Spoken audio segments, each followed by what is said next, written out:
Yo, Atlas speaking and welcome to part 3 of What If I Was Reborn into the Pokemon world and became a legendary Pokemon adventurer. Let the tale begin.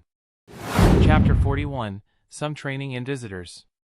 During the next 3 days, Mikhail's main focus was on Caterpie's training. He made String Shot her primary focus and Electroweb her second priority. The first part of the training for both moves was to shorten the time it took to execute them even further. They did this for 45 minutes at the beginning of every session, 30 minutes for String Shot, and 15 minutes for Electroweb. This also doubled as a capacity-increasing exercise, since the repeated use allowed her to produce more string. He had already made her do this before, but he wanted to reduce the time it took her to perform the moves to 1 second. At least this was his requirement for String Shot. As for Electroweb, he would be satisfied if she managed to do it in less than 2 seconds. Naturally, he would be even happier if Mothra managed to perform Electroweb in 1 second as well. Mikhail gave her a 15-minute break before they began the second part. During the second part, he had her improve the elasticity of her strings first for about 25 minutes, then he made her focus on the hardness of her strings for 25 minutes, before she had to enhance their stickiness for another 25 minutes. They had 5-minute breaks during each change to give her time to rest for a bit. The third part was to increase the strength of Electroweb, which they did for 20 minutes. After a 10-minute rest, they began the fourth part, which was to use String Shot to move around. Mothra would use the move to pull herself towards trees. He told her she should use her strings to swing around and that she could change directions mid-swing by using another String Shot to pull herself towards something different. This would allow her to be really mobile, especially if she managed to use her sticky strings to coat the ground as he planned her to, which would at least slow her opponents down if not outright trap them. They did the fourth part for about an hour and took a 15-minute break before beginning with the final part, which was a repeat of the first part. During the last part, they spent another 45 minutes reducing the execution time of the moves. All this took around 5 hours, which was more than enough since he did not want to overwork Mothra or make her lose her enthusiasm by overdoing it. Besides Caterpie's training, he did not forget his other projects and tasks. He kept feeding the Magikarps their supplements and he had to produce a second batch of them today since the first batch was only sufficient for 5 days.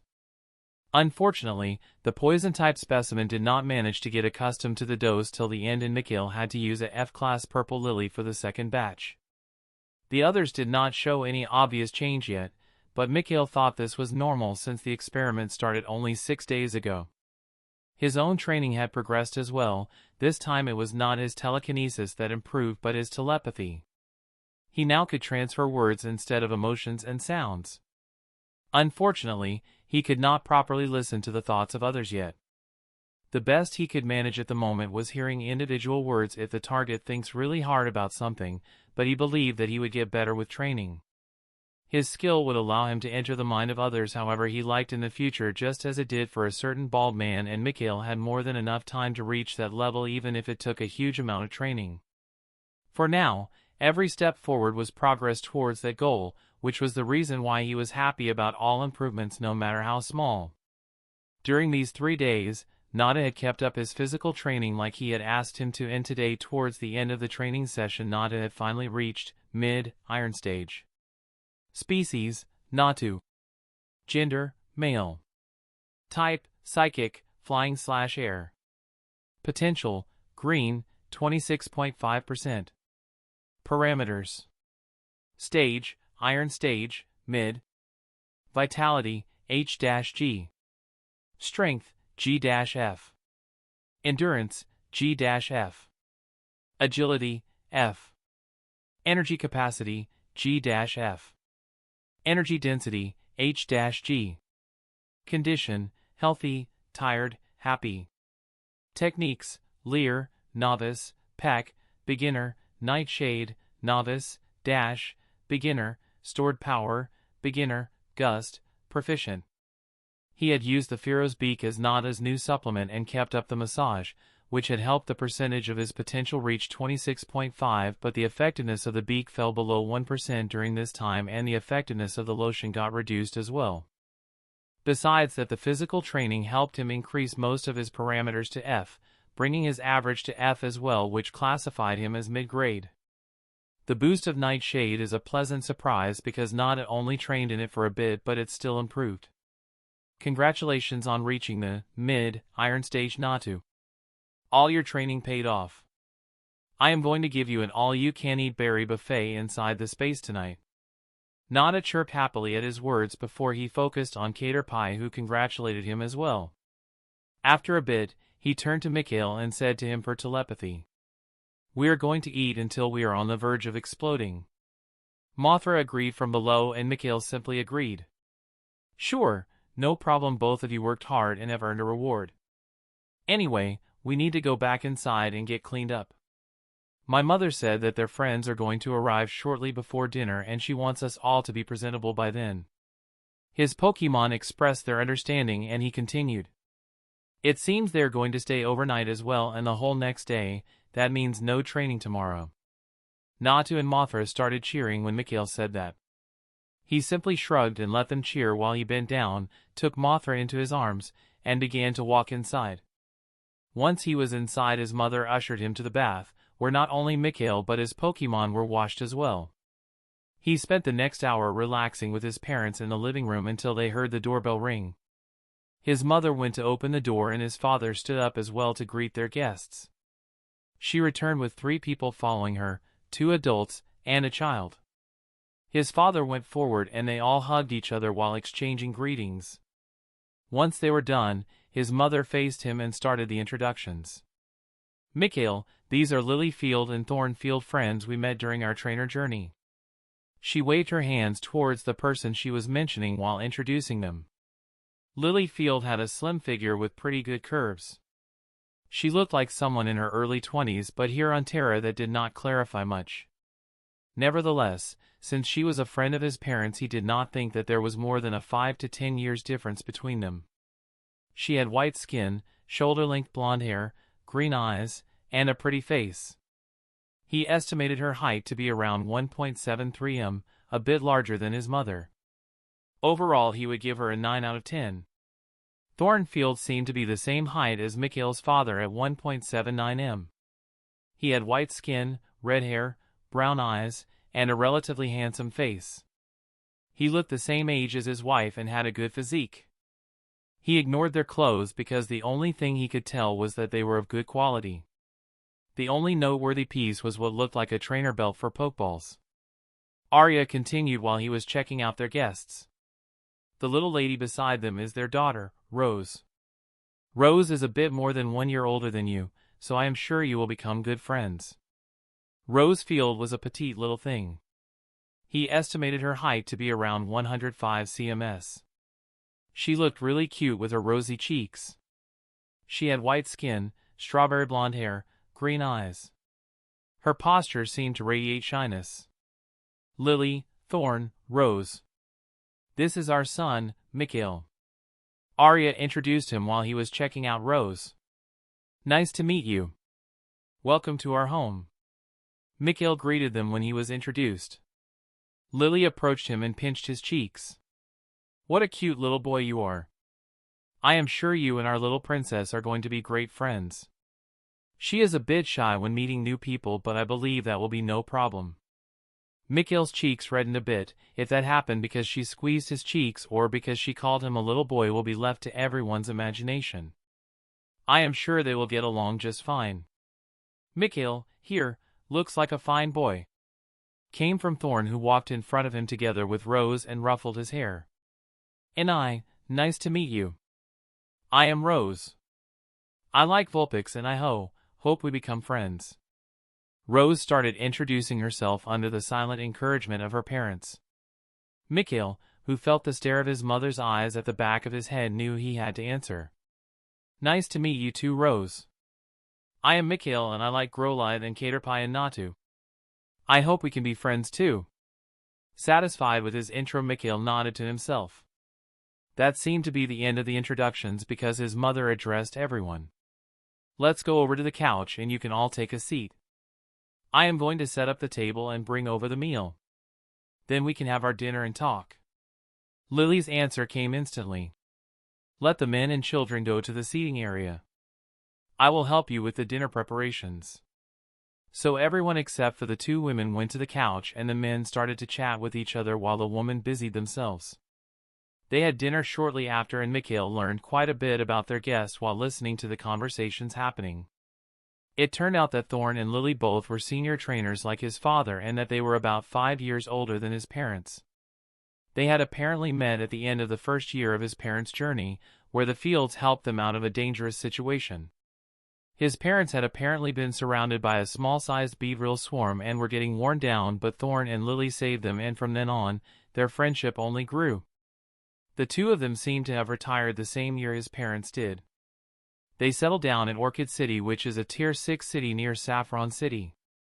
Now one would ask themselves, did they really travel from there to Hope Town just to visit some friends? And it would be a justified question because the distance between the two places is nearly 4.000 kilometers. Fortunately, they did not have to travel that distance the regular way. Apparently, Tier 5 to Tier 7 cities all had teleporting stations that could be used to travel between them. The family of three booked a teleportation chain to Honey City, a Tier 5 city near Honeydew City, and took a bus to Hope Town from there. The funny thing was that the teleportation chain together with the waiting time between teleportation points took 40 minutes, while the 120 kilometers long bus drive took nearly 2 hours. After dinner, they all went to the living room where the adults resumed their conversation. Mikhail knew that he should invite Rose to his play corner to entertain his little guest, but he was really curious what Pokemon Lily and Thorn had. So he decided to simply ask if they could show them to him. Sorry, Uncle Thorn, Aunt Lily. You are trainers like my parents, right? So you have Pokemon too. Can you show me, please? His parents started to laugh when they heard him. Our boy here absolutely loves Pokemon. We should have expected him to ask to see your Pokemon. Came from his father. Lily answered Mikhail's question after Edward said his piece. Sorry, Mickey. Except for one of them, I left the rest of my team at home to look after it while we were gone, but I can show you the one I brought along. Before Mikhail could answer her, Thorn started speaking. I on the other hand have my whole team with me and I see no problem with showing them to you. We will have to go out to the terrace because some of my Pokemon are too big for the living room. Mikhail kept nodding his head while saying, Great, great. His parents kept chuckling at the little play their friends and their son were performing. When Thorn talked about going out, his mother was the one who answered. No problem, we can sit at the terrace as well. The weather is currently good enough, so that's actually a good idea. Let me take some snacks and drinks there as well. Arya stood up and went to the kitchen and Lily followed her. They all went to the terrace and sat down except for Lily, who took a Pokeball from her belt and released the Pokemon inside. Mikhail, who was excitedly watching her, was surprised by the Pokemon that she released. Chapter 42, Exhibition Match. The Pokemon Lily released was a Ninetales. No wonder Rose's favorite Pokemon was a Vulpix, she probably was influenced by her mother's Ninetales. Mikhail had to admit that Ninetales was a gorgeous Pokemon, it looked elegant and refined. Once it was let out, the Ninetales observed its surroundings and Mikhail could see it recognized his parents before it focused a bit on him. At that moment he remembered that despite not being a psychic type, Ninetales was pretty talented in that area, so he was momentarily worried if it noticed something off from his psionic energy. He felt relieved when it stopped focusing on him and his previous thoughts were confirmed when she sent an open telepathic message, showing her psionic prowess. Yes, it turned to her, because the voice Mikhail perceived from the telepathic message was decidedly female. So we came to visit Arya and Edward. It certainly has been some time since we have last seen them. You both look good and I can see that your kid is healthy as well. His parents greeted her back and thanked her for her compliment. Lily introduced Mikhail to Ninetales. This is Mikhail, as you have guessed he is Arya and Edward's son. In case you did not listen in before, I called you out because he wanted to see our partners. Mikhail, this is my starter Tamamo. Do all trainers on Terra give their Pokemon names? Mikhail thought while addressing Ninetales after Lily said that. Hello, Miss Tamamo. You are very pretty. Can I hug you? Ninetales seemed amused by his compliment, and after a short deliberation on her part, she permitted him to hug her. "Thank you, little Mikhail." "Yes, you may hug me for a bit if you wish to." Not one to let such a chance slip through his fingers, Mikhail approached and hugged her while simultaneously scanning her. When he saw her status, he accidentally let something slip. "Whoa!" Species: Ninetales. Gender: female. Type: fire. Potential: light green. Stage: genetic variation. Abilities: talents. Affinities: she has light green potential, which is not bad. Seems like my parents are not the only ones with Pokemon that have good potential. Is it because Lily is a senior trainer? Ninetales should be at least high, silver, or low, gold stage.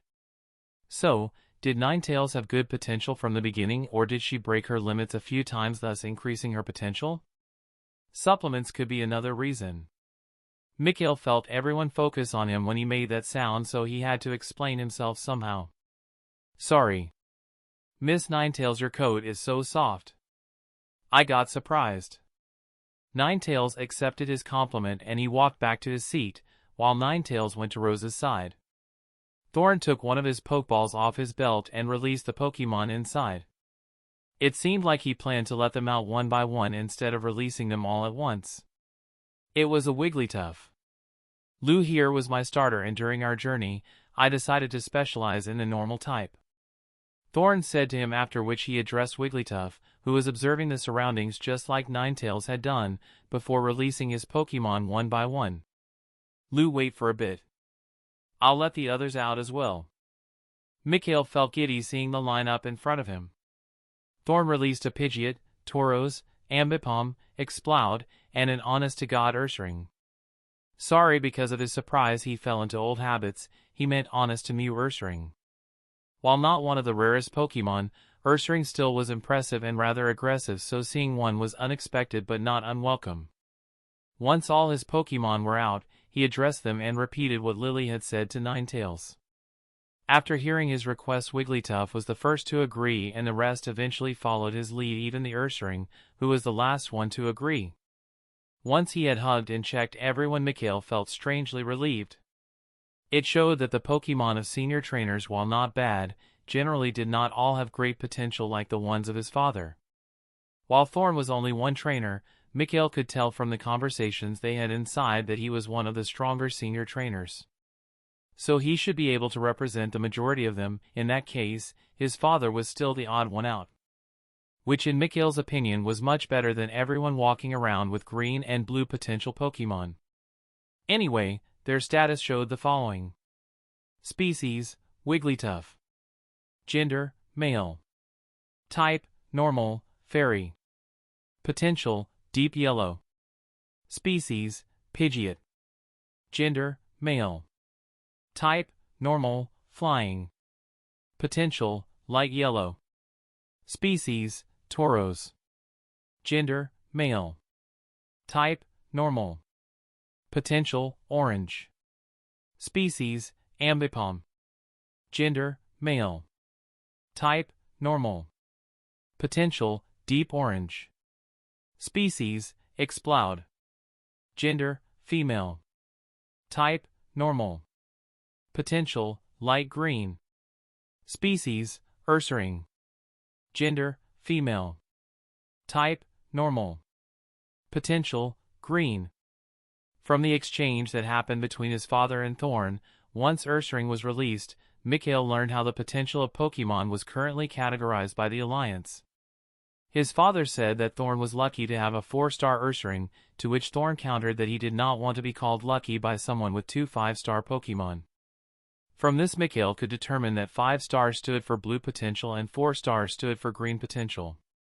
Following that, he could deduce that 3-star was yellow, 2-star was orange, and 1-star was equal to red potential. Similarly, one could deduce that purple potential would be 6 stars and aurora potential would be 7 stars.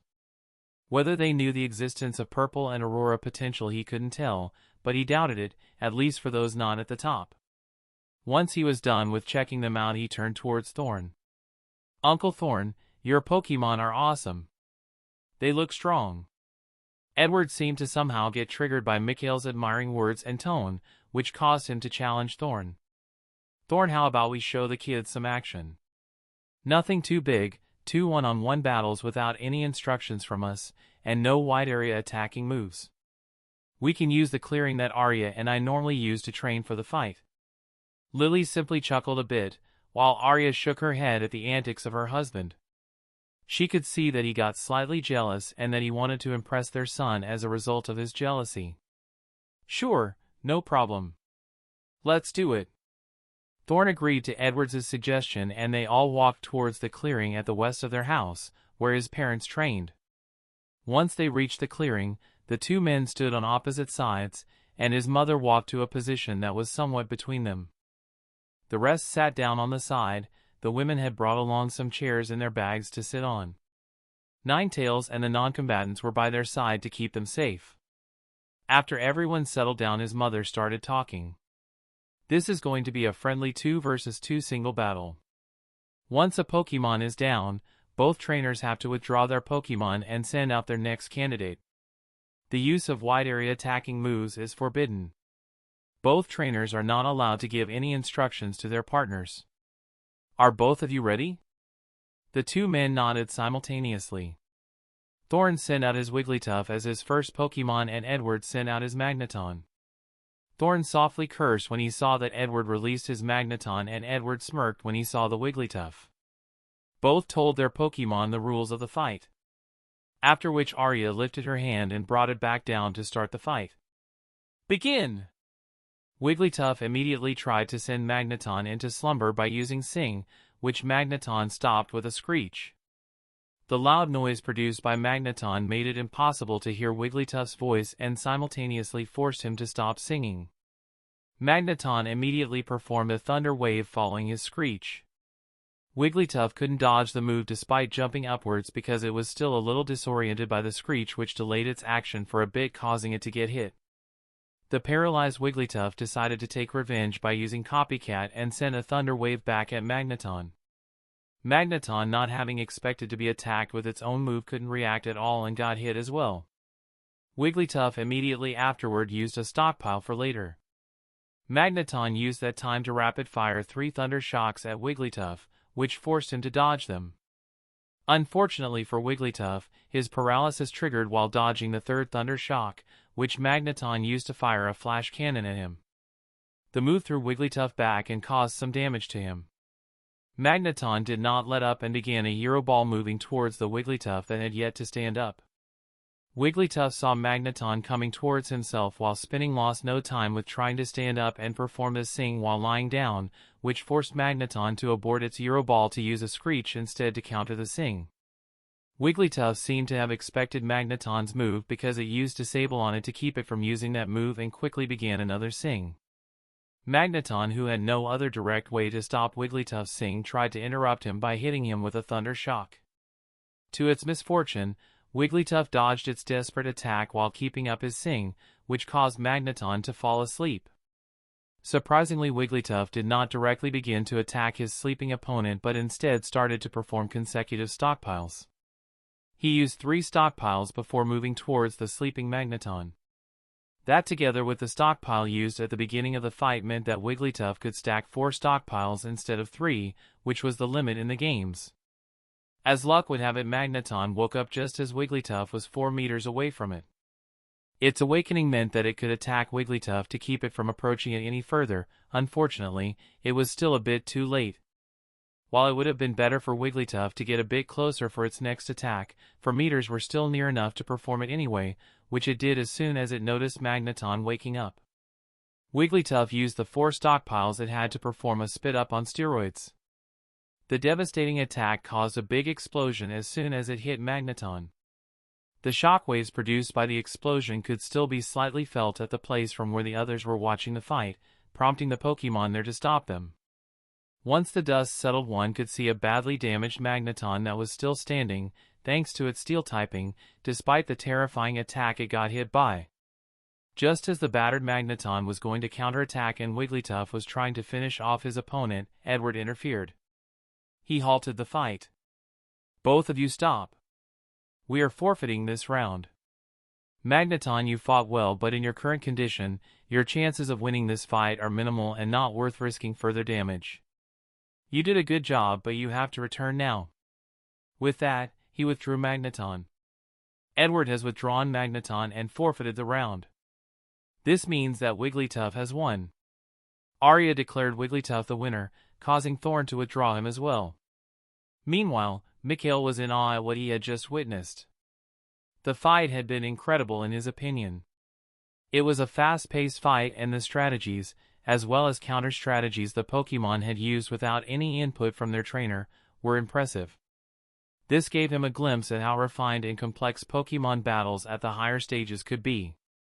Mikhail had no idea how many battles and how much training it took for the Pokémon to reach this point, and he was asking himself if the Pokémon of all senior trainers were as awesome as those two, because that fight was way better than he had expected.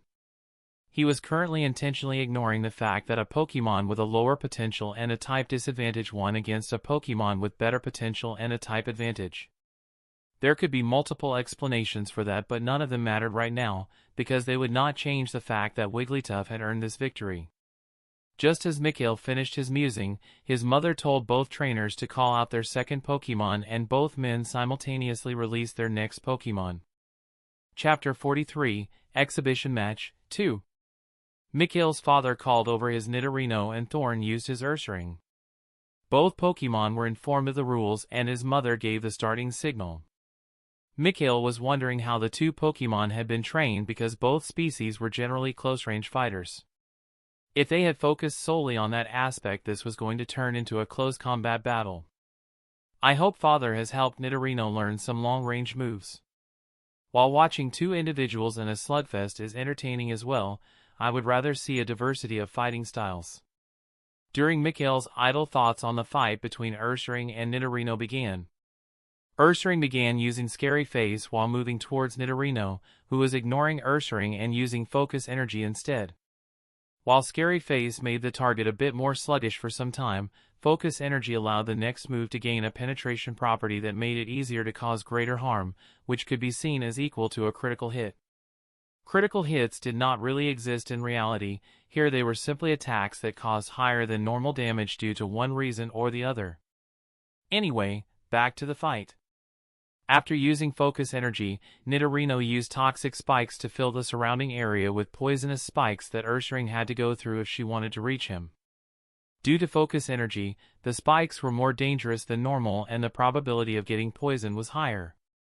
Ursaring showed a resolute face and continued her approach anyway, trying to dodge the spikes as much as she could, but having accepted the possibility of getting poisoned. Nidorino, seeing her still approaching, used a shock wave to attack her before she reached him, but Ursaring's reaction was lightning fast. As soon as she saw the sparks, she crouched down and plunged her paws into the ground. Mikhail saw how her paws gained a metallic hue before they were plunged into the ground and was excited. She used what was most likely Metal Claw to ground the electricity and negate the shock wave. That's awesome, and it seems my father did teach him some long-range moves. It seems like I can expect such tactics regularly at their level if she used it without any input from her trainer. Nidorino used the delay of Ursaring negating his shock wave to fire a few rounds of Poison Sting at her, which Ursaring blocked by using Protect. She used the time Protect was active to stand up again and continue to move forward. When the distance between the two was reduced to less than 4 meters, she just blurred for a bit before appearing behind Nidorino ready to attack him. Mikhail, who saw that move, thought to himself, "That has to be feint attack." I think I saw some small black sparks when Ursaring got blurry and appeared behind Nidorino. I am not sure if it is short-range teleportation or a high-speed movement, but what I know is that it is really fast. I am surprised that Nidorino managed to react to it. Surprisingly, Nidorino managed to block the surprise attack with a Protect of his own. He used it as soon as Ursaring's silhouette started to blur. Not only that, but he used the small pause his protection earned him to hit the Ursaring behind him with a double kick, hurling her a bit away. The move was executed rather smartly because Nidorino used enough strength to make Ursaring roll away instead of flying away.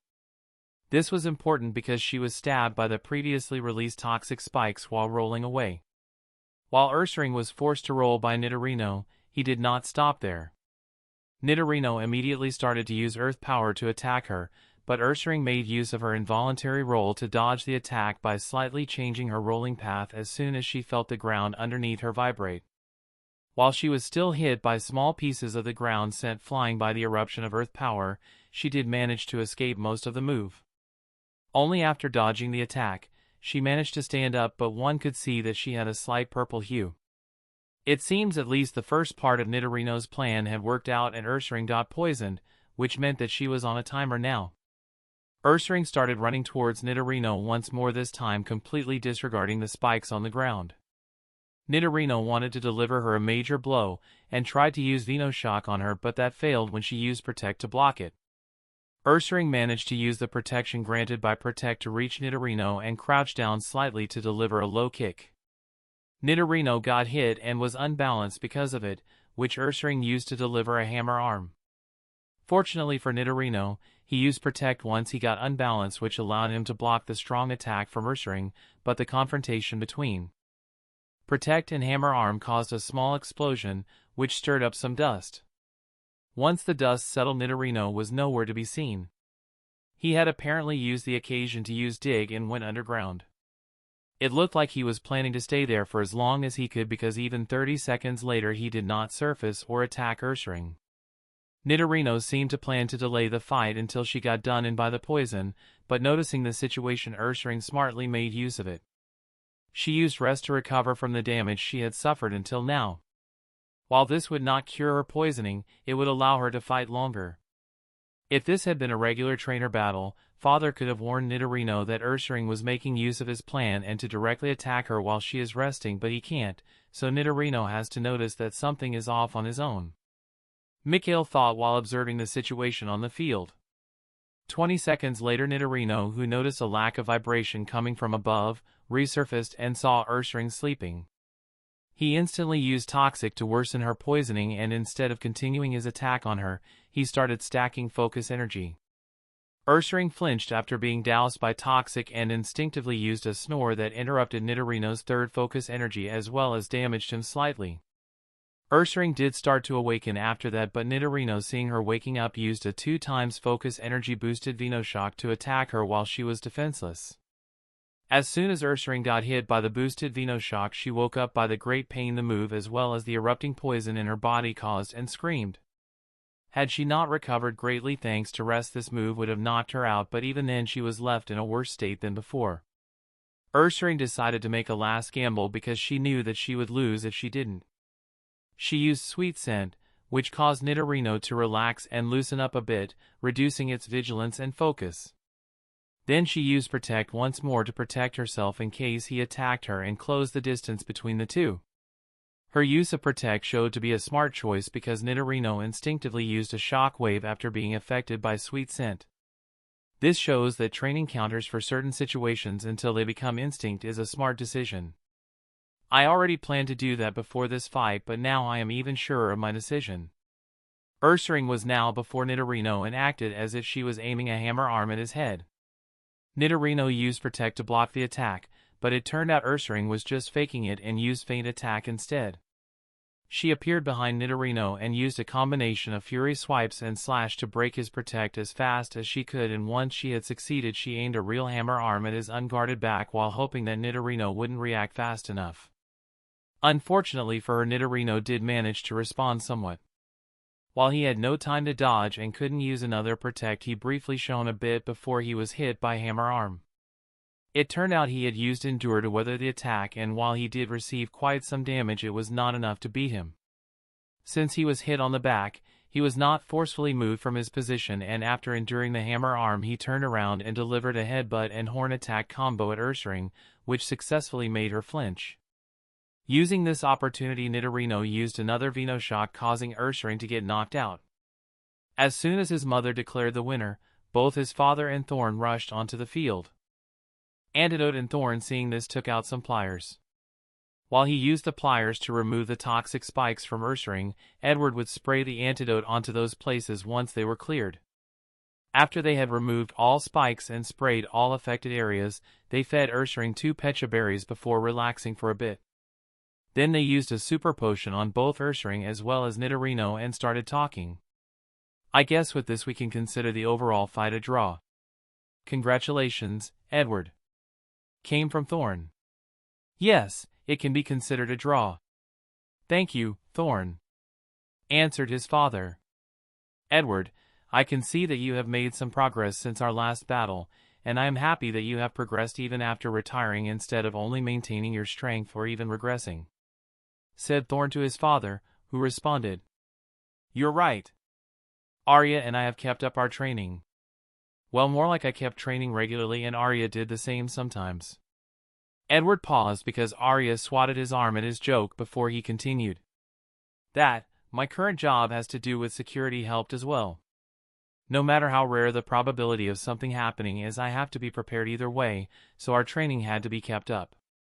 Thorn nodded at Edward's reply. Yes, you told me about your job before. It is great that you managed to find one that allows you to keep getting stronger despite pausing your career as an active trainer. Edward nodded his head at that. They talked some more and the women also participated in their talk. While the adults were talking, Mikhail observed Rose. The little girl seemed quite excited by the fight they had just witnessed as she was visibly glowing. Her eyes were glistening due to how enthusiastic she was, and he even saw an illusion of little stars shining in her eyes because of it. He decided to talk to her since he thought it would be good to talk to people his physical age. Rose. Wasn't the fight super exciting? Rose, who had turned towards him, when she heard him addressing her, nodded repeatedly. Super exciting. It was awesome. Ursa was like him and Nito was like Aayan. Then Ursaring made pow and Nito went poof. Rose started to animatedly describe the fight from her perspective while moving her hands when making fighting noises, and Mikhail found himself amused by her enthusiasm. Once she paused in her description, he asked her a question. Was that the first time you saw a fight too? I have seen them train. But this is the first fight I see, was her answer. It was my first time too. I want to be like that when I grow up, Mikhail told her, and she started to giggle.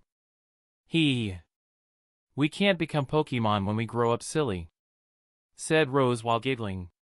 Mikhail, whose cheeks turned slightly red, answered her. I meant becoming a trainer. Rose laughed a bit more before she answered him with an obviously fake serious look. Yes, I believe you, before giggling once more. The parents who heard Rose laughing all had happy faces and started listening to them. Once she stopped giggling, Rose admitted something. I really like Vulpix. But I think I like Teddy too. Just like Vulpix. While extending her arms to show how much she liked them. Yep. Now I think Nidoran is great too. I am going to get one someday, Mikhail said, showing that he was just as impressed with the fight as her, just with the Pokemon of his own father. Since he couldn't sell out his father for her. The adults laughed a bit when they heard the children talk, and they all decided to return back home. When Mikhail asked in his words if it was okay to just leave the poisonous spikes lying around, his father said that they had already lost their toxicity and that they would degrade with time, so it was okay to leave them alone. After they were back home, they watched some TV together, and once it was time for him to sleep, he asked where Rose and her parents were going to sleep. His parents said that the sofa could be turned into a big bed and that their guests would sleep there. Once he had his answer, he went upstairs and was surprised when all of them followed him. When he asked what was going on, they said that his bed was big enough for 2 children and that Rose would sleep there until the parents decided to sleep. Mikhail, who had no choice but to agree since he could bring no logical counter-argument besides them being boy and girl, to which the parents said they were so young that it was okay. The women had a glint in their eyes while saying this, which Mikhail decided to ignore right away. Seeing no other option, he agreed, and both children lay down on his bed after changing into their pajamas. Once they were inside his bed, Rose asked him a question that he had been expecting much earlier. Why are Natu and Caterpie following you? To which Mikhail answered while feeling a teeny tiny bit smug. They are my Pokemon. Rose gained a shocked look at that. You already have Pokemon? But we are small. Mikhail nodded at her question. Yep, they are mine. They followed me. My parents agreed. Rose was impressed by this. Whoa! That is so cool. I wish I had Pokemon too. He promised that he would introduce them to her tomorrow and to let her play with them, to which she happily agreed. Both of them fell asleep shortly afterward. Chapter 44, Spending the Morning with Rose. The next morning, as soon as Mikhail woke up, he checked his bed to see if Rose was still there, since the adults had said that they would bring her downstairs when they decided to sleep. Well, it seems they didn't, because Rose is still sleeping on his bed instead of being gone. He thought he, now, knew why the eyes of his mother and Lily glinted yesterday. At least he hoped it was because of this. Mikhail looked at the clock to see what time it was. It turned out it was only 8 a.m., which meant that it was too early to wake up the others, since it was an unspoken rule to not wake up others too early on weekends.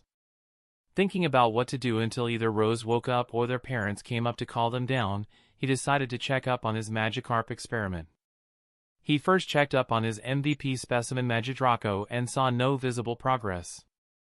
This was not surprising, since it had only been 6 days from the beginning of the experiment until now, so today was experiment day number 7.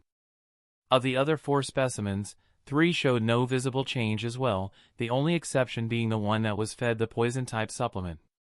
He had changed the purple lily that was used for the supplement from an E-Class 1 to a F-Class 1 because the E-Class lily was too strong for his specimen.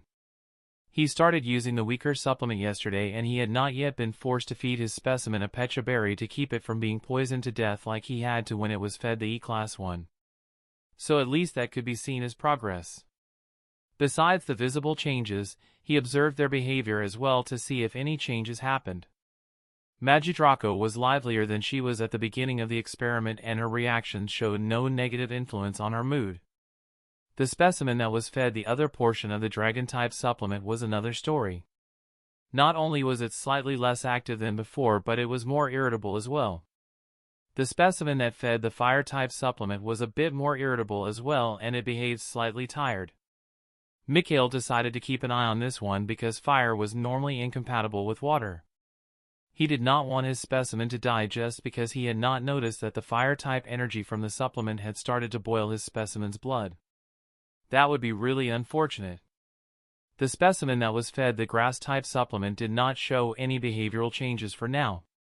His poor specimen for the poison type was not only slightly lethargic but also had a constipated look. At least it was not fully poisoned yet. One would have to keep an eye on it to see if he would have to feed it a Pecha berry sometime during the day. Mikhail decided to feed them all their supplement before focusing on something else, and while he was already at it, he fed everyone else as well. After he was done with that, he thought about the fights he had witnessed yesterday. He thought they were really cool and once more wondered just how high their stage was. He knew that it was at or below stage 5 because he would not be able to see their potential otherwise, but he wondered what their true stage was. The destructive potential they showed even while holding back and limiting themselves was impressive. While thinking about this, Mikhail started wondering. Now that I think about it, my strength has improved quite a bit since the last time I checked the status of my parents' Pokemon.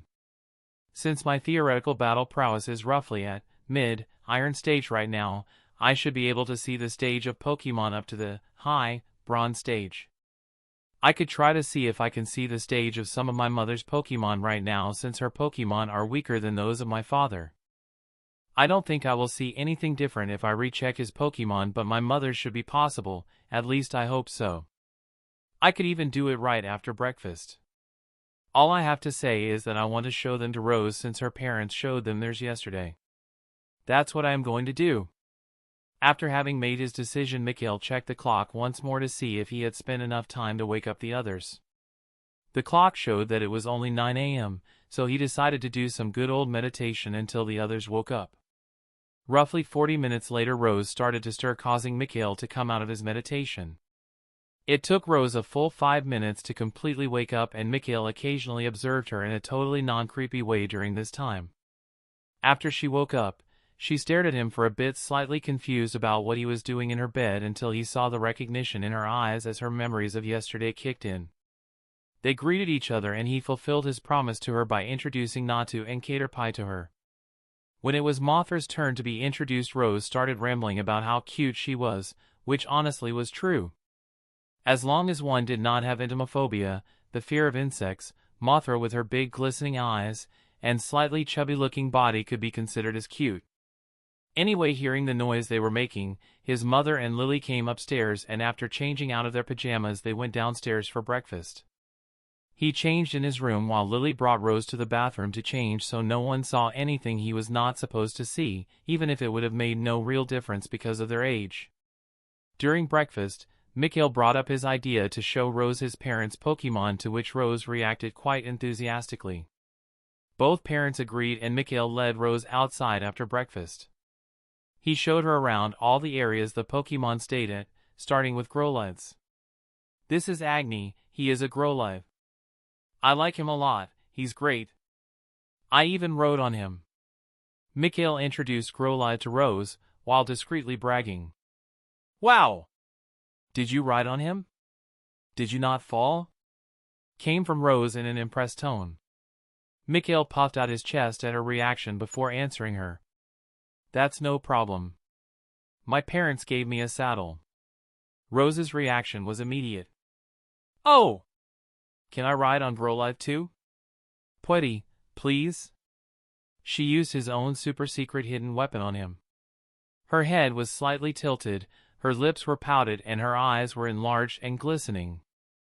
Mikhail, who for once experienced how it felt to receive a critical hit, folded nearly instantly. The only thing he could do was to throw the responsibility to someone else. She's really cute like that. In the way all little kids are, I mean. No wonder my parents have a hard time refusing me when I do that. So he did the only logical thing and threw the parents under the bus. You can use my saddle. But we have to ask first. Our parents have to say yes. Let's ask them later. I will show you, everyone, first. Can't forget the reason why I offered the tour in the first place.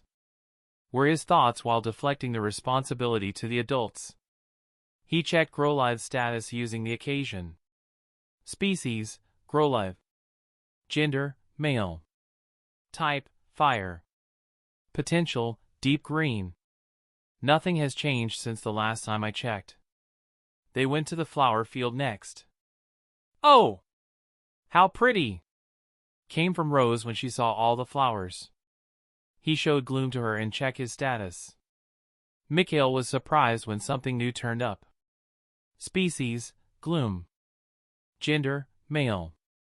Type, grass, poison. Potential, light yellow. Stage, bronze stage, mid. Nice. I managed to see the stage of Sunny. Mid, bronze stage is not bad. Well, at least it's not bad for a junior trainer. But it's a bit funny how, mid, bronze stage is considered one of the lower stages here, but in the games, he is strong enough to be the Pokemon of an Elite Four member or post-game trainer. With mid, bronze stage being in the LV 40 to 49 range according to the scale given to me. Rose did not show as much of a reaction seeing Sunny as she did when she saw the flowers. I was sad in Sunny's stead. Next, we went to the Butterfree pair's place. I introduced Emerald and Cyan to Rose, who reacted just like he had expected her to react. Butterfrees were cute after all. Squee. They are so cute. Can I hug them? Can I? Please! He used a technique he was starting to master. You have to ask them yourself. If they agree, you can hug them. But you have to be mindful of their wings. After deflecting her question like a pro, he gave her a slight warning. Rose simply agreed before asking the pair for their permission. HN. Miss Emerald, can I hug you, please? Emerald agreed to Rose's request and nearly got stuffing hugged out of her. Just kidding. He did check their status as well, but it turned out both were too strong since he couldn't see their stage yet. After she hugged Emerald for a bit, Mikhail continued their little tour. He brought her to the Nido pair's lair and introduced them to Rose. These two are my parents' starters. The blue one is Titania, a Nidorina. She is my mother's starter. The purple one is Titan, a Nidorino. He is my father's starter. Rose made impressed noises during his introduction. Oh, that's the one that fought yesterday. Before she ignored him and focused on Titania instead. She is beautiful. I like her. She wanted to hug them, but I was not sure if that was dangerous because of their poison, but Titania indicated that it was okay. He knew they could control their poison, but it seemed they were faster at it than he had expected. Mikhail checked their status as well, but as he had thought, there was no change. He already knew that both would be too strong, but tried anyway.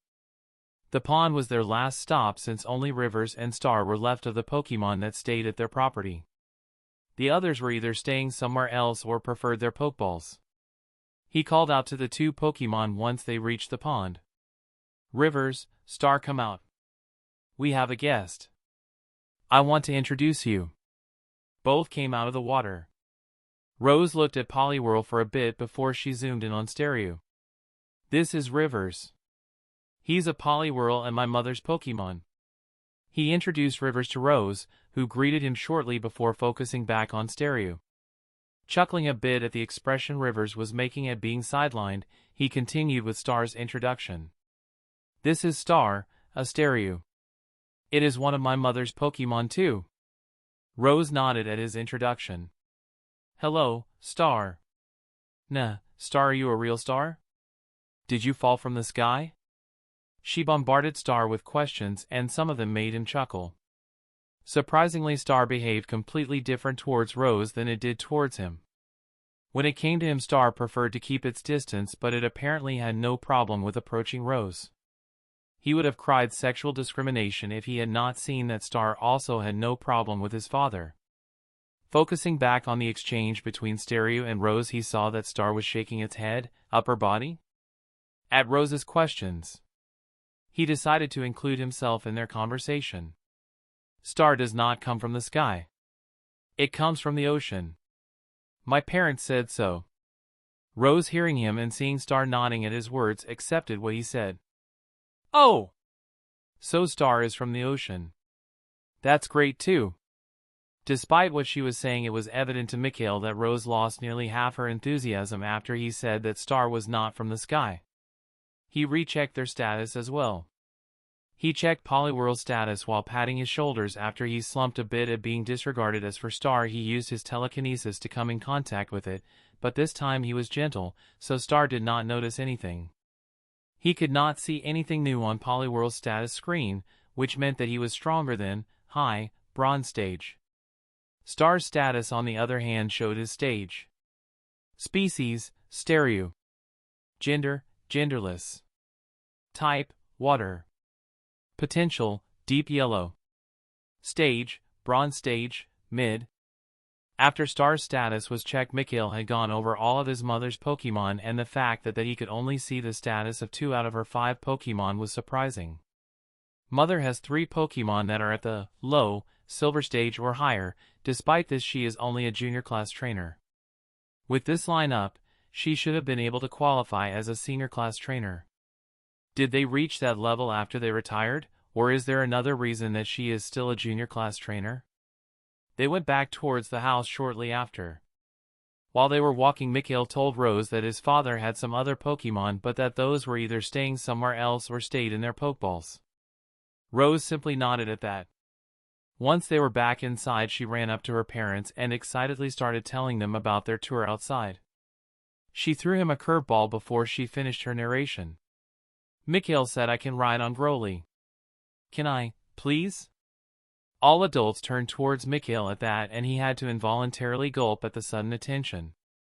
She threw me under the bus. That's not what we had agreed on. Out loud, he said. Ahem.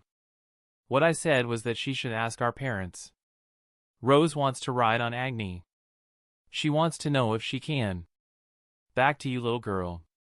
Mikhail thought while passing the initiative back to Rose and the adults. Rose immediately pulled out her big guns once again. Her head was tilted upwards, her lips were pouted, and her eyes were enlarged and glistening. She kept looking from one adult to another while focusing her stare more on the women. Can I, please? Pwede, please. The adults did not manage to hold out for long under her persistent stare and gave in. His parents asked him if he was okay with Rose using his saddle, and he generously agreed. After getting his permission, they all went outside, where they saddled up Agni. Rose got to ride him, and Mikhail also rode on him after her. Mikhail and Rose kept switching for the next hour before they stopped. Afterward, they went back inside. The children changed their clothes, and the adults made their preparations for their trip to Hope Hill. Once everything was ready, they drove off. Chapter 45, Seafield Trip and a Surprising Exchange. Mikhail used the 20 minutes drive to Hope Hill to decide what to do once they were there. Since they had guests, and one of them was his age, so he could not leave them to explore on his own. This meant he couldn't actively search for any resources, but that was okay. He could still take those he noticed through luck. The last time he was at Hope Hill, he could not check out the Vulpix and Sandshrew that he saw there, so he could do that now. The fact that Rose's favorite Pokemon was Vulpix was a good excuse to search for them. Any other Pokemon they came across would naturally be checked as well. He told Rose as much before they arrived at their destination. "Nah, Rose. You know I saw Vulpix at Hope Hill." Rose immediately perked up at that, focusing totally on Mikhail. "Really? Can we go to them? Can we? I want to see Vulpix," she said at first to him and then to the two women they were currently sitting on. For the duration of the ride, the mothers had taken their respective children on their lap, since there was not enough space for all of them otherwise. His mother, Arya, was the one that answered her. "Yes, we can. We will stop at our picnic place for a bit and set up our things there. After that, we can leave one of our Pokemon there to keep an eye on our things while we stroll around. I am sure we will see the Vulpix during our stroll as well. If they will allow you to approach them is an altogether different story." Lily added to that to assure Rose. "I will let Ninetales talk to them. I am sure that it will be okay." Rose nodded, hearing her mother. She gave her a peck on the cheek and thanked both women. Once they arrived at Hope Hill, his father parked the car, and they walked towards the same spot his family went to the last time they were here. The grown-ups set up everything at their picnic spot, and they started their stroll after leading Cell, the Magneton, Ursaring, and Exploud to look after the place. The group began to leisurely walk towards the top of the hill. The parents released some of their Pokemon to accompany them. Lily released her Ninetales, while Arya called out Emerald and Rivers. Thorn called out Ambipom and Wigglytuff, while Edward released Cyan and Agni. Seeing them calling out so many Pokemon to accompany them, Mikhail suddenly thought about his lone trips. "It seems I should be happy that my parents send out only 1 or 2 Pokemon to follow me from a distance when I go out, if this is what they do normally. This seems to be a habit from the time they were on their journey, and if it is important enough that they still do it reflexively, then I should remember this and most likely adopt it as well." Mikhail was certainly not complaining, because the adults were talking about things that happened during their journeys, which he found interesting. Even if the presence of all the Pokemon was reducing the number of Pokemon they encountered, thus reducing the number of status checks he could perform, he was still happy. As far as Rose was concerned, she was in a world of her own. The little girl was ultra-focused on finding some Vulpix, and she kept looking around hoping to spot some of them as fast as possible. They kept walking like this for about 20 to 25 minutes when they heard some buzzing noises. Bzzzzzzzzz. Bzzzzz. All adults tensed when they heard that sound, which surprised Mikhail a bit. Why are they getting so tense all of a sudden? It's just the noise of a beedrill. I am not looking down on beedrill or anything, but a wild beedrill should be a piece of cake for them. Mikhail couldn't hold back from asking the question that came out of his mouth. Just a beedrill, right? While he was posing his question, the adults kept attentively listening to the buzzing of the beedrill. Only after the noise vanished after getting farther away did they relax and answer his question, causing him to wonder about their behavior. There's no need to overreact like that, right? The adults looked at each other for a bit before his father started speaking. Son, you should never underestimate the danger a beedrill can pose. It could turn into a major mistake on your part to do so. While it is true that most wild beetle could not be considered dangerous to trainers on their own, the situation changes when a swarm of them turns up.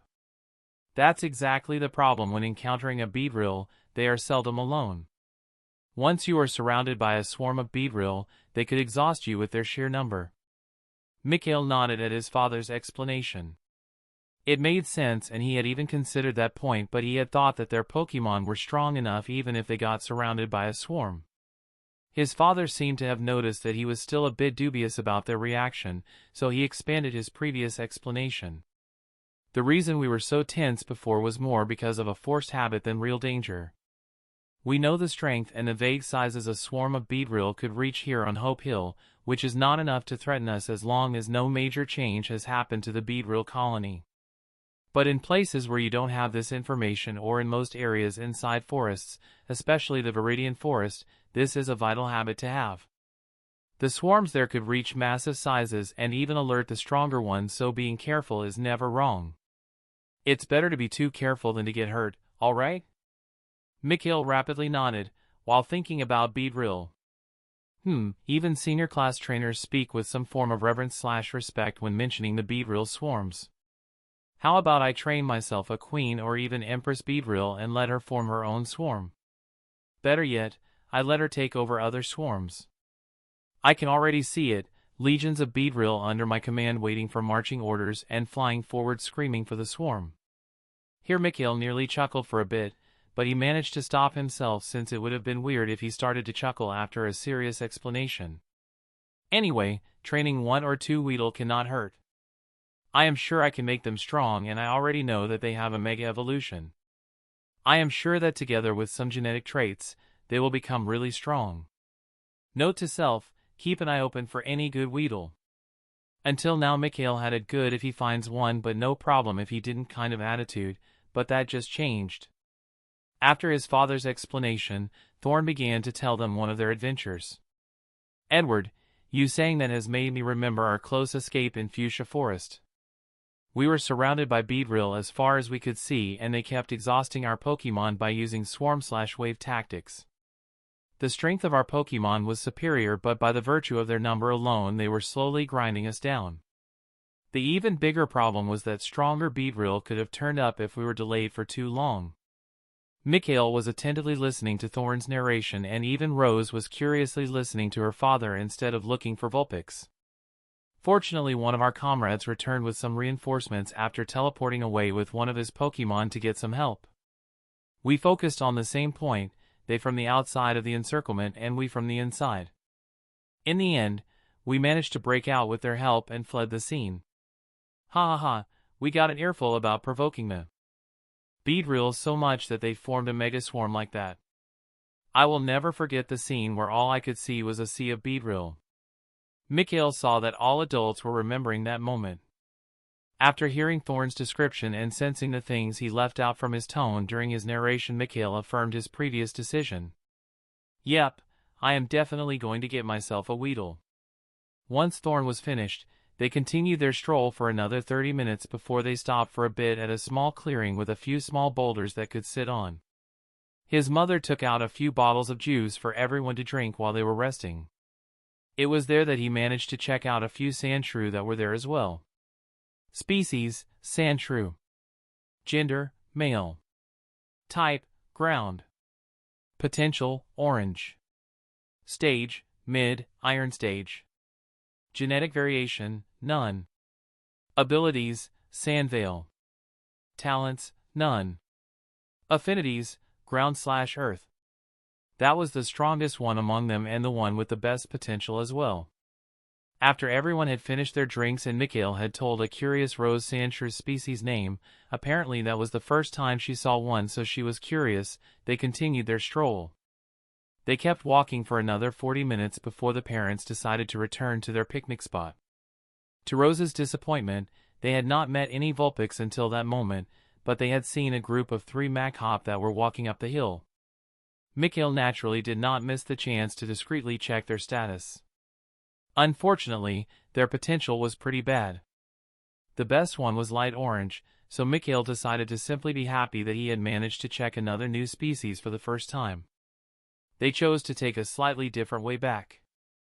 Mikhail did not know if it was because the world pitted Rose or if they were simply lucky, but they met a skulk of 6 Vulpix around 30 minutes after they started making their way back. As soon as Rose noticed the Vulpix, she released a high-pitched squeal, causing them to shift into an alert state. Lily kept Rose from rushing towards the Vulpix and sent her Ninetails towards them instead.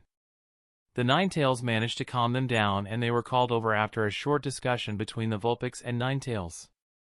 Rose bounded over as fast as she could and started going on about how cute and great they were towards the Vulpix. In this case, the saying "flattery will get you everywhere" held true, because the Vulpix and Rose started to get along swimmingly. While Rose was going around hugging and petting the Vulpix, Ninetails was talking with one of the Vulpix, and the adults were following their conversation, occasionally saying a sentence or two. The thing Mikhail managed to get from what he heard was that these Vulpix were from the same litter and that they were part of a bigger group. There seemed to be 3 big groups of Vulpix on Hope Hill and a few smaller groups, but there was not a single Ninetails amongst all of them. This was also the reason why the Vulpix were so enthusiastic towards Ninetails. The Vulpix was asking if they had any way to allow the leader of their group to evolve, since there were no natural firestone deposits in the surroundings. It said that they were willing to give them other things in exchange. The adults exchanged glances between each other before Lily spoke up. "I do have a way to allow your leader to evolve, but what can I get in exchange for it? I think it would be better if you called over your leader before we continue." The Vulpix agreed with her and went away to call over the leader, while the others stayed. Rose, who had until now ignored everything else in favor of surrounding herself in Vulpix, paused for a moment, looking after the leaving Vulpix, before shrugging and returning to her focus on the other Vulpix.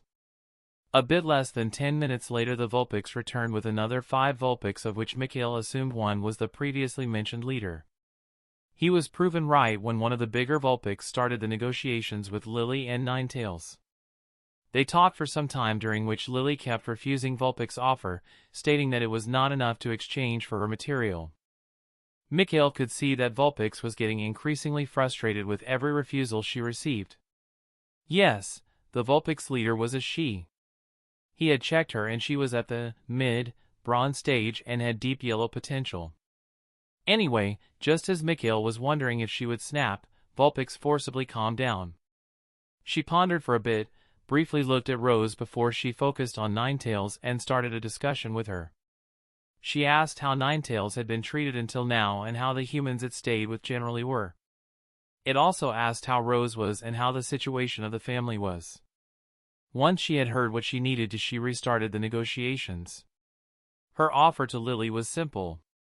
She would exchange the evolutionary material for one of her own Pokeeggs, as long as Ninetails and Lily swore that they would take good care of the kit that came out of the egg and that they would help it get strong.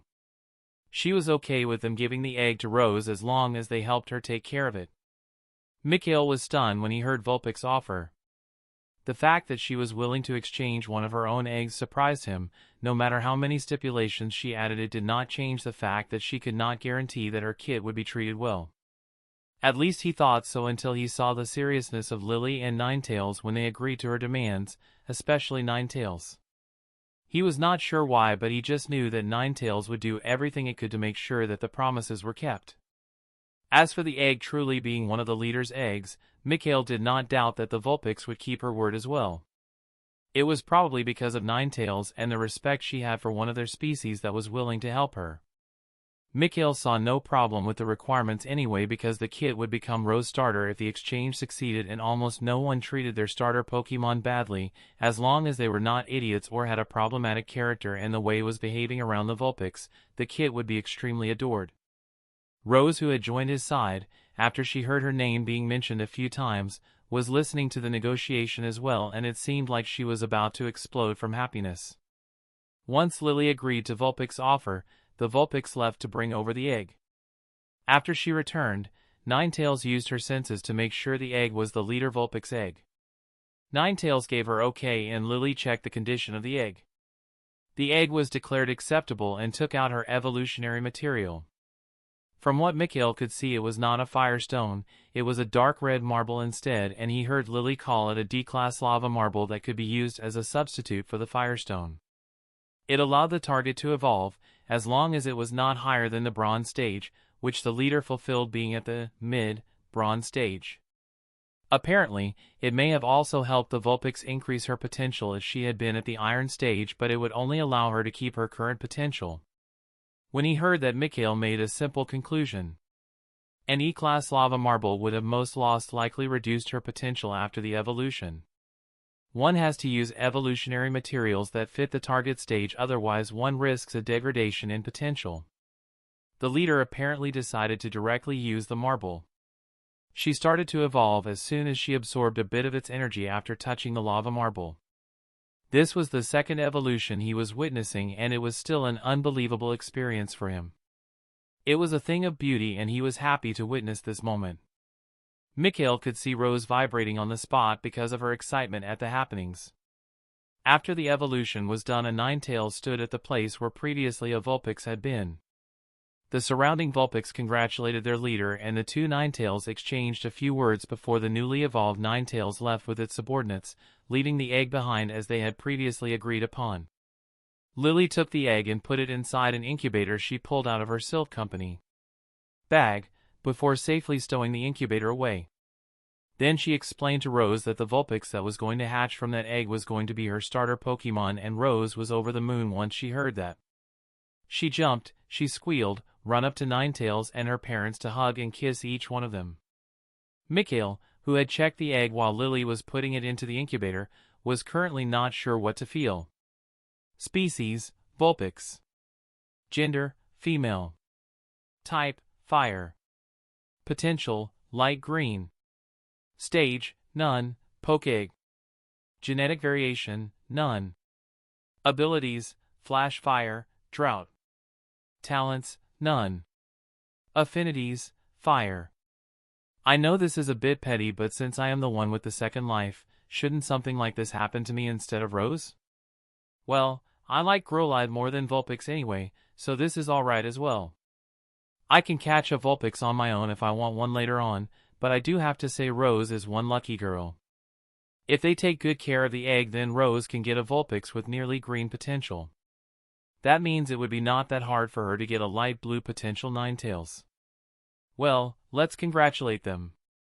Mikhail and his parents congratulated them, and they resumed their walk back after Rose calmed down for a bit. They spent the rest of the day relaxing at the picnic spot. They had their dinner there as well. His father took out the grill and they ate what he grilled, which was mostly meat. About 1 hour after dinner they packed up their things and they drove towards the Hope bus station. Ha! Another Hope Club member, was the first thing that came to Mikhail's mind when they arrived there. Anyway, they brought the Field family there, because their bus was leaving at 7:30 p.m. They said their goodbyes and Mikhail had to promise Rose to call her at least once a week. He heard his mother saying to Lily that she would make sure that Mikhail kept his promise, so he knew that he was definitely going to keep his promise. After sending off their guests, they returned to their home and Mikhail went to bed after watching a movie with his parents. Chapter 46, Mothra's Mock Fights. It had been more than a week since the Field family's visit, and Mikhail had returned to his previous schedule, spending the time since then to focus on Mothra's mock battle preparations. They had agreed on 3 commands and which behavior, as well as reaction, would be ideal during different scenarios. The commands were Spider, Hunter, and Ninja. The first command, Spider, meant Mothra had to use sticky string shots as well as electrowebs to surround herself and wait for her opponent to approach her. Ideally, she would use the time to boost herself, but since she did not know any stat-boosting moves yet, this point was moot. Instead, she would try to distract her approaching foe with string shots and electrowebs. The second command, Hunter, meant that Mothra would use her string shot to move around and dodge her opponent as well as attack him whenever she could. The third command, Ninja, was more like the middle ground between the previous 2 commands. It would not be wrong to say that the strategy for this command resembled guerrilla warfare and kiting. Mothra was supposed to use string shot to move around here as well, but instead of directly attacking the opponent, the focus was on dodging the foe and laying traps. She would then force/lure her foe to walk into said traps, but she obviously could still deliver a hit if she saw a good opening. The first command was better against fast foes. The second command was better against close-range fighters that were slower than her, and the third command was better against long-range as well as flying opponents. Her training bore fruit because aside from grasping her commands and combat behavior, she also made big progress with her string shot. Her standard string shot now possessed enough elasticity and resilience to let her swing around like Tarzan. She had reduced the time it took her to release her standard string shot to a little less than a second. He had also tried to use them to swing around for a bit because it looked fun, and everyone that knew Tarzan wanted to do that at least once. He was no exception. The string had managed to withstand even his weight, so there was no problem with Mothra using it however she liked. It took her a little bit more than a second to produce her extra sticky string shot, but she could finish the first sticky layer for her perimeter in about 2 seconds. The strings were sticky and durable enough to keep even him glued to a spot despite him trying his best to get free, so as long as the target was not much larger and stronger than him, it would be hard to break free once one was caught. Even if that was the case, nothing was preventing Mothra from wrapping around her opponent with even more string shots. Her extra durable string shot took her about as long as her sticky one. This one was used to tie up her opponent without him being stuck somewhere and hardened after some time. It was really durable, so breaking out was extremely hard unless one was much stronger than Mothra, and it was useful outside of fights too. As far as her electroweb was concerned, she had simply focused on reducing its execution time. Currently, she could perform the move in less than 2 seconds as they had aimed for. As a result of all this, Mikhail was pretty sure she was going to dominate all her mock battles, as long as she did not fight against someone that was much stronger than her, and he was not dumb enough to challenge someone like that just to keep her humble or something like that. He didn't have to do anything like that because Mothra had witnessed the 2 versus 2 between his father and Uncle Thorn as well, so she knew that she was still relatively weak. Nonetheless, she had become his strongest Pokemon despite not having a higher stage. At least she had won most of the practice matches between them, thanks to the sheer versatility of string shot, even if Natu was starting to catch up thanks to learning teleport. Mikhail decided to look at her status one last time before they went out to initiate her first official mock battle. The matches with Nada did not count. Name: Mothra. Species: Caterpie. Gender: female. Type: bug. Potential: blue, 23.8%. Parameters: stage: iron stage, low. Vitality: G. Strength: H. Endurance: H-G. Agility: G. Energy capacity: I-H. Energy density: I-H. Condition: healthy, excited. Masteries: neutral energy manipulation, initial, bug E manipulation, novice, dash, beginner. Techniques: tackle, novice, string shot, proficient, dash, advanced, bug bite, beginner, electroweb, novice, dash, beginner, confusion, initial. Her potential increase has slowed down lately, and both the E-Class Silver Powder and the Beedrill's Lance have lost their usefulness. I'll have to use the Tiny Mushroom and the Amber next. Her endurance has increased thanks to the physical aspect of all that training, and the 2 energy parameters have increased because of technique exercises. I am not surprised that String Shot's mastery has improved to advanced, but the fact that Bug E manipulation has improved to beginner is a pleasant surprise. It probably happened because she trained so much with String Shot. This will make it easier for Mothra to learn other bug-type moves in the future. Mikhail allowed Mothra to climb up to his left shoulder and told Nada to follow them, after which he started walking towards the northwestern area. There he found a low, Iron Stage Rattata as Mothra's first opponent. Both Pokemon stood opposite of each other and waited for Mikhail's start signal. As soon as the rock that he threw touched the ground, the Rattata started running towards Mothra, and Mikhail yelled out his command at the same time. Spider! It took him 1 second to deliver his command, and Rattata managed to cover 1/5 of the distance between during that time. Immediately after hearing his yell, Mothra started covering her vicinity in her sticky strings. She finished the first layer even before Rattata managed to reach her 10 meters range. She directly started adding a second layer to the previous one, starting with the area in front of her. Once it was close enough, the poor Rattata noted that it had no other choice but to go over the sticky field. While it hesitated, Mothra finished with the second layer, shrinking the gaps between the sticky strings, leaving less clean areas for her opponent to step on. Rattata circled Mothra once to look for a clear strip it could use, but it saw that there was no such strip, so it had no choice but to move forward while trying to avoid the sticky strings, which slowed it down quite a bit. Mothra used this to alternately spit electrowebs and standard string shots at Rattata, who was forced to dodge her attacks, causing it to step on the sticky strings on the floor.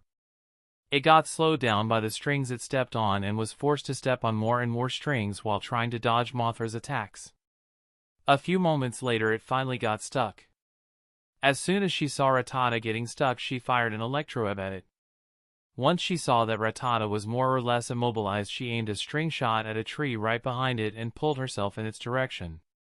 While she was sailing through the air towards her opponent, she used tackle to deliver a momentum-boosted flying tackle at her helpless foe.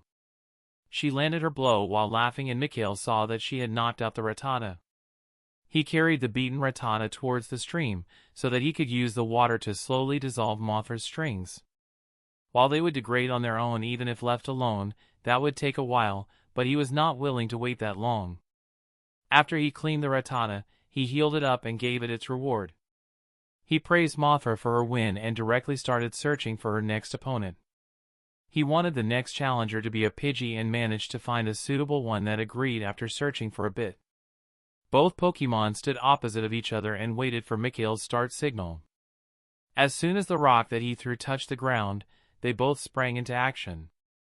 This time there was no need for him to say anything because they had already decided that Mothra was always going to execute Command Ninja against any flying opponent as long as no other instruction came. During the time Pidgey took off, Mothra fired 2 string shots at 2 trees on both sides of it while sticking the other end at the floor, before she fired a third one at a boulder on the right side away from Pidgey and pulled herself towards the boulder. While she was sailing towards the boulder, she looked around to choose her next targets. After she landed, she shot 3 strings at trees near her foe's previous position. Pidgey had started flying towards her in the meantime, forcing Mothra to aim a few string shots at it to keep it from flying in a straight line, lest it got hit. She fired another string shot, this time to a tree on the left, to change her position once more. From there she executed 2 more string shots, one to the left and one to the right, before she swung towards her starting position. Pidgey, who had enough of Caterpie's dodging, used a gust to attack her from the distance. The wind shook Mothra a bit, but she managed to safely reach her goal. She started aiming her string shot towards the strings that were in the air thanks to her previous efforts, thus limiting the hindrance-free airspace available to Pidgey. Once she had done that, she began firing string shots at it while crawling away from it. The pissed-off Pidgey dodged her attacks and kept flying towards her as fast as it could while also dodging the strings in the air, which forced it to maneuver around quite a bit. Mothra kept cleverly aiming her attacks so that even if Pidgey dodged her string shots, they would be stuck to the strings in the air or the trees and boulder around them, consequently limiting its airspace more and more. Pidgey used a gust to blow the newest round of attacks from Caterpie away, but it had no way to get rid of the strings that were slowly but surely trapping her. If it had known air slash or wing attack, then it could have escaped this situation, but unfortunately, it didn't, so it was no surprise when Caterpie forced it into a metaphorical corner and finally landed an electroweb on it. This was what decided the fight, because the web that entangled Pidgey also fused with the strings that were already in the air, which allowed Mothra to leisurely fire another electroweb at her caught opponent. Mikhail stopped Mothra from firing a third electroweb at Pidgey and declared her the winner. Her opponent had to unwillingly accept defeat since it was unable to free itself. Mothra started to wiggle in happiness after being declared the winner. Mikhail had to chuckle at Mothra's antics and congratulated her before calling her over so that she could break Pidgey free from the strings in the air by nibbling them through. He caught the wrapped-up Pokémon before it could hit the ground and carried it to the stream to dissolve the strings. Afterward, he healed the Pidgey and gave it its promised reward as well, before he challenged an Ekans for Mothra's third battle. They won that mock fight as well, using the spider strategy. Mikhail decided to call it a day after that, so he took his little champion into his arms and started walking back home. He kept thinking about the fights during the trek home, mainly the one against Pidgey. That fight was much more laborious compared to the other two. I have to adjust our strategy against flying opponents, even if the changes I can make while Mothra is a Caterpie are limited. If it had been a flying type with a bit more experience or one with better moves, we could have lost that fight. The ninja strategy works the best when there are many things that can be linked by string shots, like trees or big boulders, so forests would be the best environment for it and plains would be the worst environment for it. I think it's time we started focusing on confusion since string shot is already at advanced mastery and anything more than that is probably going to take quite a while. Today is also the day I have to call Rose. After a talk with Mom, we agreed that I would call Rose every arc day, so I am sure that she is going to call them as soon as I reach home. At least I can ask Rose if there have been any changes to the Vulpix eggs so it's not all that bad. Chapter 47, Progress. It has been 1 month since Mothra's first mock battle and quite a few things have happened during this time. On Kaide near the end of the first week, nearly 8 weeks after meeting, Cough abducting Cough, the male Caterpie finally reached the low iron stage. But that was not all, the two of them also established their bond after Caterpie advanced, allowing Mikhail to finally see Caterpie's complete status screen. 8 weeks was much longer than it took Mikhail to form a bond with Mothra, which took only 2 weeks. Name, none. Species, Caterpie. Gender, male. Age, 18 months. Type, bug. Potential, green, 62.6%. Genetic variation, none. Abilities, shield dust, run away. Talents, none. Affinities, bug/growth. Bond, Mikhail, weak. Quirks, careful. Parameters. Stage, iron stage, low. Vitality, H. Strength, H. Endurance, H. Agility, H. Energy capacity, I. Energy density, I. Resistance, grass, minor, fighting, minor, ground, minor. Weaknesses, fire, minor, air, minor, rock, minor. Condition, healthy, happy. Masteries, bug E, manipulation, initial. Techniques, tackle, novice, string shot, beginner, bug bite, novice, electroweb, novice. Wow, there is quite a difference compared to Mothra's status screen. First of all, Caterpie seems to be 13 months older than Mothra. Now, normally, 18 months might not seem to be much, but if we compare it to the lifespan a Caterpie at the iron stage possesses, it turns into another story. The average lifespan of a Caterpie at the iron stage is 3 years. While this can be prolonged by evolution as well as advancing to a higher stage or through some special material, it does not change the fact that the average lifespan is 3 years. Now, back to my Caterpie. 18 months is a sixth of its full lifespan, so it cannot be considered insignificant. Nonetheless, I believe, I can help Caterpie break at least its first limit.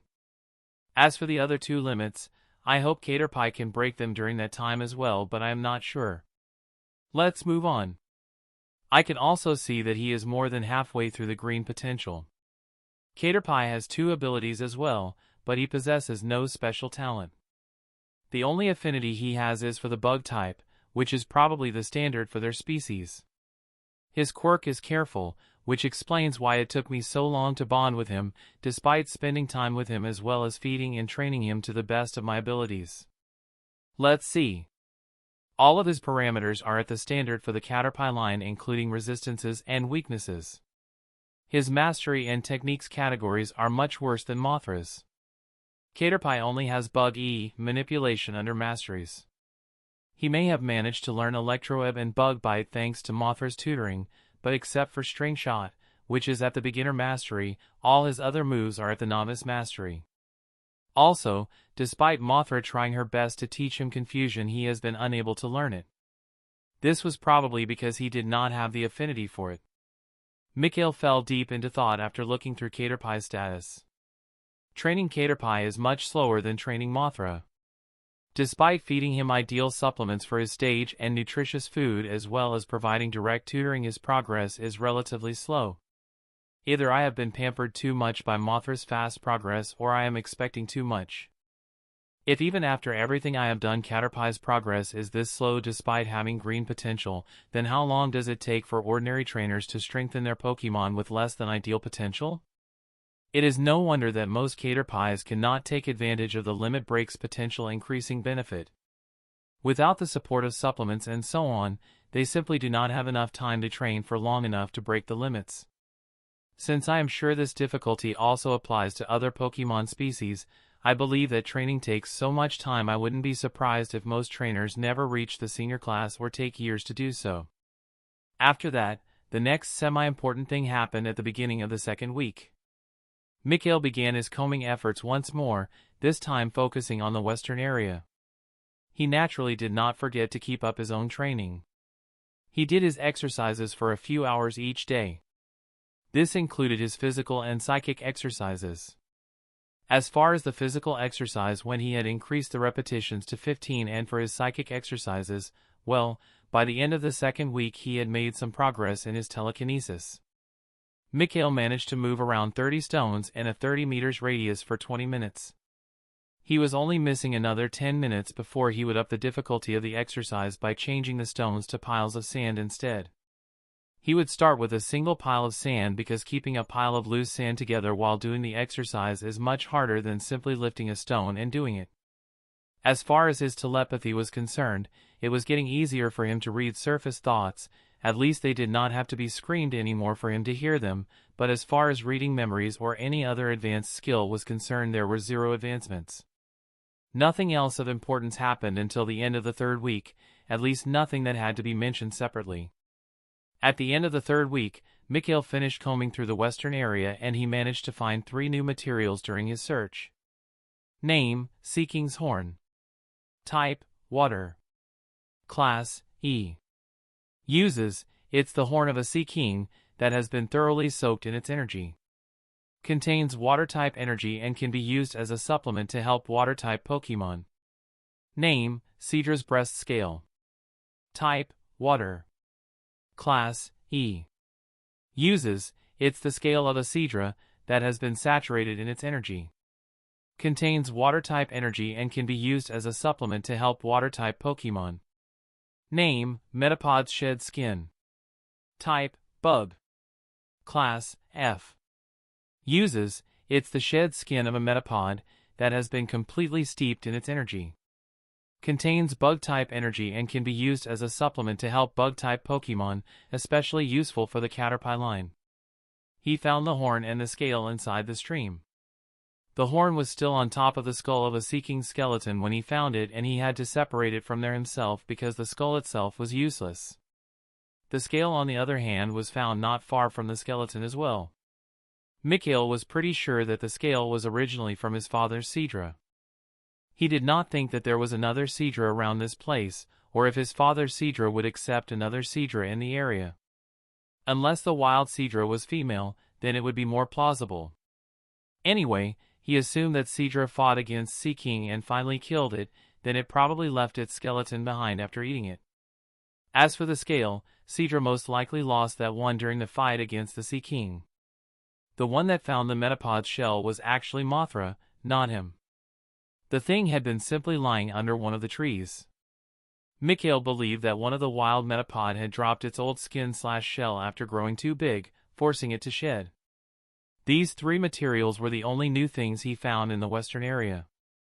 At the beginning of the 4th week, Mikhail started combing through the southwestern area, and he was currently still combing through the area. The next important event happened during the middle of the 4th week. He officially finished learning how to write the alphabet. His joy, however, was short-lived after his parents told him that he should now start writing words to make sure he knew how to spell/write them. Tomorrow it would be exactly 1 month, and Mikhail decided to go over the progress of his Magikarp experiment before turning in for the night. It had been more than 6 weeks since he started his second experiment, and there had been some apparent changes during this last month. First of all, let's focus on the main specimen, Magidraco. There was finally a visible change that was induced by the dragon-type energy. One of her scales in the middle of Magidraco's forehead changed to a greenish-purple color instead of the normal burnt orange, but no other visible changes have been noted yet. Her energetic behavior had not stopped, nor had any extra aggression surfaced. Compared to Magidraco, the other specimen that was fed with the dragon-type supplement was not doing good. It was getting more and more aggressive, irritable, and restless. It also seemed to experience a persistent itch. At least he assumed that to be the case because it kept rubbing against the bottom and sides of the pond. The eyes of the specimen became bloodshot, but other than that, no other negative consequences on its physical health could be observed. Nonetheless, he did not have to stop its participation yet, which was good. The specimen that was fed the grass-type supplement was the only one besides Magidraco that did not have any noticeable negative impact yet. The last two specimens were not so fortunate. They could not continue the experiment any longer without most likely dying as a consequence. The specimen that was fed a fire-type supplement could no longer hang on by the beginning of the third week. Its blood began to boil and it was starting to get cooked alive, so Mikhail stopped the experiment, since continuing would have served no purpose besides torturing the poor thing, which was never his aim. The last specimen was the one that was fed the poison-type supplement. Despite him reducing the potency of the supplement as well as using pecha berries to counter the poison, the specimen was dying of poisoning, and it wasn't the painless version of death either, so Mikhail had no other choice but to stop this part of the experiment as early as the middle of the second week. He could accept discomfort, some pain, and even their death as the price for the sake of advancement, but that did not mean he was okay with causing unnecessary pain that served no purpose. It might seem a bit hypocritical, but he truly thought so. Causing pain or death for the sake of the greater good was okay, but never for fun or serving any purpose. He was one of the good guys, after all. If the greater good happened to align with his interests, even better, right? He would have to either use materials that were capable of helping the specimen absorb the supplement or produce some potions/serums that fit the desired type, but both scenarios required materials that he currently did not possess. Another alternative was finding specimens that possessed the desired affinity, but if that had been easy, then he would already have them. So this method was moot as well. Currently, he was left with 3 specimens that were still participating in his experiment. Of those 3, Magidraco and the plant-type specimen seemed to have no problems, but Mikhail did not know for how long the other dragon-type specimen could continue. He checked up on the other Magikarp inside his pond, and he could see that nearly all of them had become sexually mature, which meant that they could soon start to reproduce. He was planning to wait for all of them to reach their maturity before he actively started to help them reproduce, but until then he would not interfere. If some of them decided to create some poke eggs in advance, he would be happy, but he wouldn't be disappointed if it did not happen either. What he was actually considering was if he should request his parents to visit Lake Hope again to invite some more Magikarp into his space. This way he could gain new blood without having to wait for too long. Chapter 48, Little Genius. Just as he had planned, Mikhail had asked his parents if they could go to Lake Hope during the weekend, and they had agreed to his request. It was because of this that a few days later, on Kaiday, they drove to Lake Hope. During these few days, he had helped the Magikarp that had to drop out of his experiment recover to their normal state. Well, at least he assumed so, because all negative symptoms that surfaced during the experiment were gone. Anyway, he was here to increase both his Magikarp populations. He, obviously, planned to take in all Magikarp with deep yellow as well as yellow potential, but this time he was planning to take in a few light yellow Magikarp as well. Those that reached light green or better potential would be put inside the pond, and the others were for his fish farm inside his marine subspace. In case of a lucky event where a good potential Magikarp hatched, it could be transferred to the pond. The others would provide good quality meat. The 2 Magikarp that had recovered were members of this category. He was planning to only turn those that were above 2 years old into food, so there was enough time to notice those that stood out because of one thing or another. He noticed that he had digressed once again and focused back on the present situation. He told his parents he was going swimming and entered the lake for his search. "I am going to swim, Mommy, Daddy." That was what Arya and Edward heard after their son changed into his swimming trunks before he ran towards the lake. "Don't go too far out and don't forget to come back occasionally to drink something," Arya called after her son. They saw how Rivers followed Mikhail and how Star inconspicuously trailed behind them. Mikhail had been told by them that one of their partners was following him, but they made sure that there were always at least two. One that followed him openly and one that followed from a bit further away. The one in the open made sure there were no dangers in Mikhail's immediate surroundings, and the other one made sure no dangers approached them from the further outside. He seemed to have accepted being followed by one Pokemon, but they did not tell him about the second one because their little boy seemed to treasure his freedom, and as his parents, they did not want him to feel suffocated.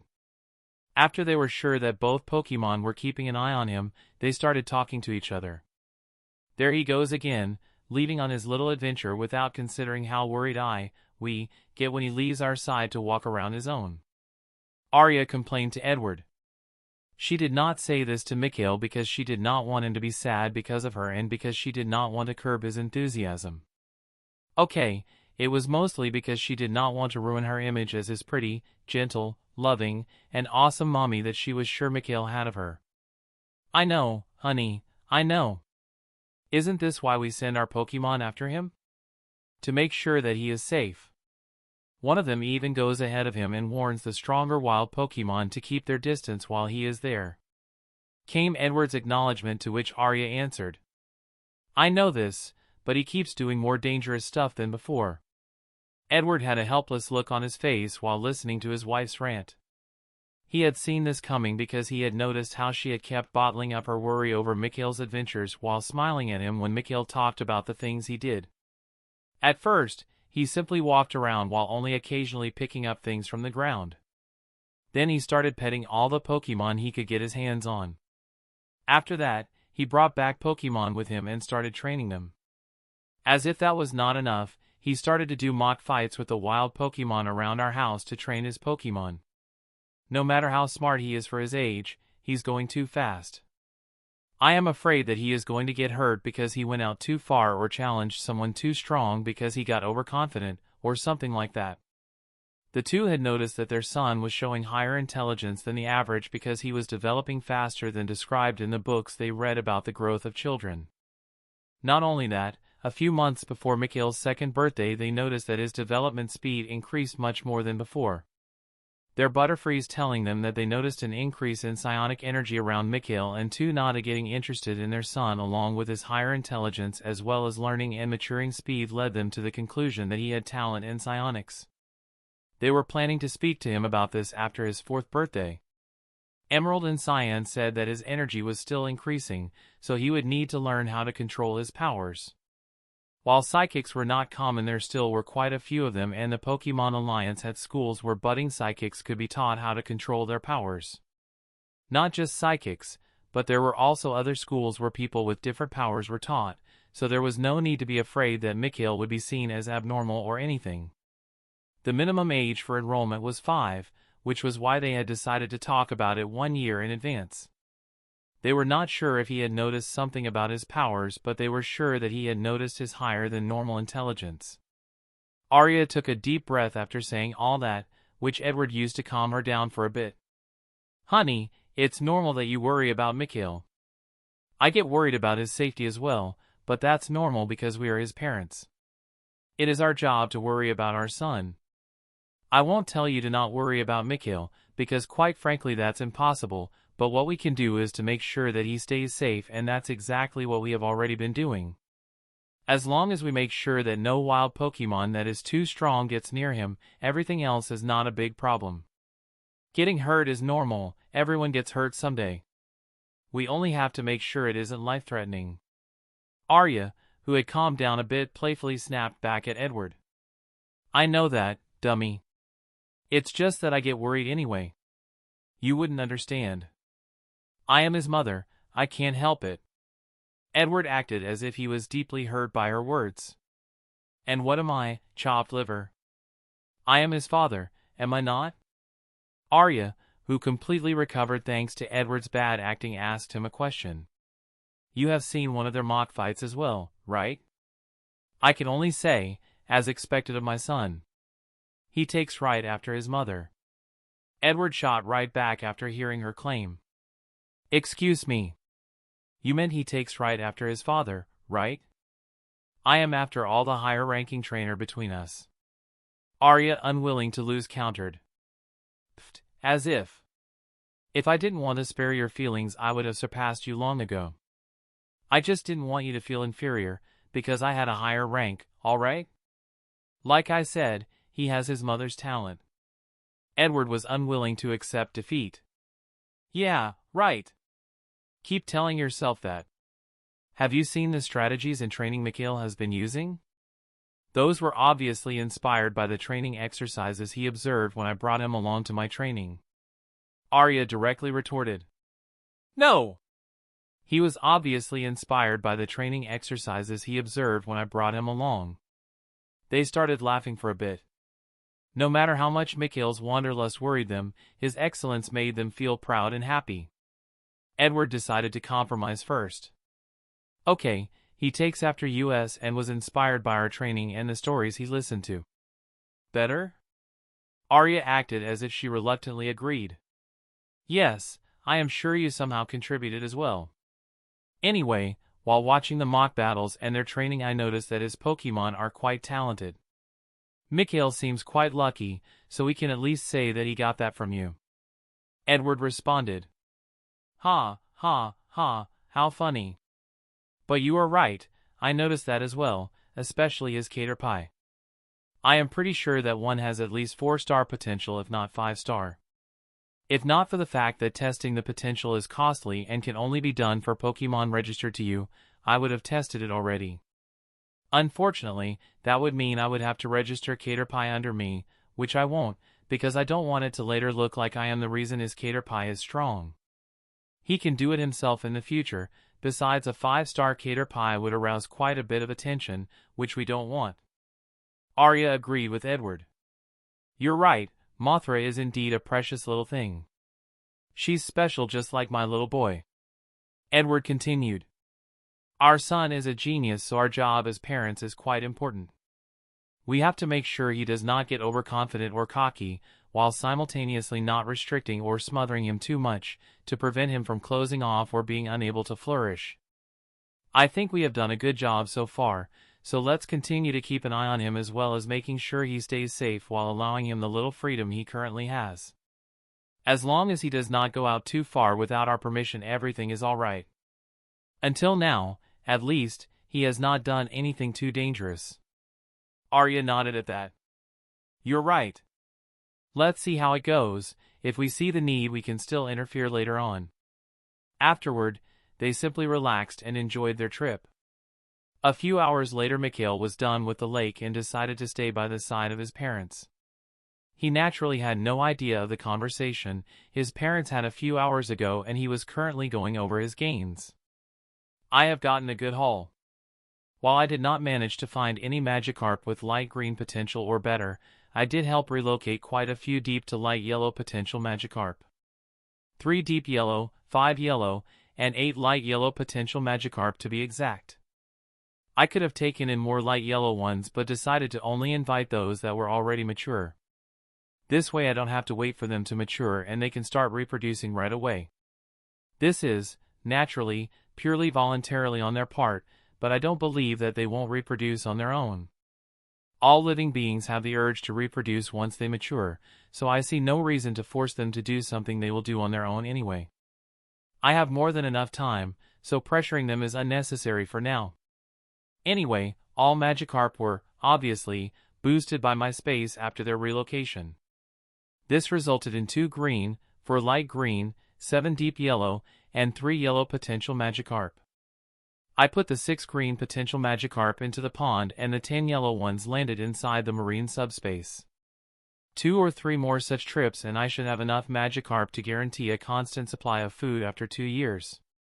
Satisfied with his gains, Mikhail spent the rest of the day relaxing and playing with his parents. After dinner, which consisted of grilled Magikarp, they packed up and went back home. Once they were home, his parents told him a few stories of psychics and other energy users. They also watched a movie, after which he had to go to bed. Chapter 49, Progress. After their trip to Lake Hope, Mikhail just continued with his routines for the next 2 months. During that time he kept training his Pokemon as thoroughly as possible, focusing on all their parameters and the mastery of their moves. He also kept up his own training as well as tracking the progress of his Magikarp experiment. He obviously kept combing through the area around their property as well, and he decided to do 2 more ballcrafting sessions. During the first week, the only noteworthy events were Caterpie improving Bug Bite to beginner mastery, Mothra raising Tackle to beginner grade, and Nada boosting Teleportation to novice grade. The second week was more eventful compared to the first. Let's start with his Pokemon. Caterpie focused on Tackle during this week and raised it to beginner mastery. He decided to let Mothra focus on Confusion for now, and she managed to reach novice grade with the move during this week. Natu on the other hand was tasked with improving Teleport because that was always going to be one of his main moves. While he did not increase his mastery, he was not far from it. Next up was his own training, specifically his telekinesis. By the end of the second week, Mikhail had managed to levitate 30 stones in a 30-meter radius for 30 minutes. After that, he decided to start the next exercise, which was levitating 1 kilogram heavy piles of sand instead of 1 kilogram stones. Compared to levitating stones, levitating sand took way more focus. He had to concentrate on keeping the pile together or he risked losing control of a part, which would then fall to the ground. Mikhail began the new exercise with 1 pile of sand. Aside from this, there was also his Magikarp experiment. Mikhail was forced to stop the experiment for the Dragon Supplement side tester. Its aggression and irritability went through the roof and its health kept deteriorating. If he kept up the experiment, the specimen would either suffer a psychotic breakdown or die because of its worsening physical state. The other 2 specimens were stable for now. The last event of the second week was him completely combing through the southwestern area. He managed to find 3 new materials during the process, which was a good harvest. Name: Useful Mud. Type: Ground. Class: F. Uses: It's mud, which consists of thickened ground-type energy that has absorbed a bit of water-type energy from its surroundings.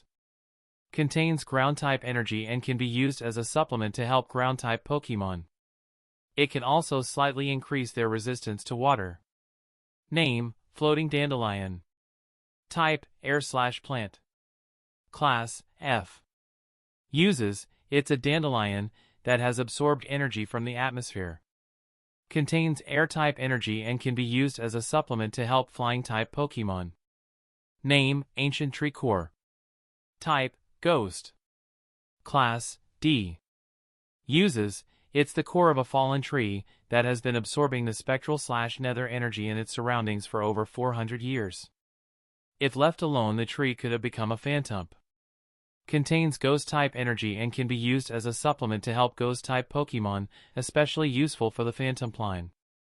When he found the fallen tree, he sensed a disturbance in the force. Sensed a gloomy atmosphere around the tree, so he decided to check it out.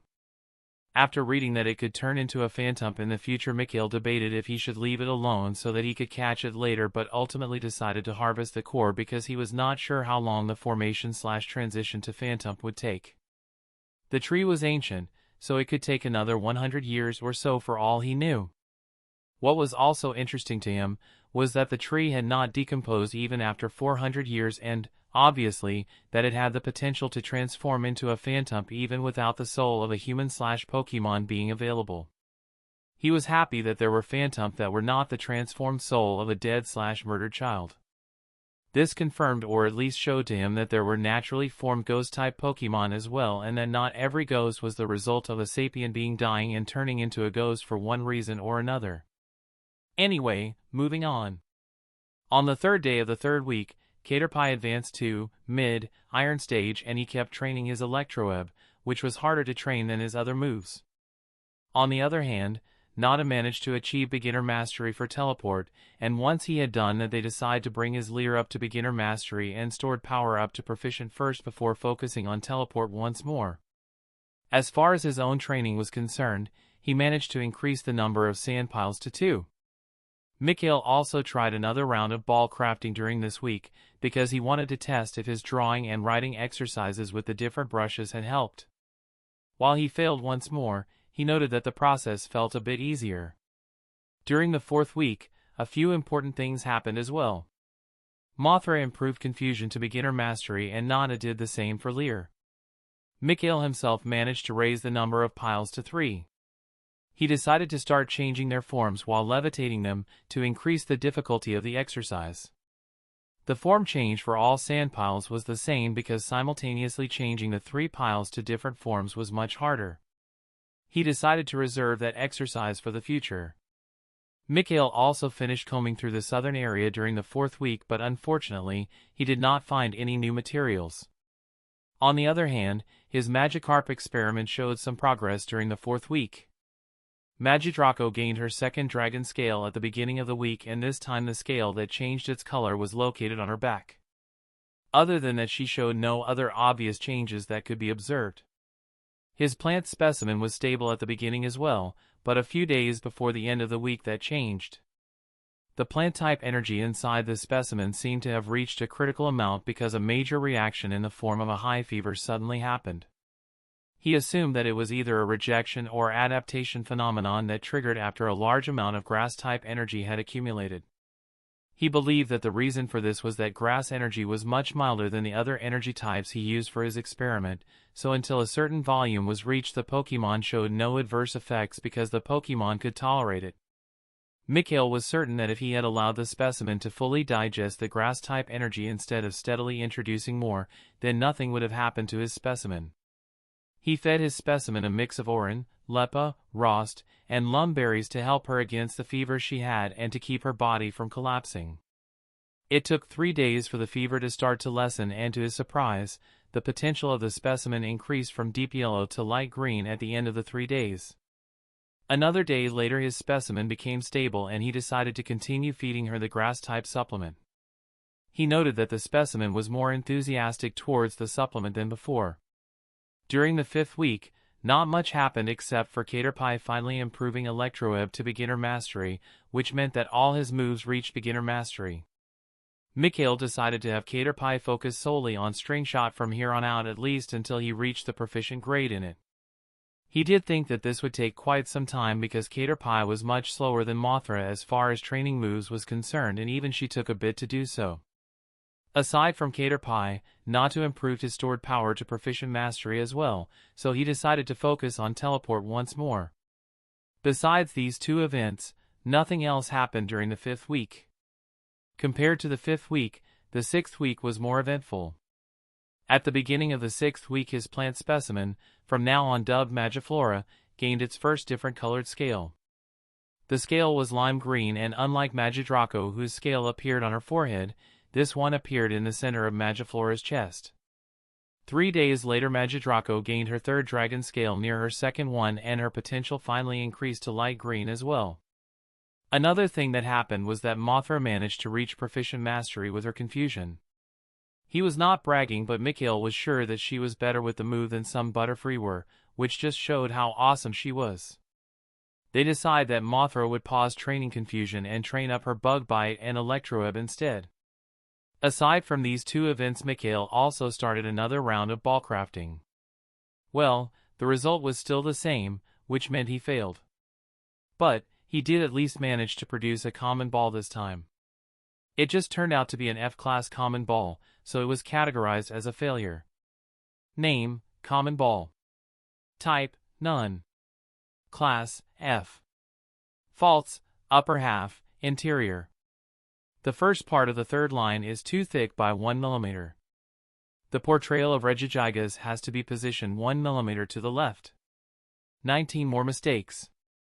Uses: Common balls can be used to catch wild Pokémon. The common ball has the same probability of catching any Pokémon as the standard Pokeball, but if it is used against normal types the probability doubles. This common ball can be considered a failure because it will be unable to catch any Pokémon, except maybe for some newborn Pokémons. When he saw the status of the common ball, Mikhail was simultaneously happy and unhappy. Ouch, the burn. The ball does not even work on all newborns. No wonder it is considered a failure, and not only that, but the number of mistakes is much higher than I had thought. I made 21 mistakes during the crafting process, and here I thought I did a decent job.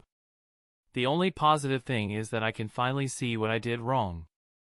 Before this, I couldn't see the status of failures, probably because they were not even considered finished products, but with this one, I can. Now I can finally learn from my mistakes because until now the only thing I could do was try to be more precise, steady, and careful. This is the difference between having a teacher and having none. A teacher can point out your mistakes and tell you what to do better. Now that I can see the faults of my product, I can do the same, which means my ball crafting will finally start to improve for real. He wanted to see if his space could upgrade his ball, but then he remembered that he was already inside his space and that there had been no indication that it would improve it. Nonetheless, he went out of his space with the ball and put it inside his space again, but nothing happened.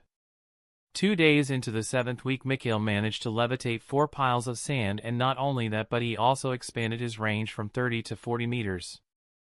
The next day he finished combing through the southeastern area. He, thankfully, managed to find 2 new materials during the process. Name, Whippear berry. Type, plant. Class, F. Uses, contains nutrition and plant energy. Can be eaten as food and causes the consumer to relax greatly, which may cause drowsiness. Name, pink apricorn. Type, plant. Class, F. Uses, contains nutrition and a mix of energies. Can be eaten as food and helps slightly with physical training. Can be used to produce various pokeballs. The berry was an okay find, but he was happy over every new apricorn he found. He started combing through the eastern area the day after. Mothra managed to improve her bug bite to proficient by the end of the 7th week. Mikhail had to admit that it was something else to see a cute little thing like Mothra rip out parts out of boulders by using her bug bite. That more than anything proved to him once more how tenacious Pokemon were, because he was sure even low Iron Stage Pokemon could resist this move 1 or 2 times while only gaining bruises before it started getting injured. During the 8th week, on Arc Day during their call, Rose told Mikhail that her Vulpix egg had moved once the day before. Other than that, Nada managed to improve his teleport to proficient mastery, and Mothra did the same for Electroweb. Besides that, he finished combing through the eastern area, but he, unfortunately, did not manage to find anything new, and after this, only the northeastern area was left for him to comb through. The last few days of the 2 months were part of the 9th week. During these 4 days, quite a few things happened when compared to the calmer 8th week. During this time, Magidraco gained her 4th dragon scale, while Magiflora gained her 2nd scale. Mikhail noted that the process of gaining scales took quite a bit longer for Magiflora than for Magidraco.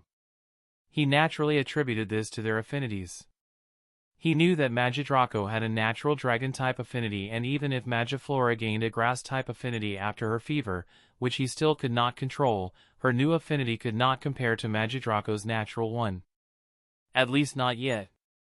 Besides this, his Caterpie improved his String Shot's mastery to proficient, and Mothra tried to use her Bug Bite and Electroweb as references to learn Thunder Fang. Despite being the one to propose the idea, he was surprised when she actually managed to form an initial Thunder Fang. As expected of Mothra, she did not disappoint, and even though neither Mothra nor Natu advanced to the high Iron Stage during these 2 months, Mikhail was sure that they were not far too from advancing either way. Chapter 50, Rescue Operation. 2 days later, while Mikhail was combing through the northeastern area, he stumbled upon a death battle. It was a scene he had witnessed quite a few times during his explorations, which he would have ignored normally because it was part of the cycle of life and he had already accepted that. Like he said, that would have been what he normally did, but this time the participants of the death fight aroused his curiosity. 4 Ekans were attacking 4 Nidoran, and the Nidoran were on the losing side. The reason for this was simple: 2 of the 4 Nidoran were relatively small and seemed quite young. The behavior of the bigger Nidoran led him to the assumption that the bigger pair was the smaller pair's parents or siblings, because they kept protecting them even at the cost of harm to themselves. If the bigger pair did not have to protect the smaller one, they would have probably won that fight even 2 versus 4. Now the real reason this fight attracted his attention was that this was the first time he had seen wild Nidoran in the area surrounding their property, so he assumed that they had recently migrated over here. He really wanted to have some Nidoran, and had been disappointed when he found no Nidoran colonies in the area around their house, but here they were practically delivered into his hands. They were in a life or death situation, so if he saved them he believed that he would be able to persuade them to join his space voluntarily. Allowing themselves to be abducted by him is the least they could do after he saved their lives. Well, actually he would have to check their potential first to see if he even wanted to take them in. It would be a bit stupid if after he saved them it turned out that they had bad potential, because he would not accept them in that case. Species, Nidoran. Gender, male.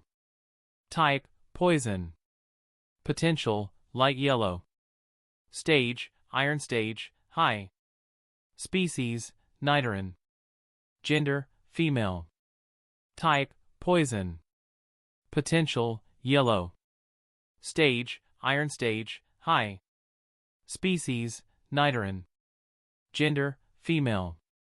Type, poison. Potential, light green. Stage, stageless.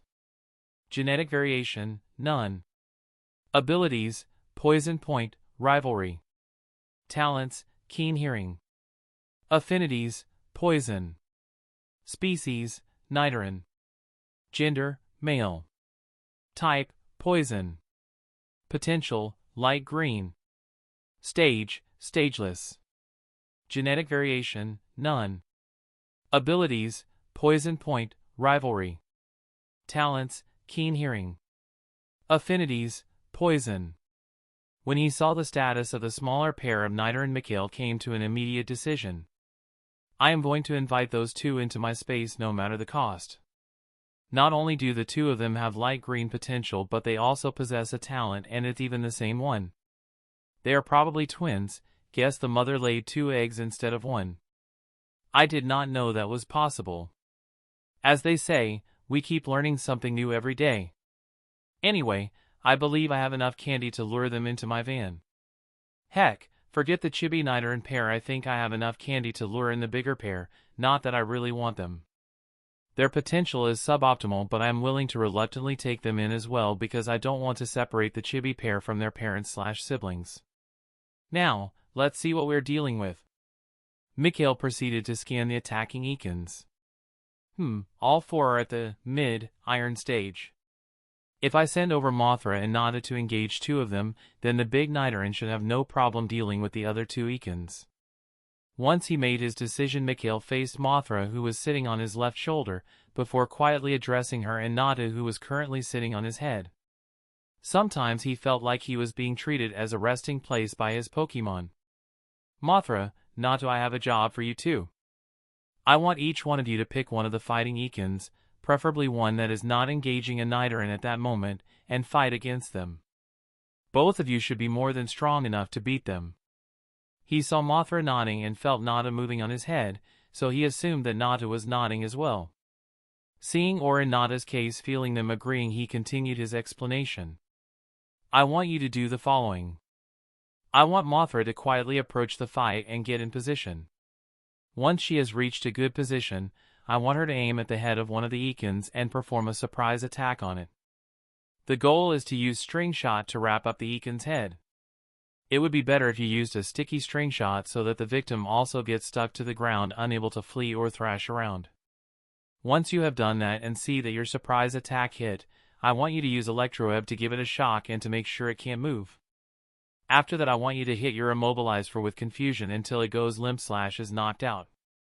Nada, what you're going to do is wait until Mothra gets in position.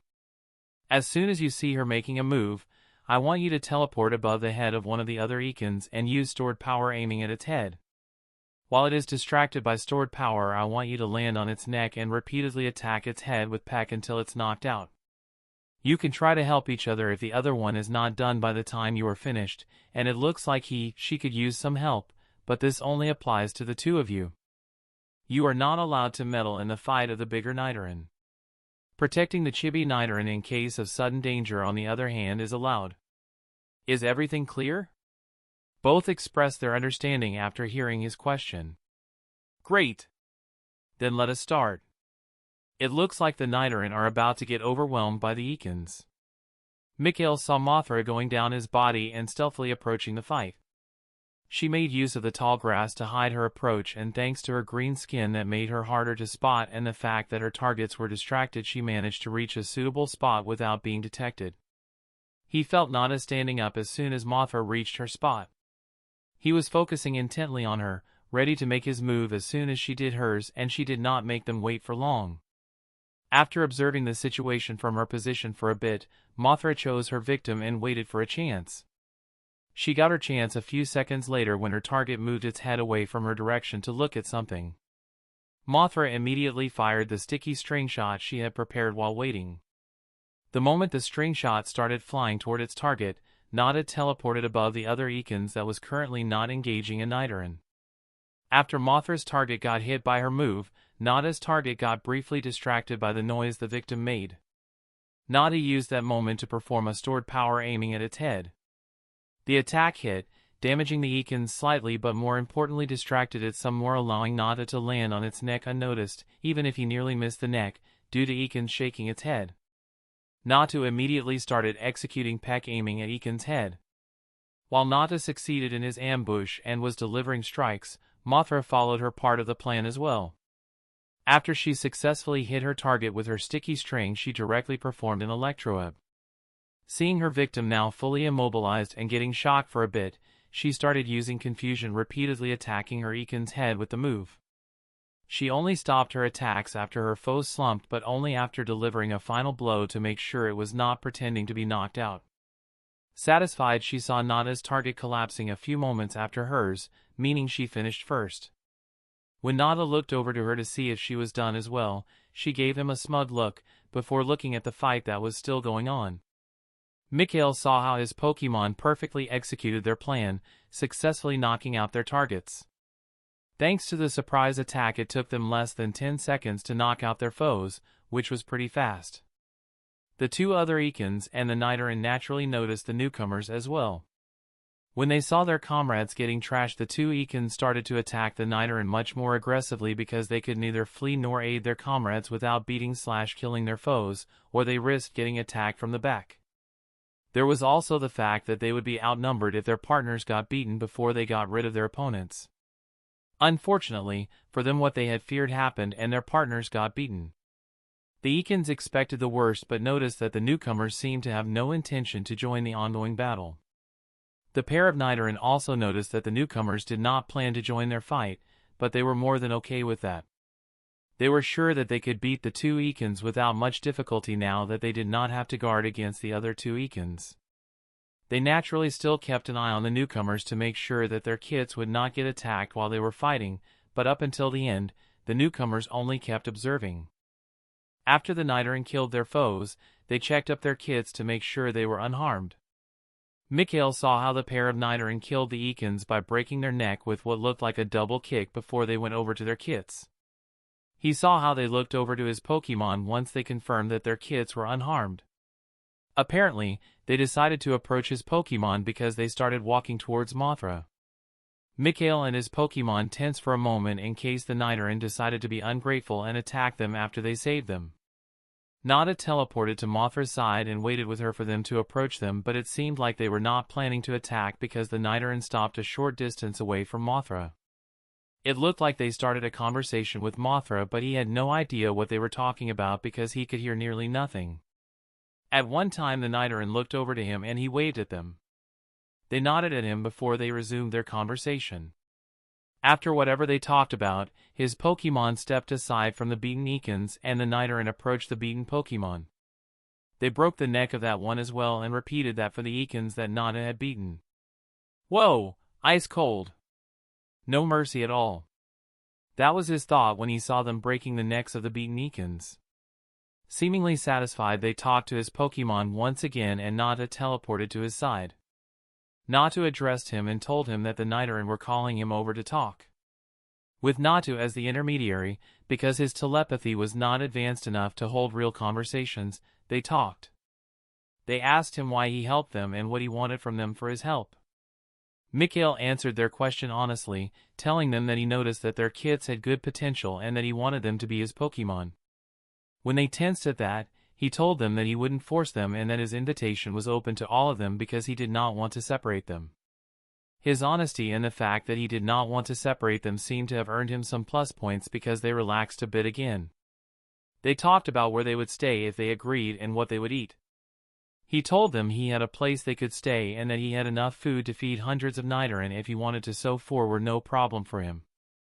The Nidoran eyed him as if saying, "Are you crazy?" and he told them that his Pokemon could confirm his claim. Once he said that the Pokemon started conversing with each other for a bit and he could see Mothra animatedly saying things while Natu was calm. A few minutes later they focused back on him and informed him that his Pokemon had persuaded them. They were willing to join him and he was really happy with their decision.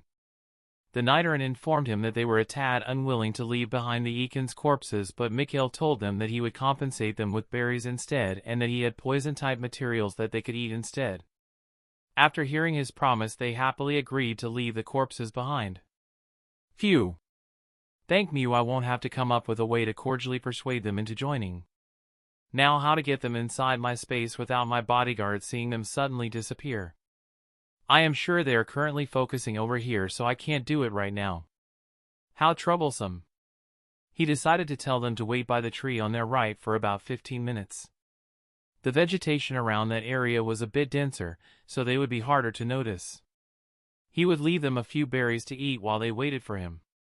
He planned to walk a bit ahead for about 5 minutes before walking the same way back home. On the way back after passing them, he planned to take them inside his space. Since his radius had reached 40 meters, he could do this easier than he would have before. Mikhail explained his plan to everyone and they agreed, so he started walking away. Hopefully, they will still be here when I come back. If they flee instead of waiting for me, there is nothing I can temporarily do, but if that happens I will have to track them down, and then there will be no more Mr. Nice Guy. However, I am sure that won't be necessary. During the walk, he congratulated his Pokemon for the victory in their first real fight. You two have done a great job and I am proud of you. That was a real fight, but you still managed to shut down your opponents without any problems. You also stuck to the plan, so I am really happy. Both of you were really great and I am really, really proud of you. His Pokemon happily accepted his praise and they kept walking while they chatted with each other. Mikhail started to walk back after a short while, and to his joy, he saw that the Nidoran were still waiting for him when he walked by the spot they were supposed to wait at.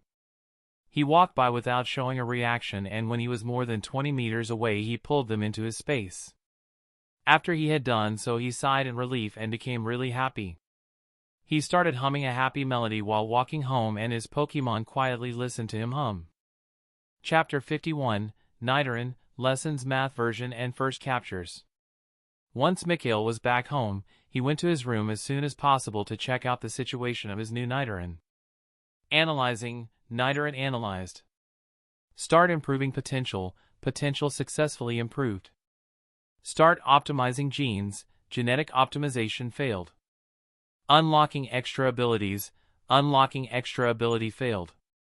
Unlocking talents failed.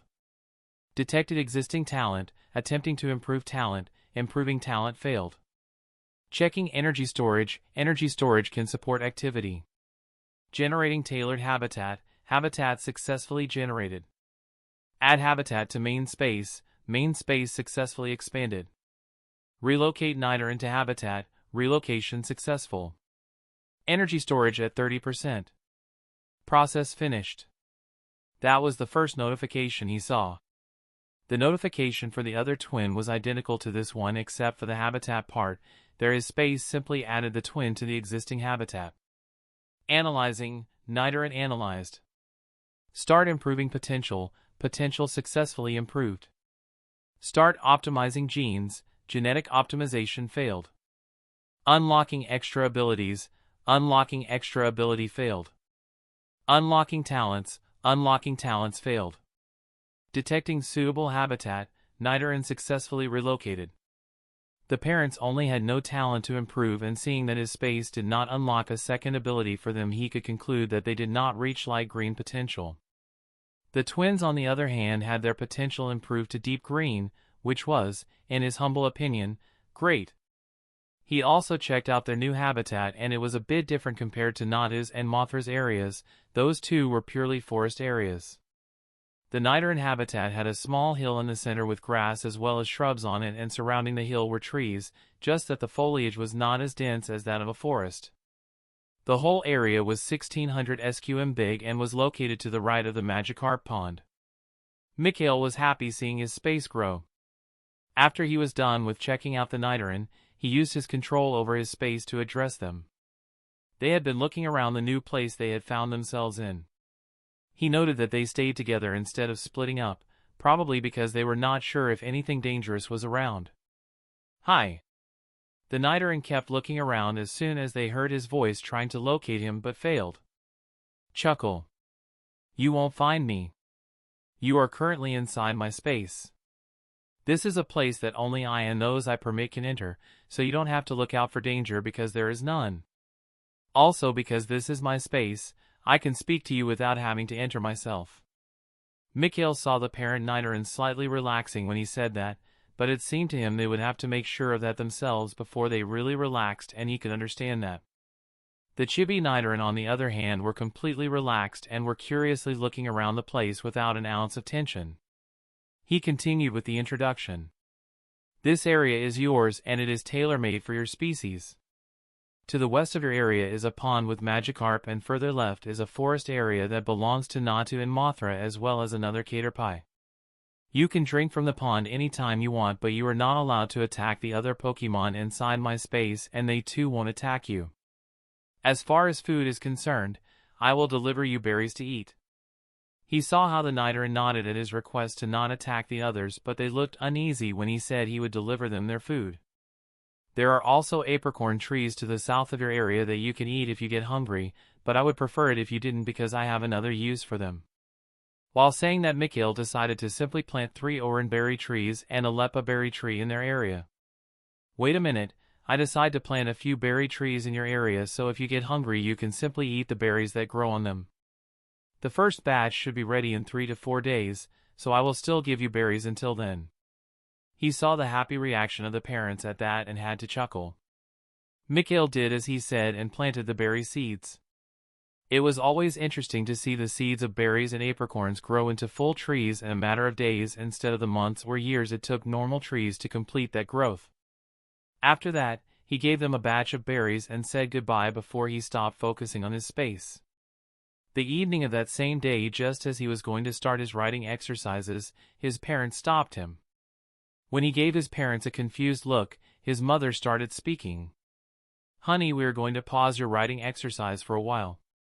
We think that you have done a really good job learning to write the alphabet and all these words.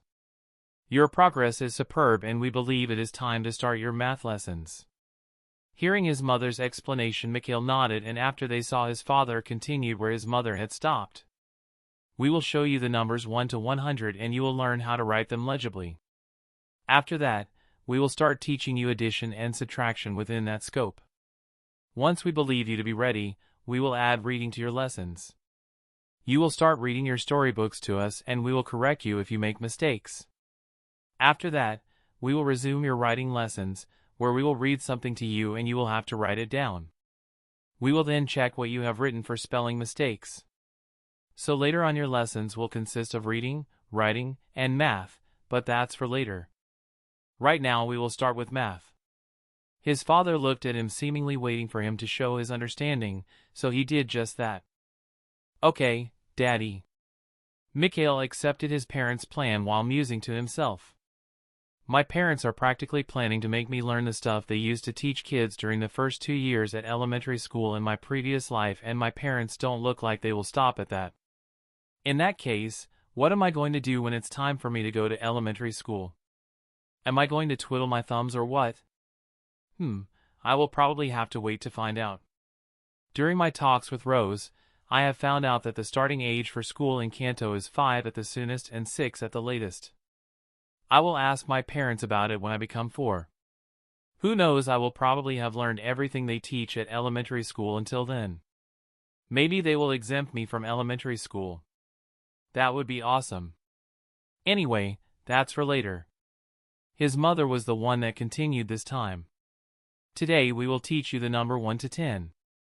She took out a piece of paper that had the numbers written on it.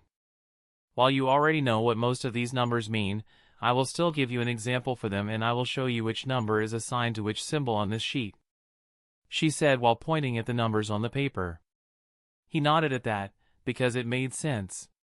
While they used numbers during their talks and he knew for example that 1 meant a single piece of something, he shouldn't know which one of the numbers stood for 1. So their plan was reasonable. She pointed at 1 on the sheet and started to speak again. This is 1, and we use it to when talking about only a single piece of something. She took a single pen and said that she had 1 pen in her hand. After that, she pointed to the next number and repeated that for all 10 numbers.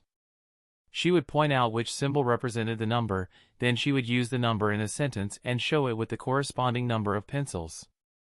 After she did that 2 times she paused and Mikhail's father continued. He was sure his parents had decided to jointly teach him so that they could all spend the time together, which was why they kept alternating who was in charge of teaching. Now that your mother has told you the numbers and showed what they look like, I will show you how to write them. After that, you will have to write them yourself. His father showed him how to write the numbers and Mikhail repeated what he did. This way his normal writing lessons were substituted by math lessons, but the rest of his schedule stayed the same. 2 weeks later during his ball crafting session, he succeeded in making his first common ball. Name, common ball. Type, none. Class, E. Faults, none. Uses, common balls can be used to catch wild Pokemon. The common ball has the same probability of catching any Pokemon as the standard Pokeball, but if it is used against normal types the probability doubles. By the time he went through the whole batch of apricorns that he had prepared for the ball crafting session, he had made 2 successful common balls. It kind of resembled the premier ball, because of the glaze the ball was completely white. The main difference was that the common ball did not have a metallic sheen, because it was made out of wood, apricorn, and it also did not have the red line in the center that the premier ball had. Mikhail immediately used his balls on Magidraco and Magiflora. The reason he did that was to use the artificial bond the balls established to check their full status until they created a genuine bond. It took longer to bond with the 2 Magikarp because he did not spend as much time with them as he did with his other Pokemon, and they also saw what happened to the other specimen, which also slowed down the bonding process. He did not want to wait that long, and now thanks to the common balls he did not have to. He had already decided to use his next successful balls on the Nidoran pair. After he made that decision, he checked out Magidraco's status. Name, Magidraco. Species, Magikarp. Gender, female. Age, 1 year 2 months. Type, water. Potential, light green, 0.3%. Genetic variation, none. Abilities, swift swim, rattled. Talents, none. Affinities, water, dragon, weak. Bond, Mikhail, artificial, weak. Quirks, none. Parameters. Stage, iron stage, low. Vitality, I. Strength, I. Endurance, G. Agility, F. Energy capacity, I. Energy density, I. Resistance, fire, minor, water, minor, ice, minor, steel, minor. Weaknesses, electric, minor, grass, minor. Condition, healthy. Masteries, none. Techniques, tackle, novice, splash, novice. He looked over her status and noted a few things. First of all, it looks like my unofficial nickname has been registered as her name. I really hope this is not permanent, because I don't plan to call her that in the future and I don't think she will like it after she evolves and gains sapience. Let's see. Mikhail checks if changing the name is possible. Yep, can be changed. That's good, but let's leave it for now. I'll change it when I decide on a name for her. What else? Her type is only water, but I knew that because I could already see that before this. Her affinities are what's important. In addition to water, she also has a dragon affinity that is categorized as weak. On a side note, I currently know of 3 affinity categories: budding, weak, and the standard one. Budding means the Pokemon has gained the affinity but it's quite weak. Weak simply means the affinity has not reached the standard one yet. The standard affinity is automatically gained for the type one has. If one manages to increase an affinity to the standard category without gaining the corresponding typing, then that means their affinity is as good as someone that has a typing for said affinity. The next interesting point would be the bond. The bond is identified as artificial and categorized as weak. The rest is as I expected it to be. I knew her parameters besides endurance and agility would be bad, even if I have to say that her agility being F surprised me a bit. I also expected her to only know tackle and splash, but I plan to change that in the future. After he had looked through Magidraco's status, he checked out Magiflora's status as well. Name, Magiflora. Species, Magikarp. Gender, female. Age, 1 year 11 months. Type, water. Potential, light green, 0.2%. Genetic variation, none. Abilities, swift swim, rattled. Talents, none. Affinities, water, grass, budding. Bond, Mikhail, artificial, weak. Quirks, none. Parameters. Stage, iron stage, low. Vitality, I. Strength, I. Endurance, G. Agility, F. Energy capacity, I. Energy density, I. Resistance, fire, minor, water, minor, ice, minor, steel, minor. Weaknesses, electric, minor, grass, minor. Condition, healthy. Masteries, none. Techniques, tackle, novice, splash, novice. He looked through it once before he compared it to Magidraco's status. Except for name, age, potential, and affinities, the rest is the same. Well, the name does not need to be explained and her age simply shows that she is 9 months older than Magidraco. As far as her potential is concerned, she is 0.1% behind Magidraco. Now her affinities on the other hand are actually an important part.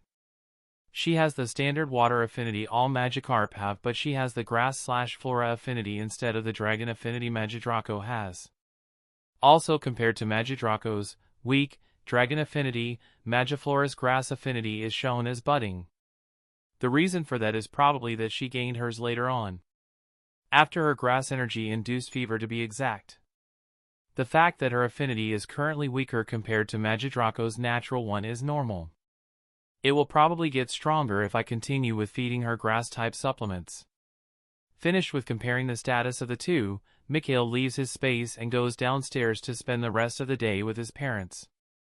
Chapter 52, Improvements and Secret No More, Kinda. 1 week had passed since Mikhail had succeeded in crafting his first common balls, and today an important event happened. Well, at least, it was important for him and his Pokemon. Nada managed to reach the high iron stage.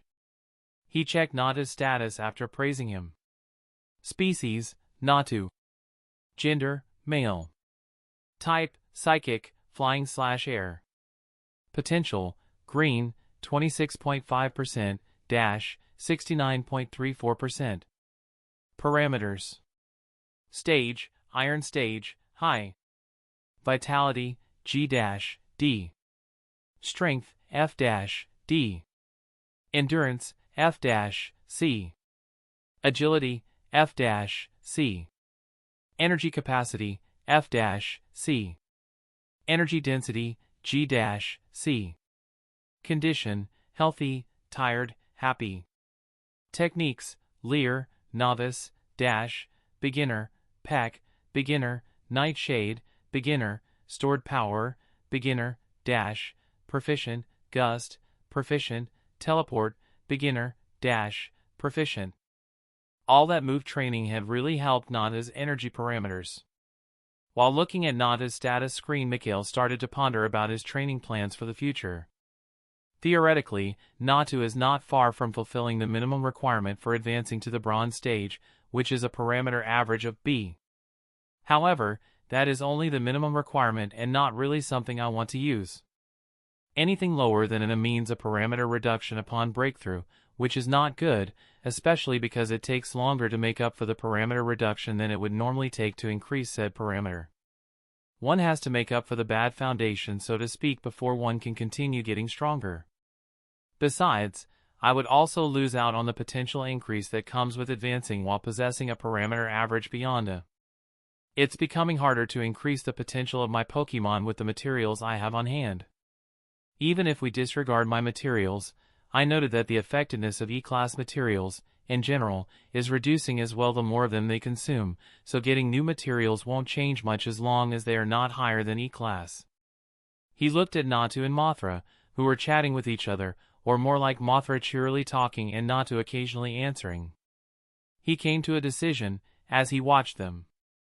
There is no reason to make all of my Pokemon break the limit since it is supplement and time intensive. I will only let Pokemon that I plan to really use go through the limit, breaking all the others simply have to do their best not to regress during advancement. Currently, this means Natu and Mothra will stay at the Iron stage to focus on breaking their limits, while Caterpie will be allowed to break through without breaking his limits. This may lead to Caterpie reaching the Bronze stage before Natu and Mothra, but that does not necessarily mean he will be stronger than them. As a reward for his achievement, Mikhail gave Natu, Mothra, and Caterpie 2 days off. The other two were really happy that they could mooch off Natu's success as well. 3 days after Natu reached the high Iron stage, Mikhail succeeded in crafting another 3 common balls. He had initially been planning to use his next batch of balls to catch the Chibi Nidoran, but he decided against it upon further contemplation. The Chibis were relatively young and naive. Mikhail was sure that he could naturally bond with them in a relatively short time if he spent time with them and kept feeding them with enough candies, with enough berries. Because of this, he decided to use the balls on the 2 Magikarp inside his pond with the highest potential. This way he could see how much they were missing for a potential increase and decide if feeding them supplements would be worth it or not. As for the 3rd common ball, that one could stay in reserve for now. Once he had caught them, he checked their status. Name, none.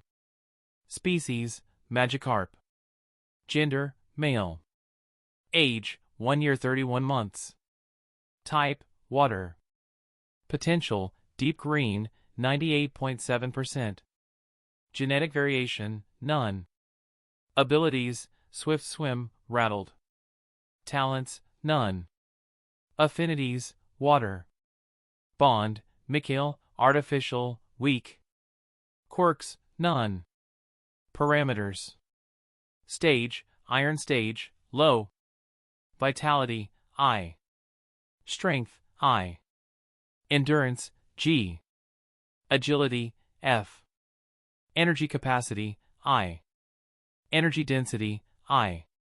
Resistance, fire, minor, water, minor, ice, minor, steel, minor. Weaknesses, electric, minor, grass, minor. Condition, healthy. Masteries, none. Techniques, tackle, novice, splash, novice. These 2 did not have any extra affinity and he did not expect one, but he had not checked before this, so it could have happened anyway. Anyway, once he saw the potential of the male Magikarp, he was sure he could help it promote to light blue in a week at most. The female one, on the other hand, would take longer, about 4 to 5 weeks to promote to light blue, since she had 89.84% displayed in the potential line. Besides the fact that she was female, obviously, and that she was younger, the rest of her status was the same as that of the male. After he was done with their status, Mikhail started to ponder. I think that after both of them promote to light blue potential, it will be time for them to breed. Magidraco and Magiflora will be bred with the male Magikarp as well, as soon as the experiment is done, but that will take some more time.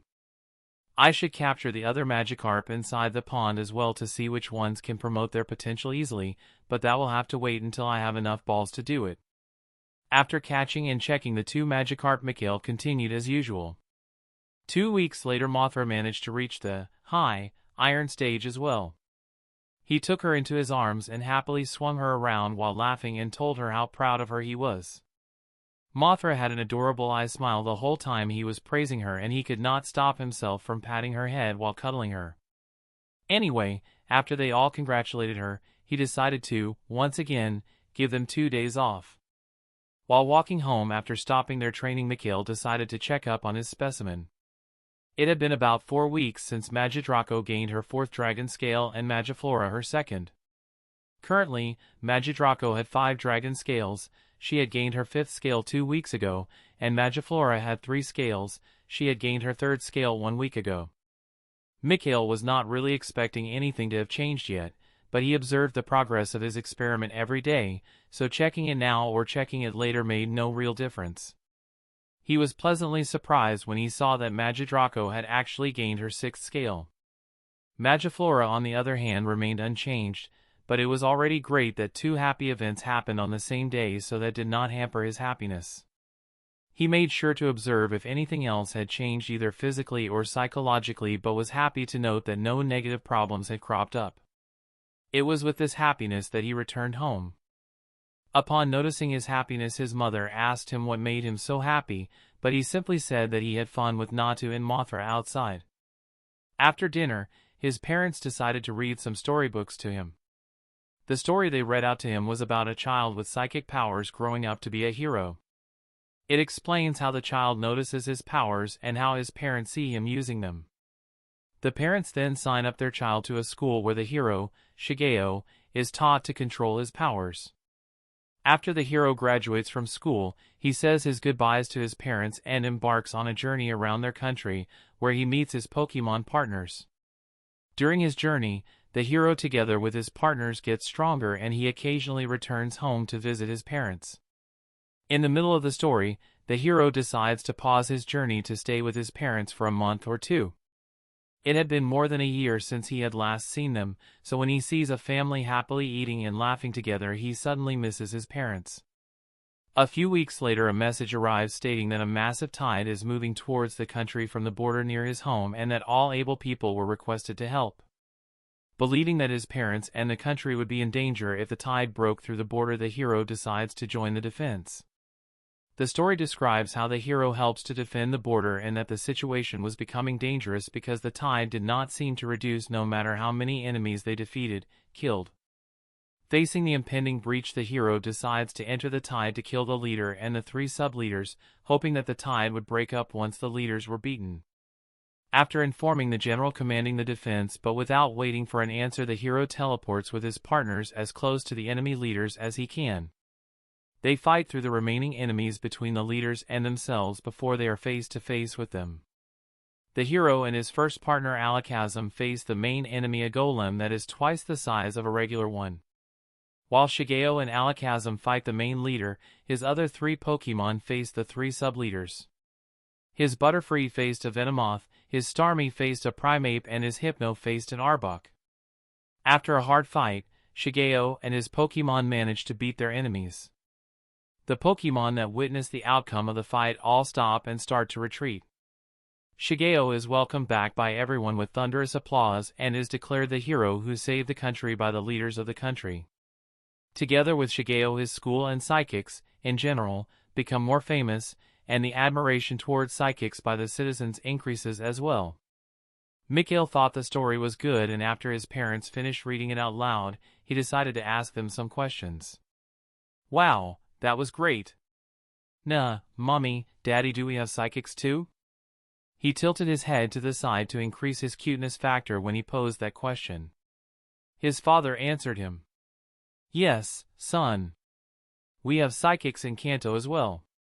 Mikhail, who heard this, put on an awestruck face. Really? Awesome! Are there psychic schools too? Like the one the hero visited? His parents nodded at this, and his mother was the one that replied. Yep.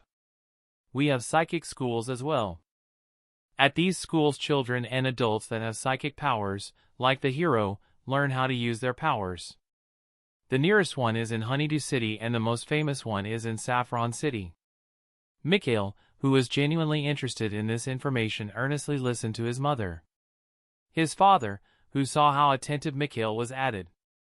While having powers is not common, but it does happen to 1 to 2 people per major city per year on average, and it is always a happy event for a family when one of their members turns out to have powers. Not only that, but the government also supports the families that have such a member. Mikhail, who hears that, is intrigued by it, and he can see that his parents genuinely believe that having powers was a good thing. He did not know if it was his happiness from the events of the day, or if he had let himself get carried away by the story they had read, or it could have been the respect and acceptance his parents showed during their answers. Most likely it was a combination of everything, but Mikhail decided to tell his parents about his psychic talent. "Whoa! Mommy, Daddy, I think I am a psychic too. I felt something warm in the air." Nada said he can feel it too. "He helped me and now I can move it. Sometimes the warmth goes in my head." Mikhail, who saw his parents' happy face, thought, in for a penny and for a pound. Me and Nada played with the warm feeling. And then something really awesome happens.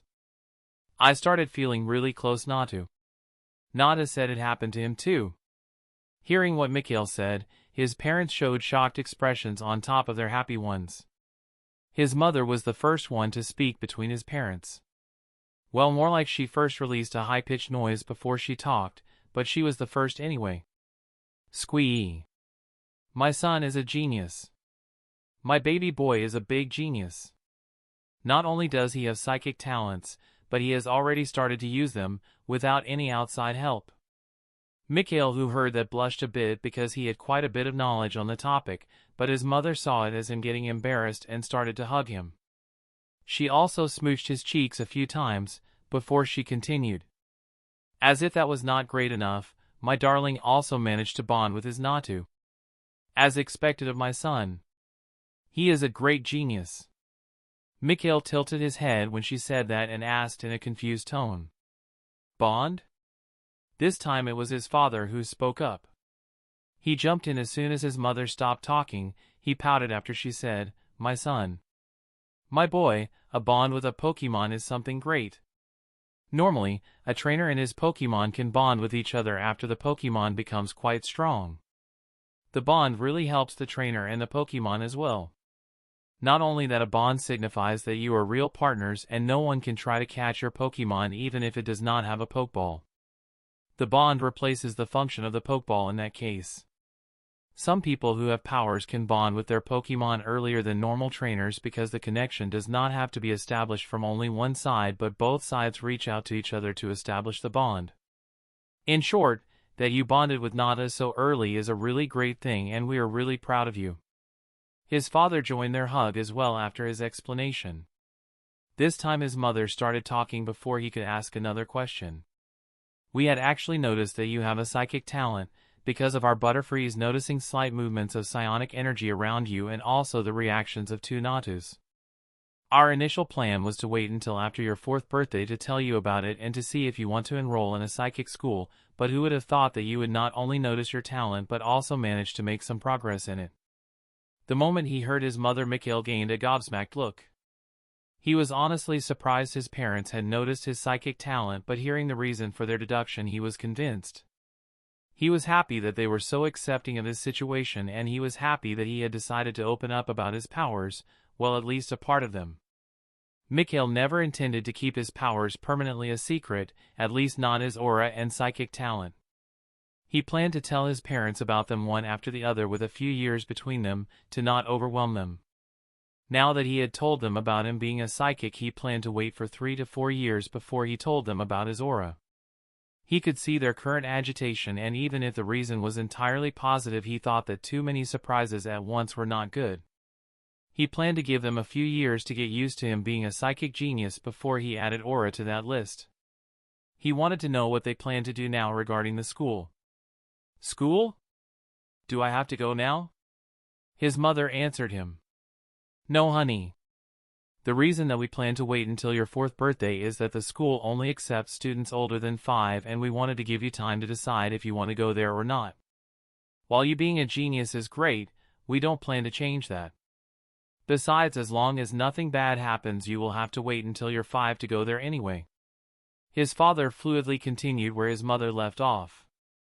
We will look out for a few introductory books that will help you get started or at least help you not lose control, but otherwise we will wait until you're older, okay? Mikhail nodded at that. He was happy with that, and he was sure that after a while he could openly train his powers. After these revelations, the family together with all their Pokemon celebrated. His parents bragged about him to their Pokemon and everyone was happy. Before he went to bed that day, his parents told him that he should not tell others about his powers yet. Rose and her parents were the only exceptions in that regard. They said that we should wait for a little until he is a bit older before being open about it. He nodded at that and promised his parents to be quiet about it. Mikhail had a big smile on his face before he fell asleep that night. Chapter 53, Rare? Not for me. And twins. It had been 1 week since his talk with his parents, and Mikhail could say, no matter how surprising it may sound, that nothing had changed as far as his schedule was concerned. He still did the same things as before, and he also still did his exercises out of the view of his parents. He planned to slowly show his parents that he made progress with his psychic powers, because it wouldn't make sense if he just started doing advanced exercises from the get-go. The one positive thing he noted was that he could accelerate his learning process a bit more than he already had, and his parents simply attributed it to his powers. During his call with Rose, on Art Day, he learned that her Vulpix egg finally hatched. It took about 5 months for the egg to hatch, and that was without considering how long ago the Vulpix had laid the egg before it was given to Rose. She also said that her parents put the egg inside an incubator that helped monitor and help the egg hatch a little faster, or it would have taken longer. He was not sure if she was humble bragging or if she was openly bragging. He already knew that real Pokeeggs took a while to hatch, with some species longer or shorter to hatch than others. Apparently, Magikarp eggs on average took 5 to 6 months to hatch, which was according to his father on the shorter spectrum. He had asked his parents about Pokeeggs after hearing that the Vulpix had hatched. Mikhail's father told him that he had some time ago looked up how long Growlithe eggs take to hatch, and that it took on average 16 to 18 months.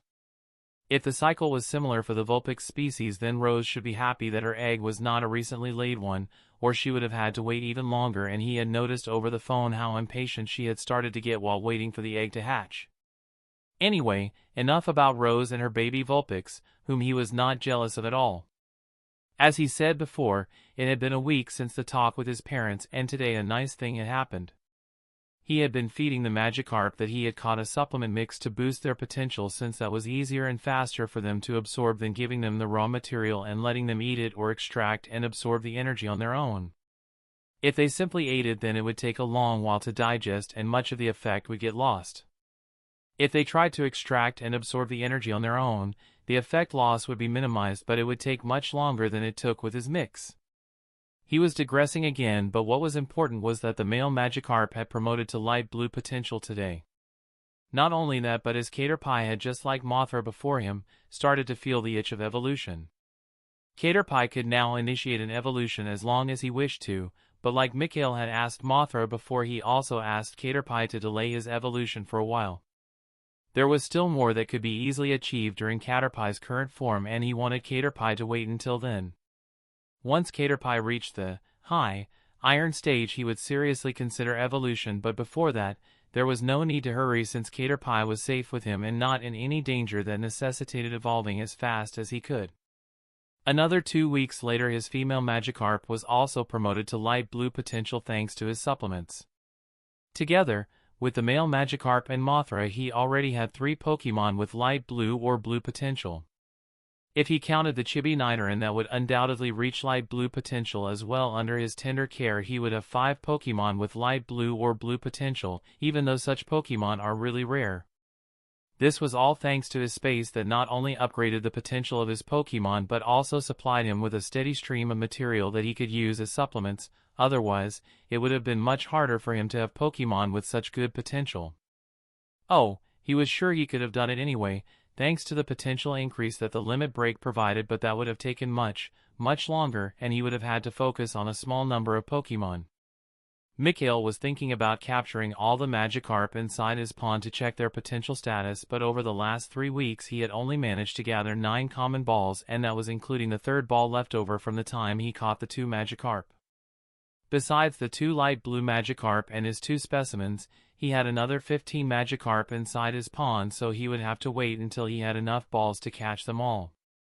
He was not sure why he did not simply catch them separately, but since he wanted to do it at once, he would do it at once. It was not like there was someone that could tell him otherwise, right? He shook his head at that. Now that both his Magikarp had been promoted to light blue potential, he believed that it was time for them to produce some babies for him. He had to make sure that they had some alone time without getting disturbed, and hopefully they would do the rest. 1 week had passed since then, and like he had predicted, the 2 Magikarp shared some intimate moments, but he was not sure if the female Magikarp was pregnant yet. He would have to wait. At most, it would take some more time, and thankfully he had more than enough of that. Currently, Mikhail was inside his space. To be specific, he was at the Nidorans area. Since he had decided to bond with the chibis the natural way, Mikhail would spend 1 to 2 hours every day playing with them and feeding them berries as well as beneficial materials. That was precisely what he was doing right now. He had just played with the chibis for an hour, and now he was sitting on the ground with the 2 of them on his lap. Mikhail was alternately petting the male and female Nidoran, while occasionally scratching them behind the ear, but that wasn't all he was doing, not at all. Besides making them feel real good with his caresses, he would feed them berries or purple lilies. He had been doing this for the last 6 weeks, and he actually started to put the bonding issue aside to simply enjoy spending time with the 2 adorable little things. Exactly, because of this, he became surprised when he suddenly felt the energy of the chibis reach out to his own while he was caressing them. He sent his own energy towards theirs and successfully established a bond with both of them. I honestly thought that would have taken longer," Mikhail said out loud while scratching both Nidoran behind their ear. He could feel the bond between them, and the feeling brought a bright smile to his face. "Nonetheless, this is a pleasant surprise. Thank you 2 for bonding with me." He felt warmth being transferred from his bond and heard them chattering happily at him. He turned to the parent pair that was watching them. "I'll do my best to help them become the strongest Nidoking and Nidoqueen alive, you have my word." He saw how they stared into his eyes for a while after his promise before they both nodded. He was happy that he had their acceptance even if he did not truly need it. It was after all easier to swim with the current instead of swimming against it, and while there was not really anything the 2 could do to hinder him, their support would help his endeavors. The chibis were still young, so having the help of their parents to help motivate them and keep them straight would be helpful. He saw no reason to make his job harder, so all free help was welcome. After conveying his intention to the parents, he checked out the status of the chibi pair. He first checked the status of the female Nidoran. Name: none. Species: Nidoran. Gender: female. Age: 16 months. Type: poison. Potential: deep green, 64.8%. Genetic variation: none. Abilities: poison point, rivalry. Talents: keen hearing. Affinities: poison. Bond: Mikhail, weak. Quirks: curious, playful. Parameters: stage: stageless, 61%. Condition: healthy, happy. Masteries: none. Techniques: growl, novice. Poison sting, novice. Scratch, novice. He started to muse as he looked through her status. Well, their age explains why they are chibi-sized. 16 months is still quite young after all. I know that Nidoran normally mature when they are around 1 year or 36 months old, so they are not even halfway there. It seems she is missing 35.2% to promote to light blue potential. That shouldn't take more than 3 to 4 months to fill, which was not that long. I can't really train them while they are stageless anyway, so hopefully that time is enough for them to reach the low iron stage. The next few lines are still the same. Our bond is shown without the artificial part, so no problems there, and the quirks fit perfectly, so no surprises there as well. I am sure her curiosity and playfulness are what helped us bond faster than I expected, and seeing that they are twins as well as the fact that their behavior is quite similar makes me quite sure that the male chibi will have the same quirks. So next up is her stage, and I can see that she is missing 39% to reach the iron stage. It looks like me feeding them all those supplements and playing with them has helped her develop. Considering her age, her development should have been below 50% otherwise. The rest is not surprising and, as I had expected. Mikhail checked out the male chibi's status next. Name, none. Species, Nidoran. Gender, male. Age, 16 months. Type, poison. Potential, deep green, 64.2%. Genetic variation, none. Abilities, poison point, rivalry. Talents, keen hearing. Affinities, poison. Bond, Mikhail, weak. Quirks, curious, playful. Parameters. Stage, stageless, 59%. Condition, healthy, happy. Masteries, none. Techniques, Leer, novice, poison sting, novice, peck, novice. What he saw was mostly as he expected after seeing the sister's status, but still slightly surprising.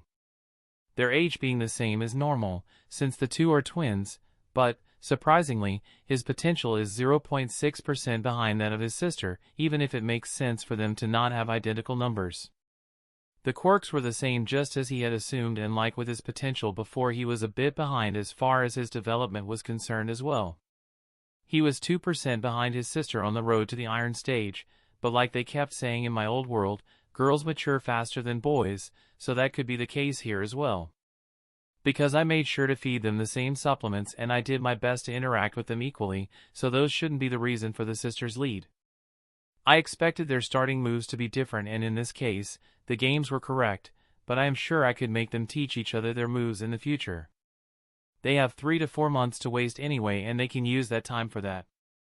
I am sure their parents will help them. If they finish early, I'll make them focus on their poison sting. He felt satisfied after going through their status, especially when he concluded that they would promote to light blue potential in 3 to 4 months. Most were already ecstatic when they managed to gain 1 or 2 blue potential Pokemon during their career, but here he was, already having 2 light blue and 1 blue potential Pokemon with 2 more light blue potential Pokemon on their way. Yes, this brought a smile to his face. He got happy whenever he thought of that. Naturally, he was only talking about the general trainer population when he said that finding 1 or 2 light blue Pokemon was extremely fortunate. People like his father or most ace and upwards trainers were not included in this. Mikhail was sure that those had some light blue or better potential Pokemon because it would have been really hard to reach their position otherwise. He was not saying that he believed it to be impossible to reach that height without them, but he was sure that it would be much harder. Anyway, Mikhail scratched the 2 chibis a few more times before he stood up and gave the family some more berries. After that, he left the space and continued with his day. Chapter 54, The News and Pokeegg. Mikhail fell into a rhythm after bonding with the chibi pair. He told the Nidoran to train their moves on the side, and his other Pokemon already knew what they had to do, so he focused on his own training because he wanted to finally reach Tier 1 First Class. His other personal projects were shifted to a lower priority. He did not forget to make sure everyone was fed and not overworked, while also keeping an eye on his breeding pair to make sure he would receive his eggs sometime in the near future. He decided to focus on increasing his psychical endurance first, so he tried to prolong the duration he could keep his telekinesis up, instead of increasing his range or the number of sand piles he could levitate. It took him only a week to increase his time from 30 minutes to 42 minutes. During the beginning of the second week, he noted that the female Magikarp started to behave a bit differently. He was not sure if she was pregnant yet, but he decided to keep observing. By the end of the second week, he increased the duration to 50 minutes. 2 days after that, while the family was watching TV after their dinner, Mikhail heard/saw something interesting. His parents wanted to watch the news before they played the children's movie they had bought, and one of the news aroused his curiosity. The newscaster said that the position of the official gym in Arrow City had been transferred to the Kanzaki Hall that was specialized in flying-type Pokemon, and that, now, challengers would have to face a team of flying-type Pokemon instead of fighting-type Pokemon if they wanted to win the Arrow badge. Seeing this as a chance to learn more about the gyms and because he was honestly curious about it, he asked his parents about gyms. Oh, gyms like in the stories. Mommy, Daddy, are there really gyms? Do we have a gym in Hope Town as well? Have you won against a gym as well? Can gyms change? He rapid-fired a few questions and his parents had to chuckle at his enthusiasm. His father patted his hair before he answered. Yes, gyms do exist in real life as well, and not only in the stories we told you. Unfortunately, Hope Town does not have any gym at all. Our town is not big enough for a gym, so there is none. Now to your question, if we have won badges, those are the medals you get when you beat a gym during our journey. The answer is yes. Your daddy here has beaten many gyms during his journey. I managed to collect 4 S-rank badges, 8 A-rank badges, and 24 B-rank badges during my journey. Aren't I amazing? Isn't your daddy great? Before Mikhail could ask what his father meant with S-A- and B-rank badge, his mother, who couldn't stand her husband's bragging, retorted. Quit your bragging, doofus. Can't you see that you're confusing my sweetheart with your bragging?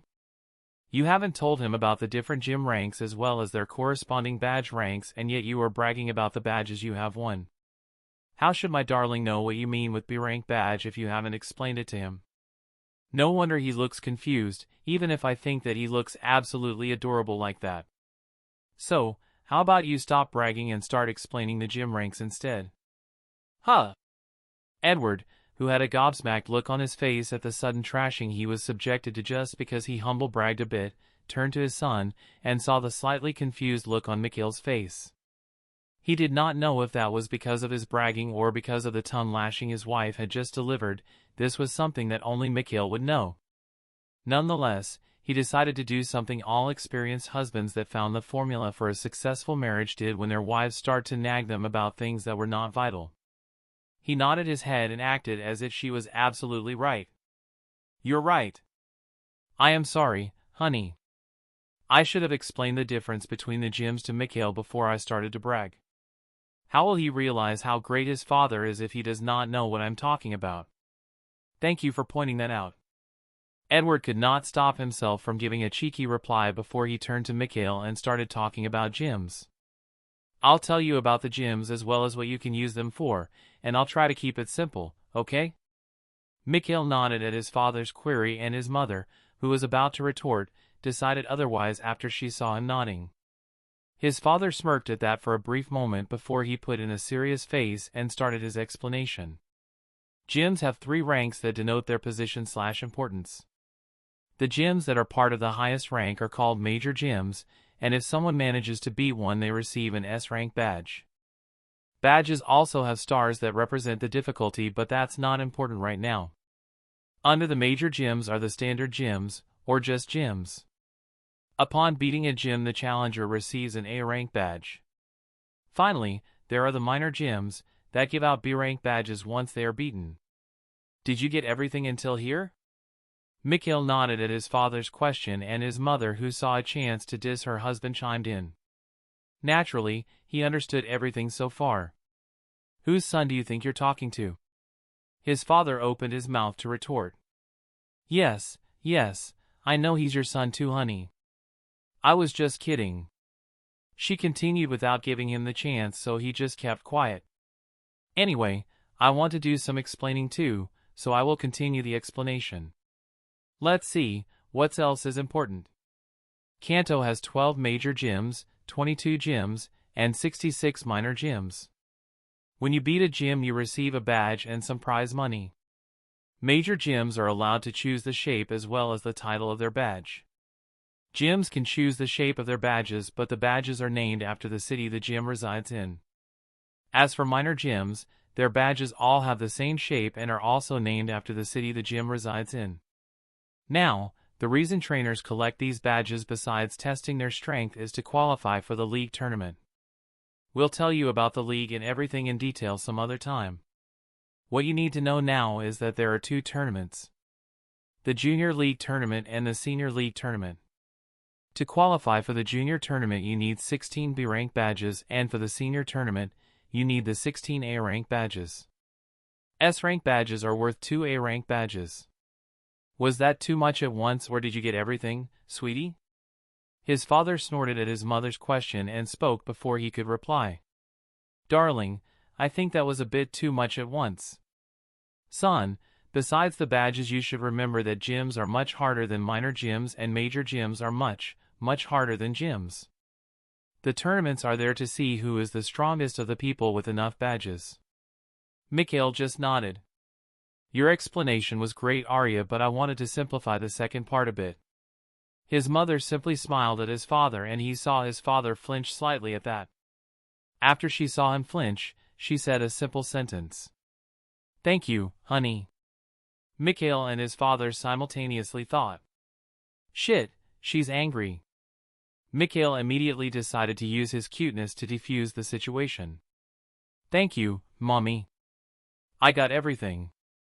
That was what he said before he hugged her. He also kissed her on the cheek and she became happy. Aw, you're welcome, honey. The men mentally wiped their sweat and Mikhail decided to close the topic. He was already happy with what he had heard.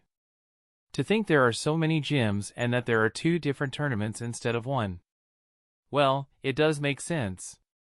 Kanto is really big, so having only 8 gyms would be stupid. 2 different tournaments are a good idea as well, this way lower and higher ranked trainers won't have to participate in the same tournament. As for the specifics, I can learn those at another time. He looked at his parents. I want to watch the movie. Can we watch it now? His parents agreed to his request, and after the movie, he went to bed. 6 days later his mother had her birthday, so they held a little celebration. The cake held no indication of any kind towards her age, despite her being quite young. Apparently his parents told their friends that it was not necessary to come over, and their friends simply send over their gifts through the post. The next day Mikhail's telekinesis duration reached 56 minutes. It seemed to him that all the training he did before had allowed him to rapidly increase his endurance for a while, but now he was reaching the end of that, which was why his improvements kept declining. He also noted after a week of observation that the probability of the female Magikarp being pregnant was high. Mikhail remembered his father during one conversation saying that Magikarp take about 1 month to lay their egg, so he would see in 2 to 3 weeks if she was pregnant or not. He also noticed that some of the Magikarp inside his subspace shared intimate moments as well, so he could probably expect some eggs from there too. As for the other Magikarp inside his pond, there had been no intimate behavior yet. He saw no reason to rush them yet because he was considering relocating some of the ones with worse potential depending on the potential percentage he was going to see once he caught them. Another week passed and he finally decided to stop focusing on his endurance after reaching 60 minutes. Mikhail's next goal was to widen his range from 40 meters to 50 meters. While playing with Grolive during one of his breaks, he randomly decided to check Agni's status. Once he saw the status screen, he couldn't control himself and released a surprised yell. Whoa! While he told Grolive, who had put on a questioning look at his shout, a random excuse, he was thinking something else. Agni's potential increased to light blue. How? When?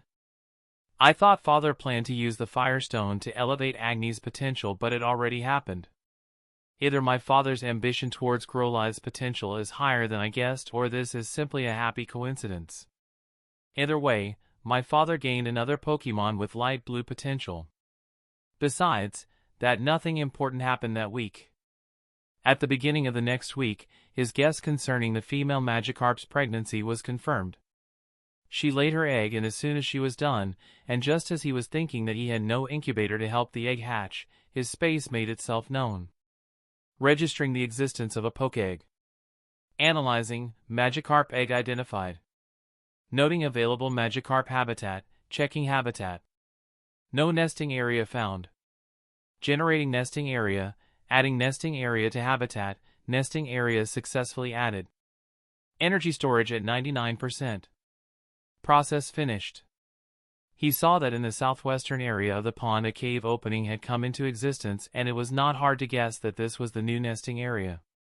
He looked inside the cave and saw multiple places that were obviously prepared for eggs.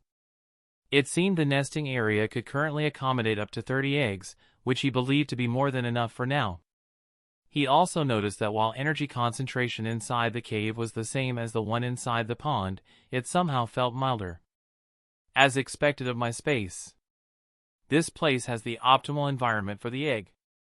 Hopefully, this helps the egg and accelerates the hatching. Mikhail helped the new parents move the egg to the nest. The egg and the parents encountered no problems while entering, but when some of the other Magikarp got curious and tried to enter as well, they failed. The other Magikarp were unable to enter, and Mikhail was happy to note that only eggs and their parents had access to the nesting area. Chapter 55, Advancement, Sapience, Evolution, and Visit. It had been a week since the Poke-Egg situation happened. He had remembered the next day to check out the Magikarp egg, and compared to the Vulpix egg he couldn't see the potential of the egg yet. It said that the potential was currently in flux. It seemed the potential of the Vulpix had already settled, but the one of the Magikarp was not determined yet. He did not know how long it took for the potential to settle, but since it normally took Magikarp eggs 3 to 4 months to hatch, he assumed that the potential would settle in 1 to 2 months. Mikhail had succeeded in increasing his range to 50 meters during this time, and he decided to finally stop focusing on telekinesis. He decided to focus on his telepathy instead because he had neglected it a bit. After not advancing despite his success with his telekinesis, he concluded that he needed to advance in both paths to reach the first class, and after taking a look at his knowledge he saw that he was right. He had decided to take his knowledge as a reference because he wanted to try it on his own. That did not mean he was not using it, because he was, but he mostly looked at it if he couldn't afford to learn it on his own or if he was stuck.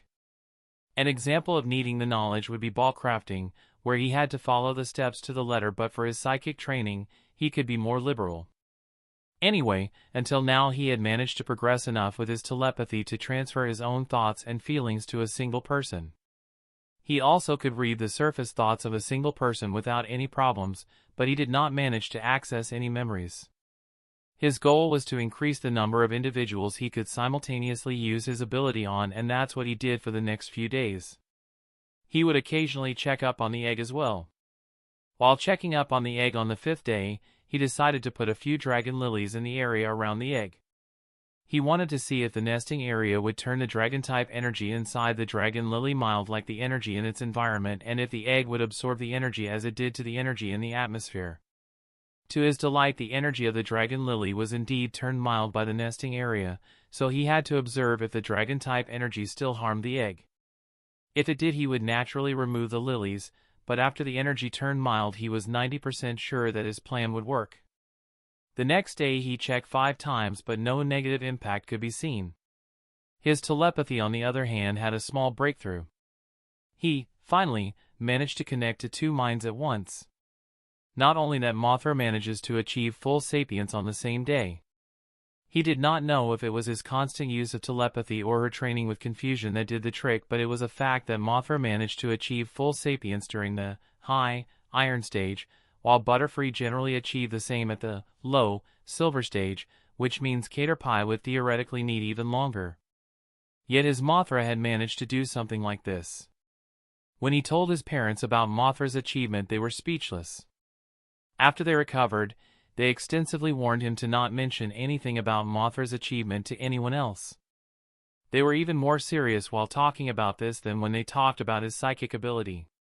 When he asked them why they were so serious, they said that many people would try to steal/get Mothra if her achievement got out somehow. While the Caterpie line, Butterfree included, were not really considered rare Pokemon, a Caterpie that managed to do what Mothra did would be really sought after, because this undeniably proves that her talent and potential are extraordinary. After listening to their reasoning, he agrees with them. They obviously still celebrate Mothra's sapience, but Mikhail decides to tell everyone not to mention it to the outside, even to Rose. During the next day he also checked up on the egg 5 times, but still, no negative impact was noted. For the next 3 days, he reduced the number of checks per day to 3. The result was still the same, with no negative impact whatsoever, so Mikhail decided that the process worked for now and reduced the number of daily checkups to 1. On the 10th day, since he started to focus on his telepathy, he succeeded in checking out 3 minds at once, and it took him another 3 days to increase that number to 4. As soon as Mikhail managed to use his telepathy on 4 minds simultaneously, he advanced to Tier 1 First-Class Psychic and unlocked minor psionic energy manipulation. His advancement caused his space to grow once more, and after it stopped growing he saw that his area had doubled in size, but the house stayed the same. The productivity was also increased to 7 materials per week, but that was not all. Mikhail also noted that he could access the knowledge of the 5th Pokemon stage. The 5th stage is the Dark Gold stage, and it corresponds vaguely to LV 150 to 249. The Dark Gold stage is divided into low, mid, and high grades as well. Low grade vaguely matches LV 150 to 189, mid grade matches LV 190 to 229, and high grade matches LV 230 to 249. Trainers of the ACE class and Elite class generally possess Pokemon of this stage. The main Pokemon of ACE class trainers range from low to mid grade, vaguely matching the LV 150 to 199. The main Pokemon of Elite class trainers on the other hand range from mid to high grade, vaguely matching LV 200 to 249. Afterward, he checked up on Magidraco as well as Magiflora and observed no negative reactions. Happy with everything that happened, he decided to relax for the rest of the day. He focused on his minor psionic energy manipulation for the next 8 days until he managed to form psionic energy into a small dagger and controlled 4 of them at once. When he checked his status, he noted that his own battle prowess had become equal to that of a low, bronze stage Pokemon, which should allow him to see the stage of Pokemon up to the mid, silver stage.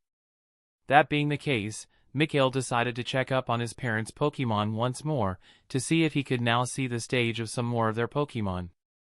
It took him 3 days to check out all of them because he had to wait for Pidgeot and Crobat to come home, but in the end, he managed to check them all.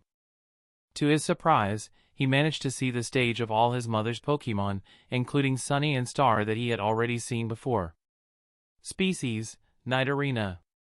Gender: female. Type: poison. Potential: light blue. Stage: silver stage, mid. Species: Butterfree. Gender: female. Type: bug, flying. Potential: light green.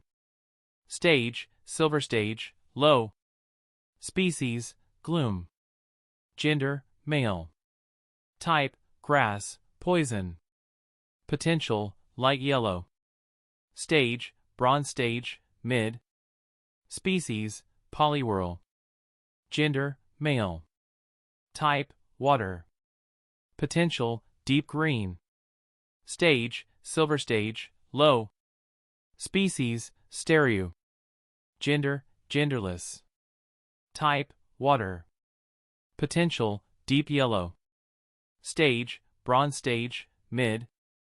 The first thing he noted when he checked her was that Titania's potential had increased to light blue, which was a pleasant surprise.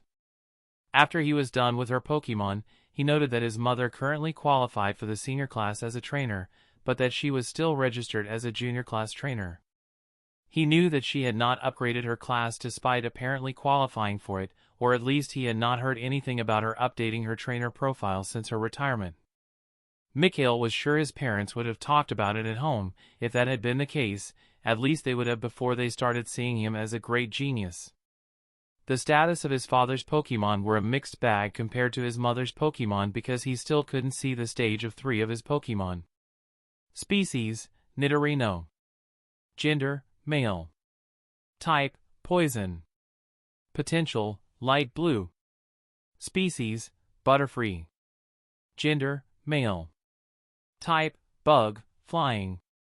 Potential: yellow. Stage: silver stage, low. Species: Pidgeot. Gender: female. Type: normal, flying. Potential: deep green. Species: Crobat. Gender: male. Type: poison, flying. Potential: light blue. Species: Seadra. Gender: male. Type: water. Potential: green. Stage: silver stage, mid. Species: Magneton. Gender: genderless. Type: electric, steel. Potential, green. Stage, silver stage, low. Species, Rhydon. Gender, female. Type, ground, rock. Potential, green. Stage, silver stage, mid. Species, Grolive. Gender, male. Type, fire. Potential, light blue. Stage, silver stage, mid. Nidorino, Crobat, and Pidgeot were the Pokemon whose stage he still couldn't see, and he also noted no change in their potential, but his failure to see their stage meant they were at the high, silver stage or higher.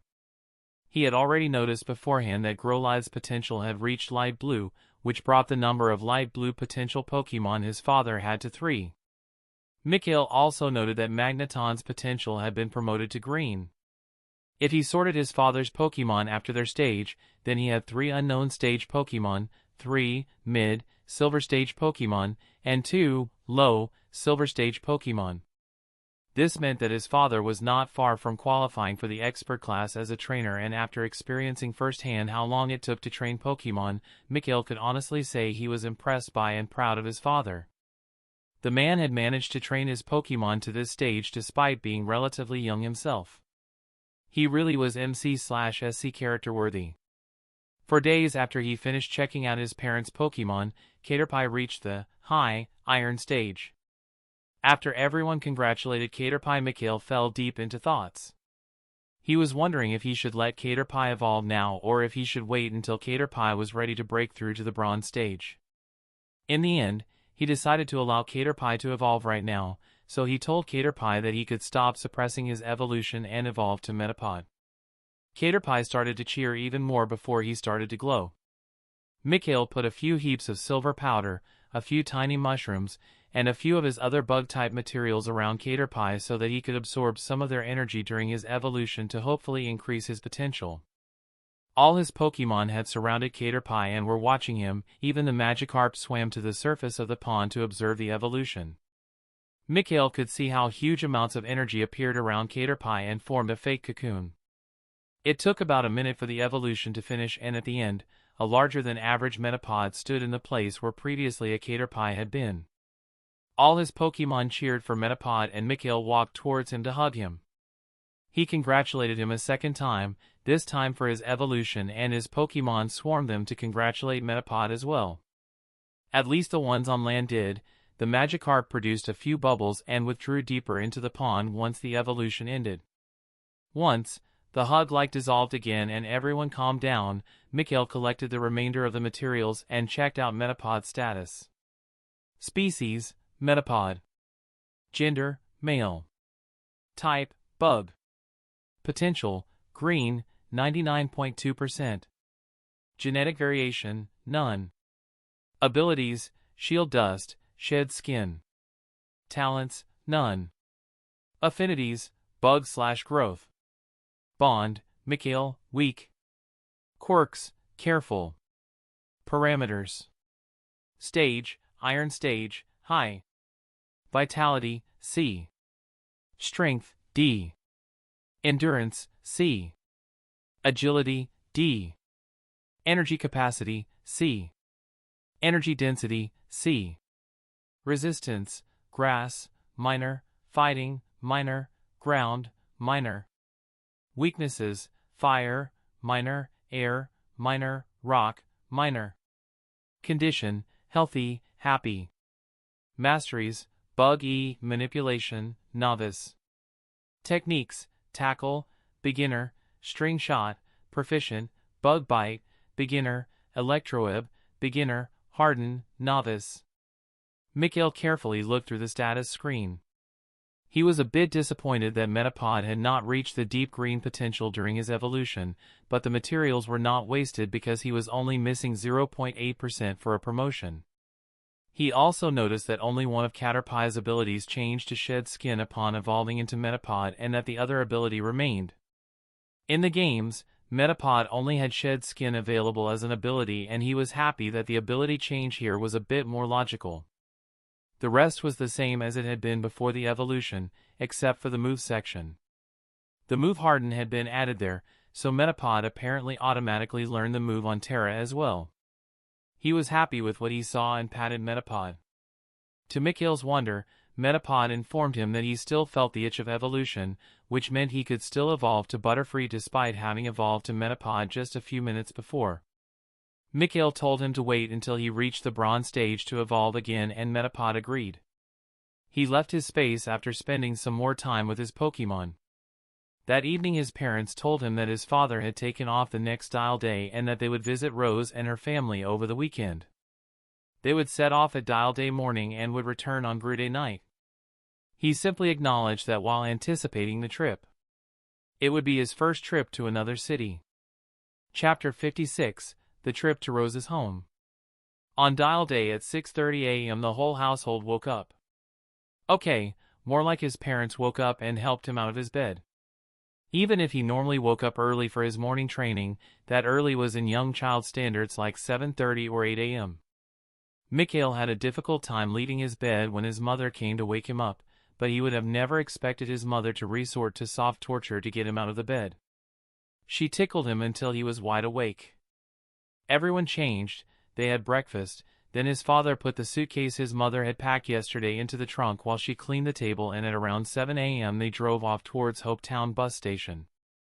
Apparently, his father had reserved a parking space near the bus station for 3 days, so it was no problem to leave the car there until they returned. Their bus to Honey City, a Tier 5 city, would leave at 7:45 and was supposed to reach Honey City at 9:45, so they still had 20 minutes until departure. The bus was already there, it was one of those long-distance buses. They checked in with the driver and entered the bus after his father stored their suitcase. Inside the bus, on one side was a row of 2 seats, and on the other was a row of single seats with walking space between the rows. They went to their reserved seats and Mikhail sat with his mother, while his father sat alone. He did not know if it was because it was early, Dial Day was a workday, or if it was always like this, but the bus was nearly empty, so it was relatively quiet. His mother made his seat lean back a bit and gave him a pillow. Since he was still a bit sleepy, he fell asleep even before the bus drove off. Mikhail was roused from his sleep by his mother shortly before they arrived at Honey City bus station.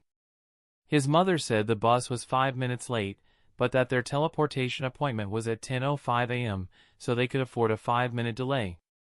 At 9:50 a.m. the bus arrived at the bus station, and they left the bus. After his father took their suitcase, the family walked towards the teleportation hub, and less than 5 minutes later they reached their destination. They had to wait for 10 minutes until their teleportation appointment, so Mikhail decided to grill his parents with a few questions while they waited. He first asked them about the teleportation service and learned quite a bit about it. Apparently, there were different teleportation options one could choose from, and, obviously, all options cost varying amounts of money. There was long distance and medium distance teleportation, private and public teleportation, as well as single and group teleportation.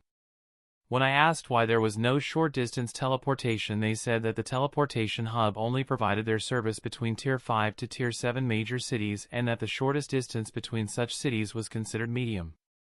Those that wanted to teleport to other places had to privately book the service of psychic trainers. He learned that trainers with psychic types could earn good money thanks to the teleportation business, depending on their strength. Mikhail naturally mentally filed that away in case he needed to earn some safe and easy money. Our teleportation chain was the cheapest option, public medium-distance group teleportation. They would have to teleport 7 times to arrive at Orchid City. After that, he asked about Honey City, specifically why it was named like that. He got a more extensive answer than he had expected. His father told him that in Kanto all Tier 6 as well as Tier 7 major cities were named after colors, except for Palette City, and that one was still related to colors. The other settlements did not have such a requirement, so most cities, towns, villages were named after something they specialized in or an event that happened to the place. Honey City was named as such because it was the biggest honey producer in Kanto. The city used its proximity to Viridian Forest to specialize in honey production. Not only did they have their own honey farm, but they also had special trainer teams that entered the Viridian Forest for really high-quality honey that was quite expensive. His father also told him that their next stop was Honeydew City, a Tier 6 major city. Amidst their conversation, the time for their reservation came and they walked towards a certain man, where 3 other people were already waiting. Mikhail's father went up to the man and they exchanged a few words before his father showed the man something, most likely their reservation. The man nodded before he said that everyone was there. The guy released a Slowbro and told everyone to gather around him. Mikhail was curious about the status of Slowbro, but he was not stupid and wouldn't touch the Pokemon of others without permission. Not to mention using his telekinesis on a psychic Pokemon, that would be quite stupid. After he became a first class, he had focused a bit on keeping the amount of psionic energy he released the same as that of non-psychics, so as long as one was not a considerably stronger psychic than him, or actively checked him out, his psychic prowess should stay hidden. The teleportation itself was really great in Mikhail's mind. He had felt nothing besides a slight tug, after which they were at their destination. One moment they were in Honey City and in a matter of seconds they were at Honeydew City.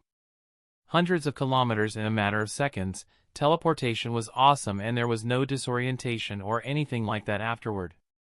Most likely because Slowbro had done that so often that it refined the move quite a bit. The trainer directly left with his Slowbro after making sure no problems happened. Since they had to wait for 10 minutes for their next teleportation, Mikhail decided to ask a few questions and to do the same at their other stops as well. It wasn't like they had anything better to do while they waited, so he might as well learn more about the places they stopped at. It might be useful for the future after all. He asked if there was anything special about Honeydew City and his parents said that they have a gym and 3 halls that were of interest for trainers. The current gym specialized in bug types and the 3 halls specialized in grass dash, flying dash, and normal types respectively. The term for gyms was 30 years and after that duration was up the position of the gym could be challenged or the gym leader could decide to not continue. Everyone qualified could try to gain the position but in most cases, if the challenge was successful, it was one of the halls that gained the position. This was the current gym's 2nd consecutive term and they still had 12 years until the new term was up. The gym leader's ace was a pincer. Mikhail made sure to remember that, because it would give him places to challenge relatively strong trainers after he started his journey and also info on the gym because a new term would have started before he started his journey, so any of the halls could have taken over by then. Besides that, Honeydew City was known for its strong bug-type trainers and training as well as care courses. He only thought as expected of a city with a bug-type gym on its 2nd term when he heard that. When it was time for their teleportation, they walked towards a woman who released a hypno that teleported them to their next stop, Lime City. During their 10 minutes wait, Mikhail learned that Lime City, another Tier 6 city, had a poison-type gym and an electric-type as well as a fighting-type hall. Apparently, the fighting-type hall had been the gym during the last term but lost the challenge 2 years ago to the poison-type hall, making it the new gym. The city had no particular specialties if one did not count the many dojos that called the city their home, with the one of the previous gym leader being the most famous. The ace Pokemon of the current gym leader was a Mook and the ace of the previous one was a Primeape. At 10:20 a.m. they were teleported to Rapid City, a Tier 5 city, by an Alolan Raichu. When he noticed the Raichu he briefly couldn't control himself and hugged it, because it looked so cute, it looked so cool with its levitating tail surfboard. The Raichu got surprised by his sudden hug, and nearly fried him, but it managed to rein in its electricity before he was harmed. He still felt a tingling but that was harmless, even if his hair stood up for a bit as a result. Mikhail got scolded by his parents because of his recklessness, but he thought it was worth it, even if he had to promise to not repeat something like that. He had not forgotten to check the Raichu's status during his hug and saw that Alolan Raichu was shown as a psychic variant Raichu. Its potential turned out okay, it was deep yellow. The trainer gave him a warning not to do something like that again, as he could have gotten hurt before they started the teleportation. During their wait in Rapid City, Mikhail decided to act as if his reckless maneuver never happened and asked things about Rapid City, like why it was called that. Well, it turned out the city was famous for its Ponyta and Rapidash ranches. Now he knew where he would have a wide range of Ponyta to choose from if he decided that he wanted one. He would be able to choose the one with the best potential, and as long as the price was okay he wouldn't have to hunt for one in the wild. They teleported to Jade City, a Tier 6 city, with the help of a Mr. Mime. They only had to wait for 5 minutes for the next teleportation, so he only asked questions about the gym and the halls. The gym here turned out to be a Dragon-type gym, and it was currently on its 5th term. There were currently no halls because they all left after they kept losing the challenge. The ace Pokemon of the gym leader was a Dragonite. His father also added that the city was famous for its dragon theme and that there were courses on care and training of dragons, as well as move tutors for dragon-type moves, like Dragon Breath. Their next stop was Flower City, a Tier 5 city. They had 10 minutes to their next teleportation, so Mikhail did his thing. You would have never guessed it, but the city specialized in flowers. They had all kinds of medical and other useful flowers. Flower City also had a minor gym that specialized in grass-type Pokemon, as well as a poison-type hall. The gym leader had a Bellossom as her ace Pokemon. After Flower City, they were teleported to Citron City, a Tier 6 city, by a Xatu. Nada greeted the Xatu when he saw it, and they exchanged a few words before they teleported. Citron City had a Dark-type major gym and 4 halls. The halls specialized in Ghost Dash, Fire Dash, Ground Dash, and Normal type respectively. The ace of the gym leader was an Umbreon. The city had no specialty besides its diverse training and care courses. They were teleported to their final destination, Orchid City, a Tier 6 city, by a Kadabra. At 10:50 they had finally arrived at their destination. Teleporting from Honey City to Orchid City took them 1 hour, and if one included the 125 minutes bus drive from Hope Town to Honey City, then the whole trip took 3 hours 5 minutes. This was not bad for a nearly 4,000 kilometers distance, but could have been even shorter if they had substituted the bus drive with something faster. Mikhail and his parents left the teleportation hub after they arrived in Orchid City, and they saw Rose and her parents waiting for them. They exchanged greetings and hugs before they started to discuss if they should go to the field's home first or if they should roam around the city first. In the end, they decided to leave their suitcase in the trunk of the field's car and walk around the city until lunch. After that they would decide if they would continue to walk around or go home. Chapter 57, Market. They walked towards the field's car and stored their suitcase inside the trunk. After that, Thorn told them that the teleportation hub was not too far from the main commercial street, and they started walking towards there. The walk took about 10 minutes, and the adults were talking amongst themselves, while Rose was chattering at him and he was half-heartedly listening to her, sometimes nodding or shaking his head. Most of his concentration was on looking around. He noted that most people had a Pokemon by their side, but that all Pokemon were of small or medium size, around the size of a fully grown Growlithe or smaller. When he asked Aunt Lily why that was the case, she told him that all major cities forbade the release of large-sized Pokemon outside of special areas, like the gym or parks, with signs signifying that large Pokemon could be released inside. Those that broke the rule would be fined if they had no acceptable reason or permission to do so. As for the single Pokemon thing, that was more of an unspoken rule kind of thing, so while it is not forbidden to walk around with more than one Pokemon as long as they are small or medium-sized, it is frowned upon by the population. This means you won't get fined for it or anything, but the other people might give you the stink eye for it. When he looked at Mothra sitting on his left shoulder and Nada sitting on his head, all adults chuckled. Uncle Thorn said not to worry and that no one would say anything about them because the two were rather small and Mikhail, himself, was quite young, so people would ignore it because he was cute. He huffed at that. He was not cute, he was handsome, all right? The adults started laughing at his reaction and they continued walking. Mikhail kept checking out any new Pokemon species he saw or species of Pokemon he had not checked as often, but to be honest he was a bit disappointed with the outcome until now. He had checked about 20 Pokemon in the last 5 minutes, but all of them had less than nice potential, including one of the F*King Royal starters.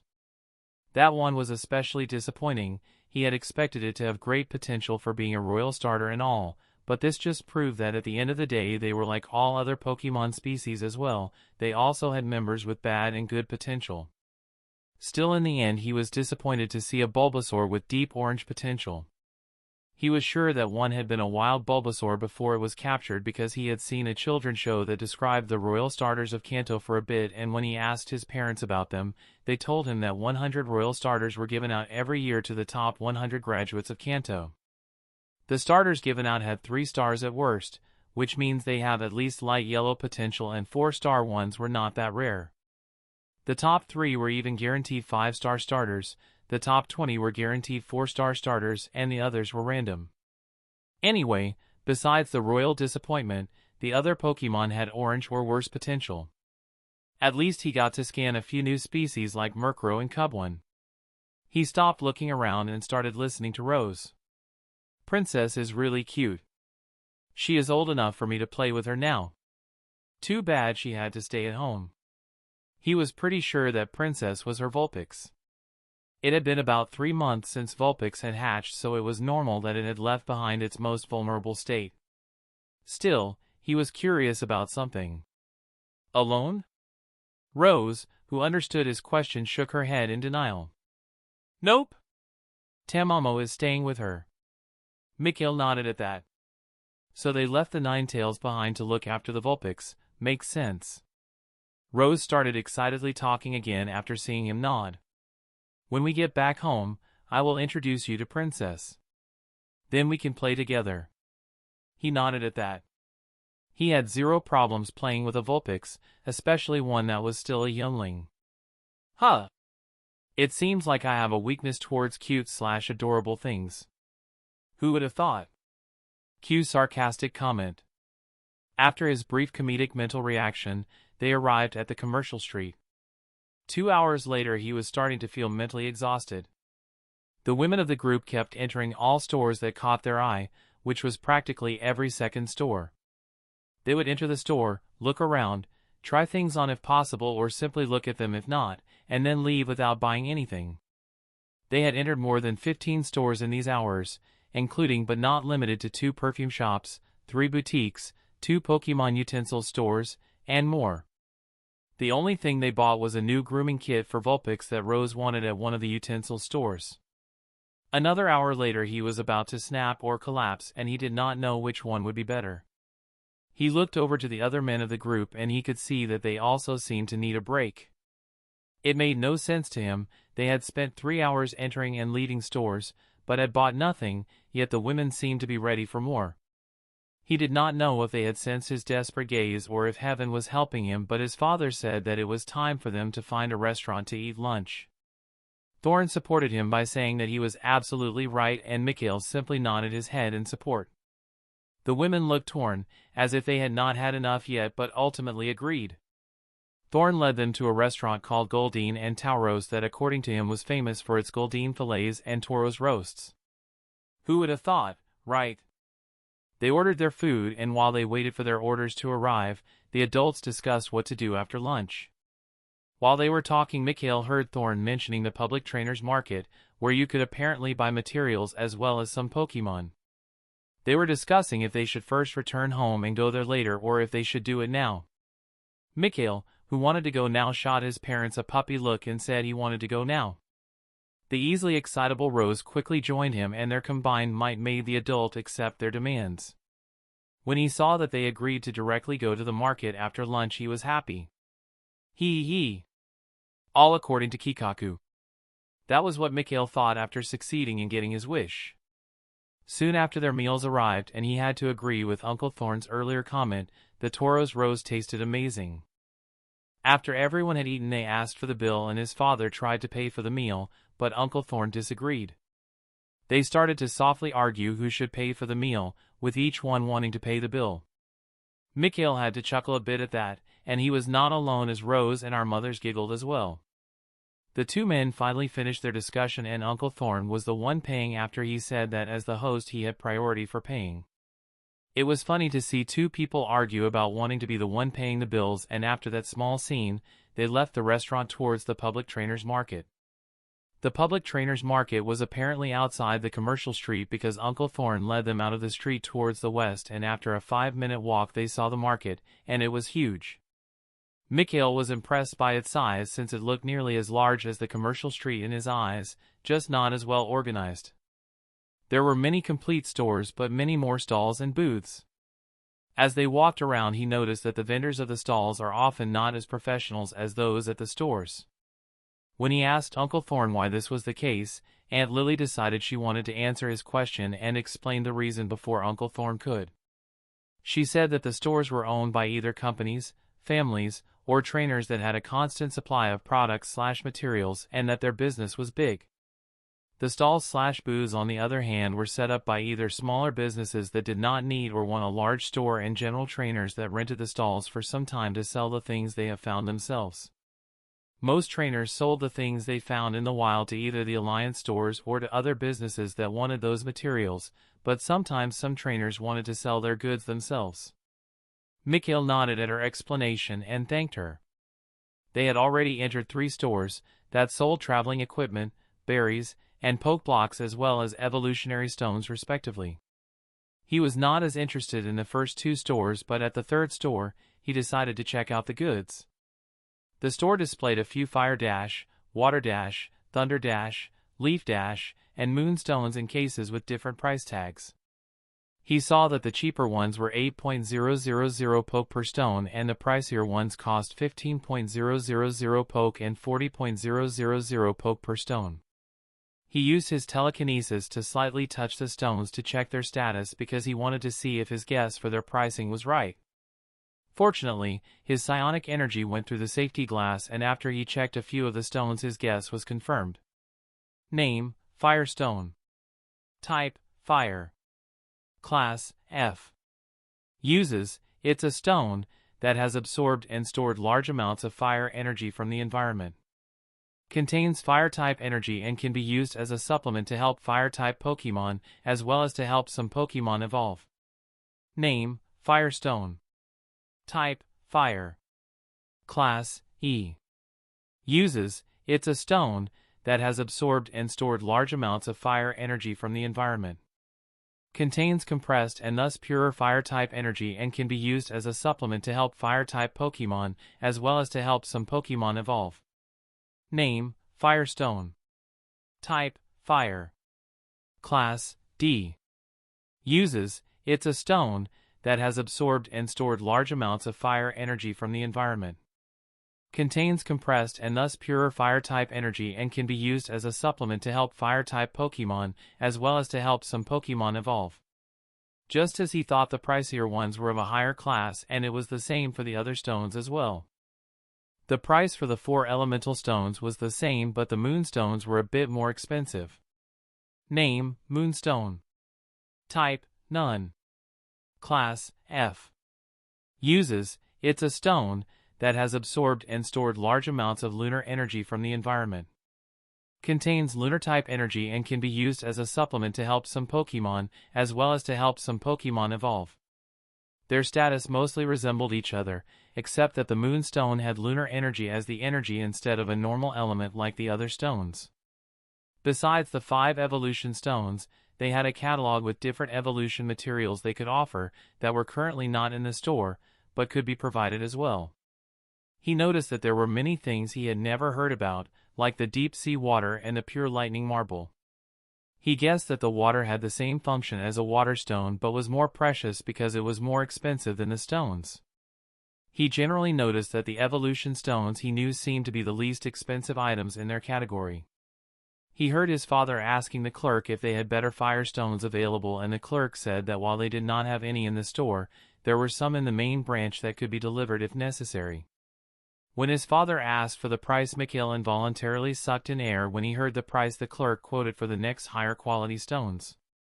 She said the price for the firestone was 130.000 poke. He looked around and saw that except for him no one else was surprised at the price. The adult seemed to have expected something along those lines, and Rose was in her own world looking at the different stones, muttering things like beautiful and shiny from time to time. His father thanked the clerk and said that he will think about it, and they left the store. Once they were outside, his father said that Agni was nearly at the point where his father thought that Agni was ready for evolution, which was why he was gathering information about the necessary high-quality evolution resources. As they kept walking around, Mikhail saw stalls selling different things, including some that sold Pokeballs containing Pokemon they had caught but didn't plan to keep. One stall even sold an Elekid in the form of a public auction. The stall owner said that he had not checked the Elekid's potential since he planned to sell it, because he was a poison-type specialist and had no need for it. At that moment he did not know if it was because Elekid were really rare or if Pokemon were generally expensive, but the Elekid sold for 1.096.000 poke. His father even said that the buyer got a good deal as long as the Elekid had 3-star potential. They did not stand too far from the buyer, who released the Elekid to check it out on the spot before he finalized the payment, and Mikhail used this chance to check its potential since it was barely within his range. Species: Elekid. Gender: male. Type: electric. Potential: light yellow. Stage: iron stage, mid. Genetic variation: none. Abilities: static. Talents: none. Affinities: electric. Mikhail nodded at what he saw. It has light yellow potential, which corresponds to 3-star potential, so the buyer made a profit. After that bit of excitement, they kept walking around. They also visited the stores of a few certified breeding/food farms that decided to sell the Pokemon that showed promising growth instead of using them for other purposes. All of these stores seemed to have 2 options to choose from. One being Pokemon that had their potential tested because they showed the most promise, and the other being Pokemon that were not tested but still showed promise. The first one guaranteed that the buyer would get a good potential Pokemon, but the price would be much more expensive, while the other group had unknown potential but was cheaper because of it. The price of the second group inside the store was the same. These stores were relatively large and kept the Pokemon outside their balls as long as they were not too large. He also noticed that they were all quite young and thus on the weaker side, ranging from stageless to mid iron stage. One store that sold Rattata even had a tested 5-star potential Rattata, which was priced at 2.750.000 poke. He checked it out and saw that it had blue potential. The 4-star ones cost 750.000 poke and the undetermined ones cost 200.000 poke. His father told him that there has never been a case where a Pokemon sold at such certified stores had worse than 2-star potential, so the price was more than fair and the risk acceptable. As long as one got a 3-star Rattata, it would be with the price. He checked out all the released undetermined Rattata and found one with deep green potential among them. Species: Rattata. Gender: male. Type: normal. Potential: deep green. Stage: iron stage, low. Genetic variation: none. Abilities: guts. Talents: none. Affinities: normal/neutral. He tried to get his parents to buy it for him but failed, so he sulked for a bit after they left the shop, but decided to forget it. He now knew where he could buy good potential Pokemon once he started his journey, since all Tier 5 and up cities, and most Tier 4 cities, seemed to have one according to his parents. He could either use them himself or buy them for cheap and sell them for more. During their walk, they heard that there was going to be a gym challenge tomorrow after a trainer had managed to beat the gym assistants today to qualify to challenge the gym leader. Yes, it looked like one had to beat gym trainer before one was allowed to challenge the gym leader, which made sense, as the gym leader would be swamped with challenges otherwise. The games were right in this aspect. Anyway, the adults decided to book tickets for the fight when they saw the odd looks on the children's faces at the mention of a gym battle. Thorn bought the tickets at the gym's webpage before they were sold out, because you apparently couldn't just go to watch the gym matches for free. The gyms made money by selling tickets for the matches, which they used to help finance the gym and the prize money. The challenger did not get a cut of the earnings and only got some money in the form of prize money if he won the fight. After that was settled, they walked back to the Fields' car and drove to their home. The Fields lived in a relatively large apartment. Their home had 5 rooms, a living room, the parents' bedroom, Rose's bedroom, an office, and a guest room. They had dinner. Rose introduced Princess to Mikhail, Natu as well as Mothra, before they played for an hour or two, then it was time for them to sleep. While they were being introduced, Mikhail did not forget to check out her status, but he saw no difference compared to his last check, besides the poke egg part in the stage line turning to stageless. Species, Vulpix. Gender, female. Type, fire. Potential, light green. Stage, stageless. Genetic variation, none. Abilities, flash fire, drought. Talents, none. Affinities, fire. When it was time to sleep, Mikhail this time around did not give the women the chance to somehow make him sleep in Rose's room and directly went to the guest room to sleep while the adults stayed in the living room. Chapter 58, Watching a Gym Battle. The next day after breakfast they decided to go out and walk around until it was time for the gym battle. He had forgotten to ask the type the gym specialized in yesterday, but he rectified that while they were outside. It turns out the gym specialized in the fairy type and that Orchid City only had a single hall, a fire type hall. The gym leader was apparently named Fabian and his ace Pokemon was an Alolan Ninetales. The battle was supposed to start at 3:30 p.m., so at 2:30 p.m. after a satisfying lunch, they made their way to the gym and Mikhail was quite impressed when he saw it. The gym was a really big standalone 2-story building and besides being painted in pinkish tones it did not look too outlandish. The building was owned by the Pokemon Alliance and the gym leader used it for the duration of his or her term.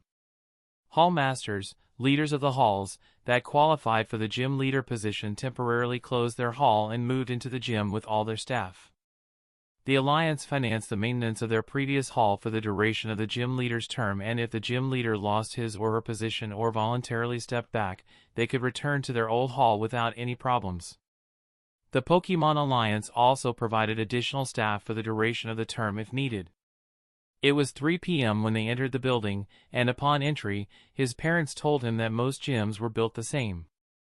There were the registry and waiting area at the entrance, after which one would walk to the inner area where the battlefield was. There were personnel rooms at the sides of the field as well as the stairs leading up to the second floor, where the stands for the spectators were. It honestly resembled an indoor sports stadium a bit minus the open ceiling.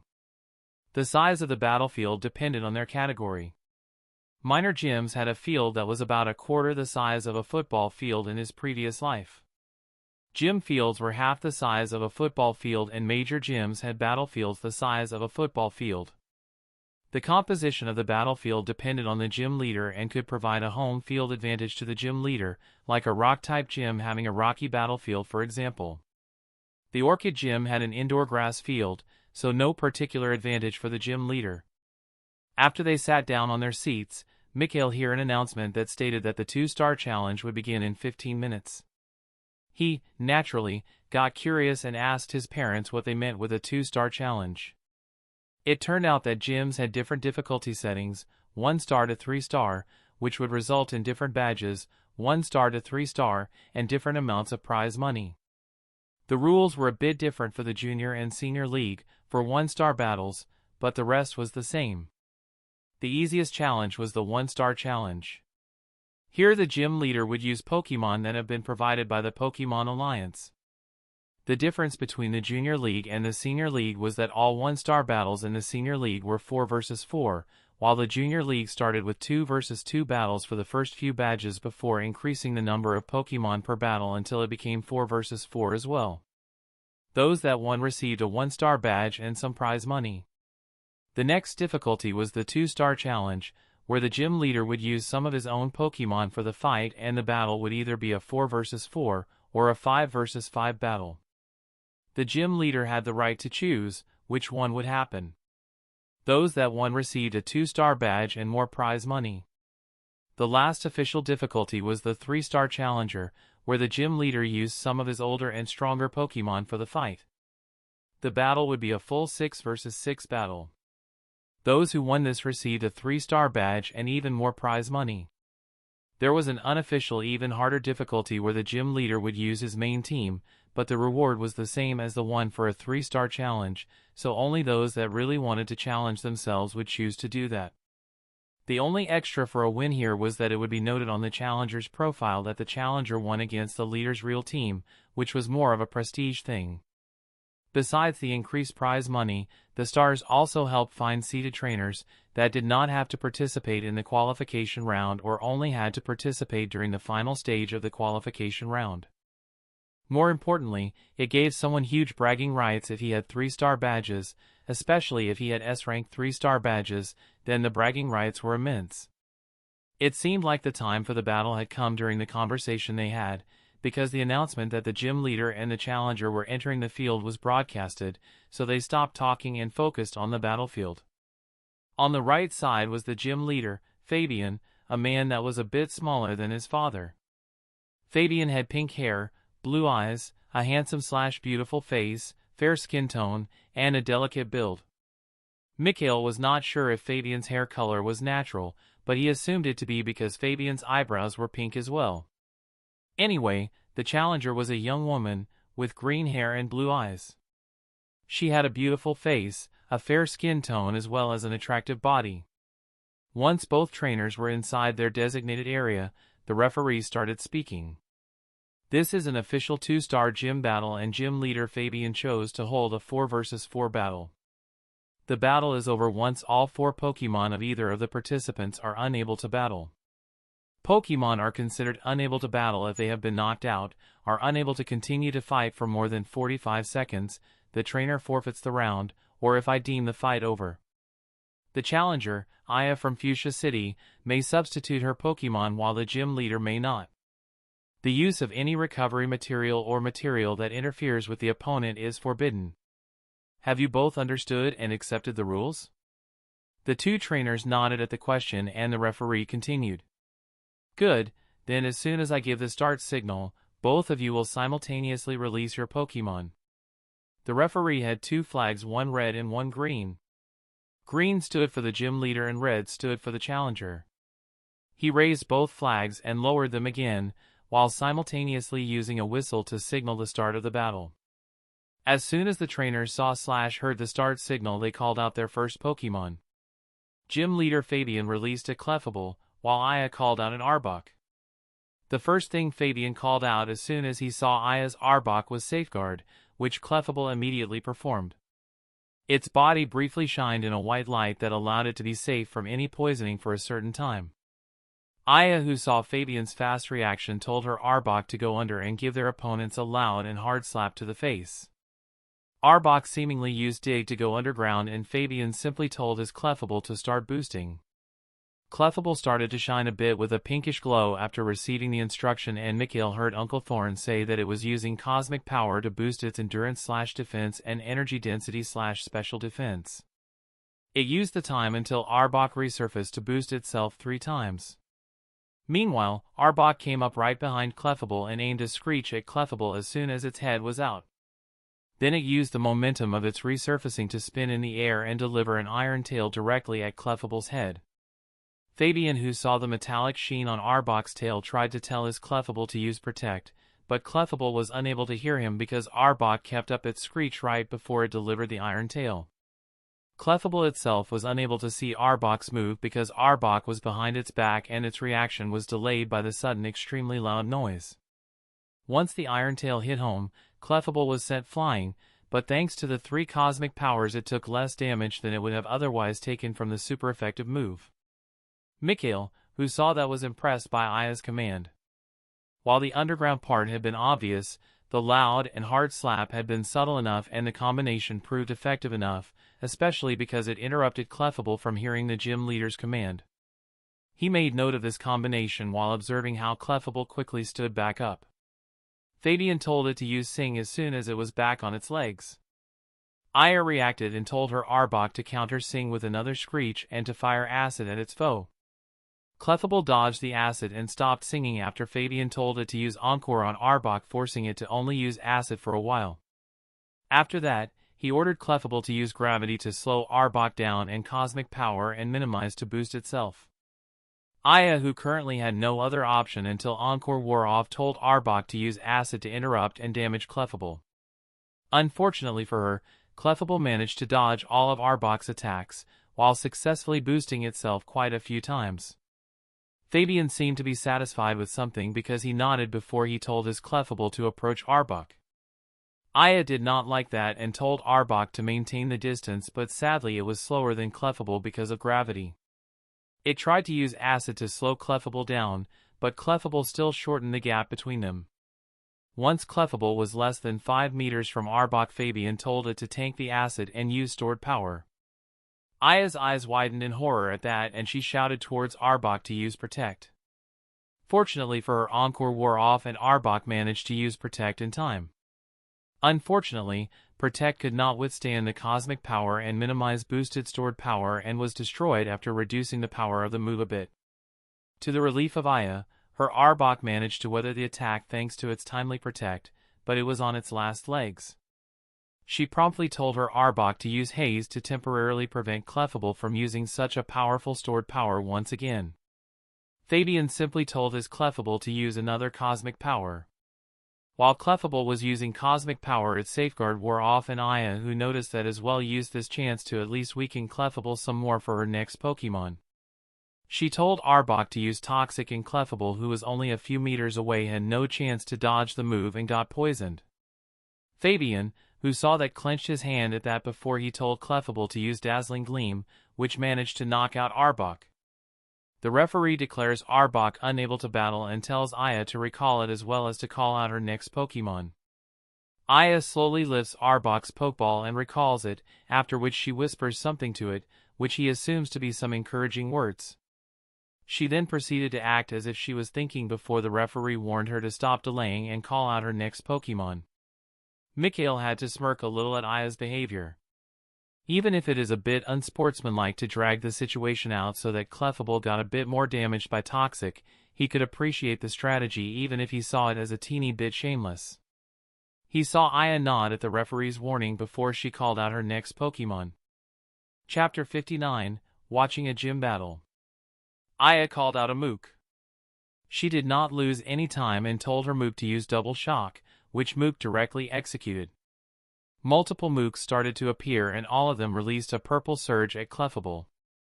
The poor Pokemon was hit by the move because it came so sudden and from everywhere, so before it could really react and dodge, it was hit. Toxic and Venoshock really made a nasty combination. Clefable released a loud scream after it was hit by Venoshock, but for one moment it looked like it could weather the Venom combo, but it ultimately couldn't hold on. The previous damage from the Iron Tail at the head, as well as the poison damage from Toxic and on top of that a Venoshock, was too much for Clefable. It fainted and Fabian recalled it before the referee had managed to announce his verdict. The referee still did his job and declared Clefable unable to battle. He also tells Fabian to call out his next Pokemon, which he does. The gym leader's next Pokemon is an Azumarill and he loses no time to command it to use Rain Dance. His next command immediately follows as well. He tells his Azumarill to use Defense Roll and it starts to perform a rollout. Mikhail assumes, and the adults around him agree, that this is probably a combination of Defense Curls and Rollout. Aya naturally does not simply stand around and does nothing. As soon as Fabian gives the command for Rain Dance, Aya briefly puts on a disgruntled look, probably because the water will interfere with many of the offensive moves of Mook before she returned to a neutral look. She told her Mook to perform the prolonged battle protocol. Mikhail saw how Mook started to shine in purple and gray alternatively before it reapplied its double team. It also looked to Mikhail as if it was shrinking, so he assumed it was using Minimize, but it was the first time he saw Minimize really causing someone to shrink.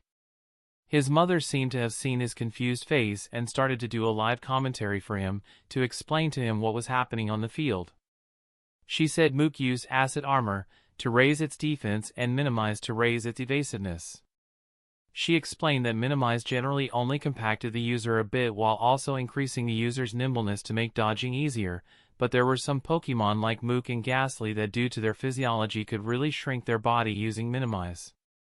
While Mook was boosting itself, Azumarill started running/rolling over the Mook images trying to get the real one. In a short time, Azumarill destroyed 2 images leaving only 5. Aya, seeing the situation, tells Mook to use Mudslap all around the field, causing all places that the Mudslap lands on to become muddy thanks to the rain. She planned to use the muddy ground to make Azumarill either slip or roll out of control. Aya, seeing the Rain Dance wear off, then tells Mook to perform Poison Gas, but Fabian, who saw her move and also noted the muddy ground, tells Azumarill to stop and reapply Rain Dance. It looks like Aya had expected this and had been waiting for it, because as soon as Azumarill executed the move, she told Mook to use Disable to stop them from repeatedly reapplying Rain Dance. The current Rain Dance still dissolves Mook's poison gas, but she says to Fabian that it won't be enough to stop her. Just when Mikhail wondered how she plans to let Mook attack Azumarill, since her long-distance poison and ground moves are being neutralized or weakened by the rain, she recalls her Mook and calls out another Pokemon, a Haunter. He has to chuckle at that and the look on Fabian's face at her move. It seems the gym leader, like Mikhail, had expected her to let Mook use long-distance moves of other types, or to let Mook approach Azumarill either for short-distance moves or to minimize the reduction on her long-range moves by the rain, but she simply changed her Pokemon instead. It was a good idea too. As soon Haunter was on the field, she told it to use Shadow Ray. Haunter used Shadow Punch to appear behind Azumarill, and instead of punching it, Haunter used Confuse Ray. The combo was successful, and Azumarill got confused, but that was not all. Aya told Haunter to use Hypnosis on it, and Fabian tried to tell Azumarill to dodge the Hypnosis. Unfortunately, his command did not get through to his confused Pokemon, so it got lulled into sleep by Haunter. Aya used Azumarill's defenselessness to command Haunter to use Curse on it. Then, to recover the damage Haunter received by its own move, she told it to use Dream Eater. Fabian, who had been trying to call out to Azumarill to wake it up, stopped what he was doing after Haunter used Dream Eater the second time. He saw that the probability of Azumarill waking up before it got knocked out by Curse and Dream Eater was slim, and even then it wouldn't be able to fight for long, besides that the rain had stopped, so its water moves would not be boosted in case he tried to use them. Furthermore, poison moves were back on the table, so instead of allowing Haunter to keep recovering, he recalled Azumarill. The referee, seeing Fabian recalling Azumarill, says that the gym leader forfeited Azumarill by recalling it and that Haunter won. He told Fabian to release his next Pokemon, who called out a Gardevoir. Aya, seeing Fabian's Pokemon, recalled her Haunter and called out her Mook again. Both trainers simultaneously gave their commands. Fabian told his Gardevoir to use Teleporting Team, which it did, resulting in 8 Gardevoir that kept changing positions. Unfortunately, the move was useless against the move Aya told Mook to use, which was Poison Gas. The poisonous gas filled the whole field except for the trainer boxes that were protected, so Gardevoir could not escape it and got poisoned. Fabian, who saw his Pokemon get poisoned, decided to go on the offensive. He told it to approach it and use Hypnosis, but Aya reacted to his command and told Mook to counter with Screech. Mikhail, who saw that, was impressed. To use Screech to disrupt Gardevoir's concentration, hence her Hypnosis, is a good idea.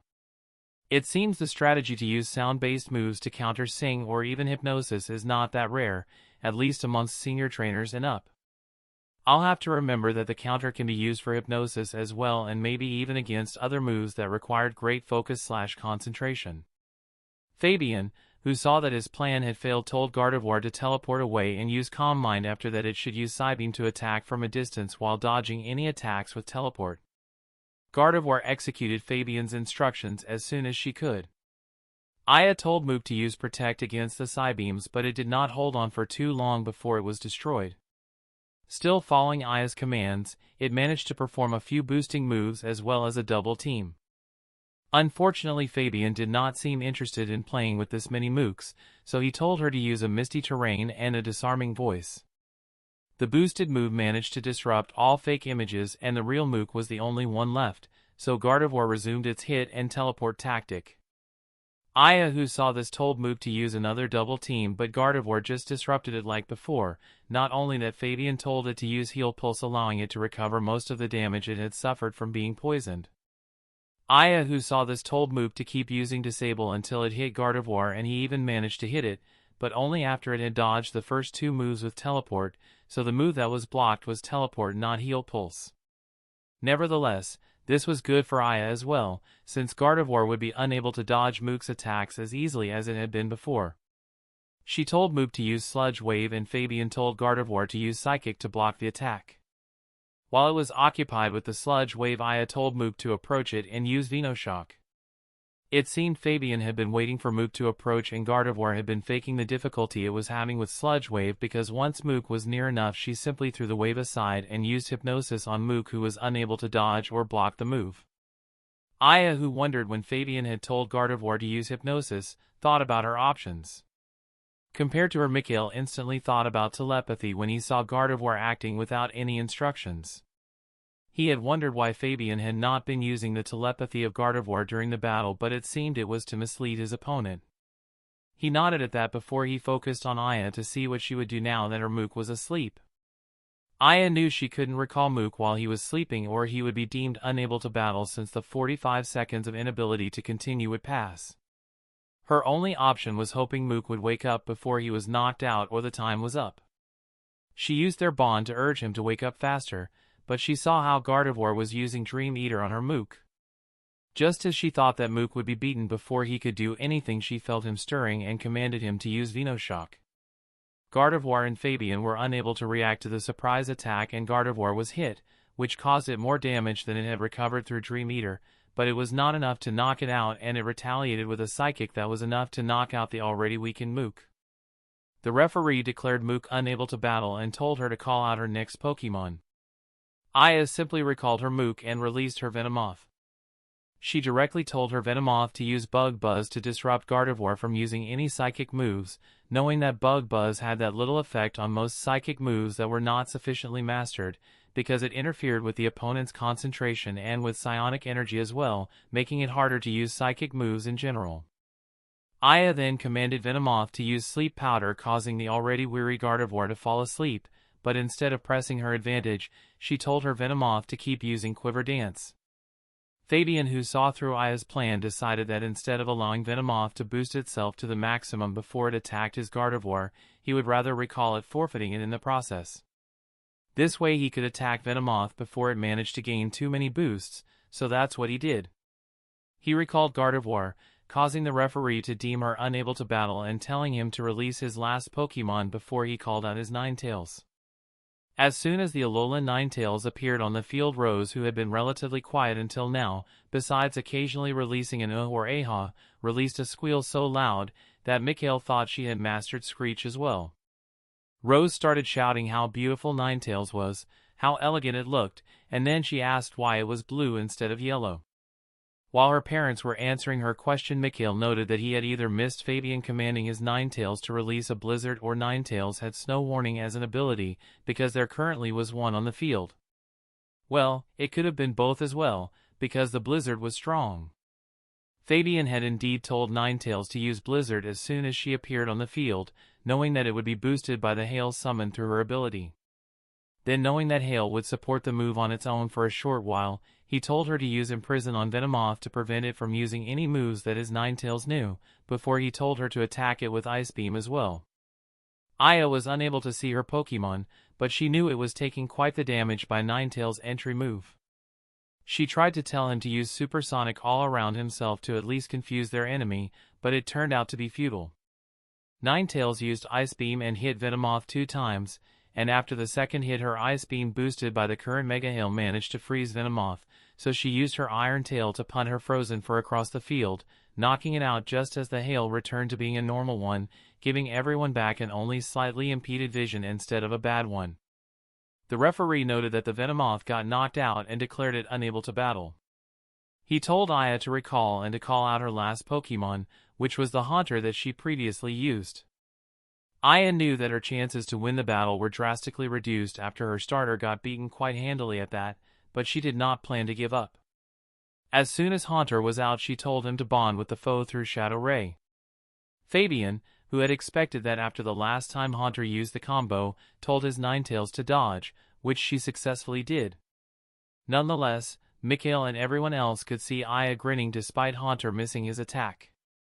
Aya told Haunter to use Curse on Ninetales and Fabian told his Ninetales to retaliate with Extrasensory, but to everyone's surprise, Haunter did not bother to dodge the attack, despite being quite weakened because of its previous battle as well as the curse it just used. Predictably, Haunter got knocked out by Ninetales' Extrasensory. What surprised everyone was that Ninetales got knocked out together with Haunter. Mikhail and most of the experienced trainers that were watching the battle understood that Aya had commanded Haunter to use Destiny Bond during her first command, which was clever. Good strategy. She knew that she could not beat Ninetales with her Haunter, so she decided to force a draw and she used the longer command to hide the instruction for Destiny Bond in it. Mikhail nodded at his conclusion. He saw how the referee declared both Pokemon were unable to battle, which meant the battle was a draw. Both Aya, the challenger, as well as Fabian, the gym leader, met in the middle of the field to shake hands, and Fabian congratulated Aya for her performance. He said he was impressed by her strategies and her resolve, as well as her success in forcing a draw after falling into a disadvantage. He declared that he decided that she had earned the Orchid badge, and he handed her a badge that he took out from inside his vest. Aya thanked him with a happy face, and she talked with Fabian for a bit before they both left the field, without giving anyone the chance to approach them. Aya probably went towards the Poke Center to heal her Pokemon and the gym leader to his bureau or wherever he waited for his challengers. When Mikhail saw Fabian giving Aya the badge despite her not winning the battle, he looked at his parents with a "what's going on" face. Before he could even ask why Aya had still received a badge despite only managing a draw, his father told him the answer. It seemed that Onterra gym leader had the right to decide if a challenger deserved a badge in case of a draw. They had to give out the badge in case the challenger won the battle, and they were forbidden to give out the badge if the challenger lost. So there were no cases where a gym leader could simply give out badges without a fight or to a beaten challenger for one reason or another. On Terra, you either won and got your badge, or you managed to draw and received one if the gym leader was impressed by you. After clearing up Mikhail's doubt, they stood up and walked out of the gym. While they were walking, Rose was excitedly talking about the fight. She would repeat scenes from her perspective or talk about how beautiful Ninetales had been. Everyone laughed a bit at how much fun she was having, but Mikhail had to confess that he was excited because of the battle he witnessed as well. How could he not be excited? He had just witnessed a real gym battle, so his steps were giddy as well, and he was not alone in his excitement. Natu and Mothra, who had watched the battle together with him, but had kept mostly quiet, fully concentrated on the battles that were happening, were really excited as well. He could feel it not only through their bond but also through his telepathy and through the emotion sensing he gained thanks to his aura. In short, all younglings were excited by the battle they had seen. Now that they had left the gym, the adults decided to walk around for 2 hours before going to a restaurant for dinner. Chapter 60, Egg Market and Saying Goodbye. Today was Gru Day, and they were going to return to their home tonight. The adults talked about what they wanted to do before the Geo family had to be at the teleportation hub. It was currently 9 a.m. and their reservation was at 7 p.m., so they had about 9 hours to waste. Well, it was actually 10 hours, but it was better to leave 1 hour aside in case something happened. While they were talking about where to visit, since they couldn't go to the commercial street because the stores were closed on Gru Day. At least the ones the women were interested in were closed. Lily suggested visiting the Orchid Park, but the others decided to put it aside for now.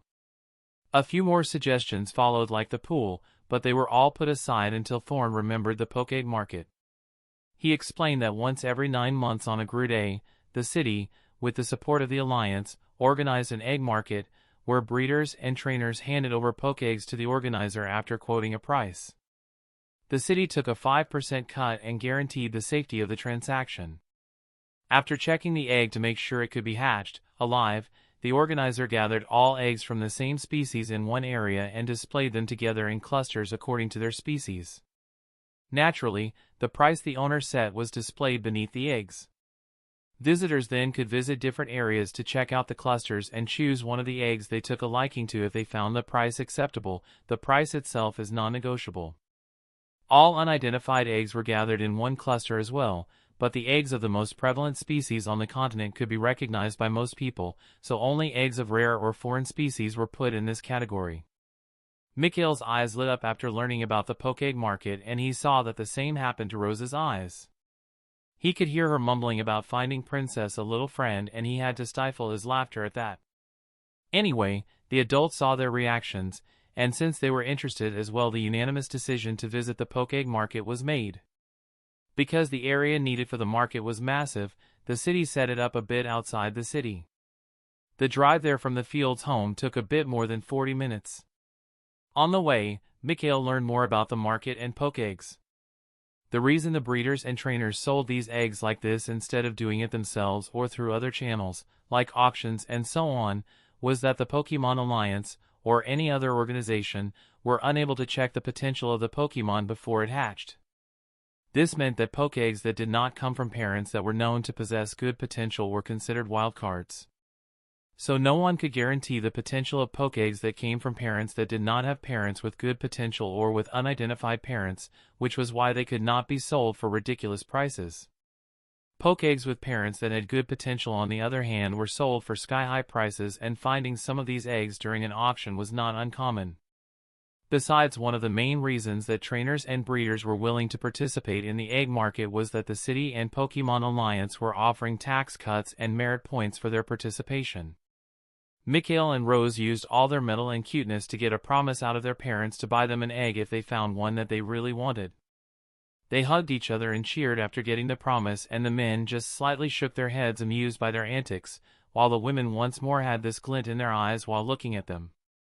After they arrived at the location, they parked the car and walked towards the entrance of the market, where the personnel working for the organizer was handing out maps showing the distribution of the cluster, so people knew where the egg clusters of the species they were interested in were located. Mikhail was impressed for more than one reason. The area of the market is truly massive.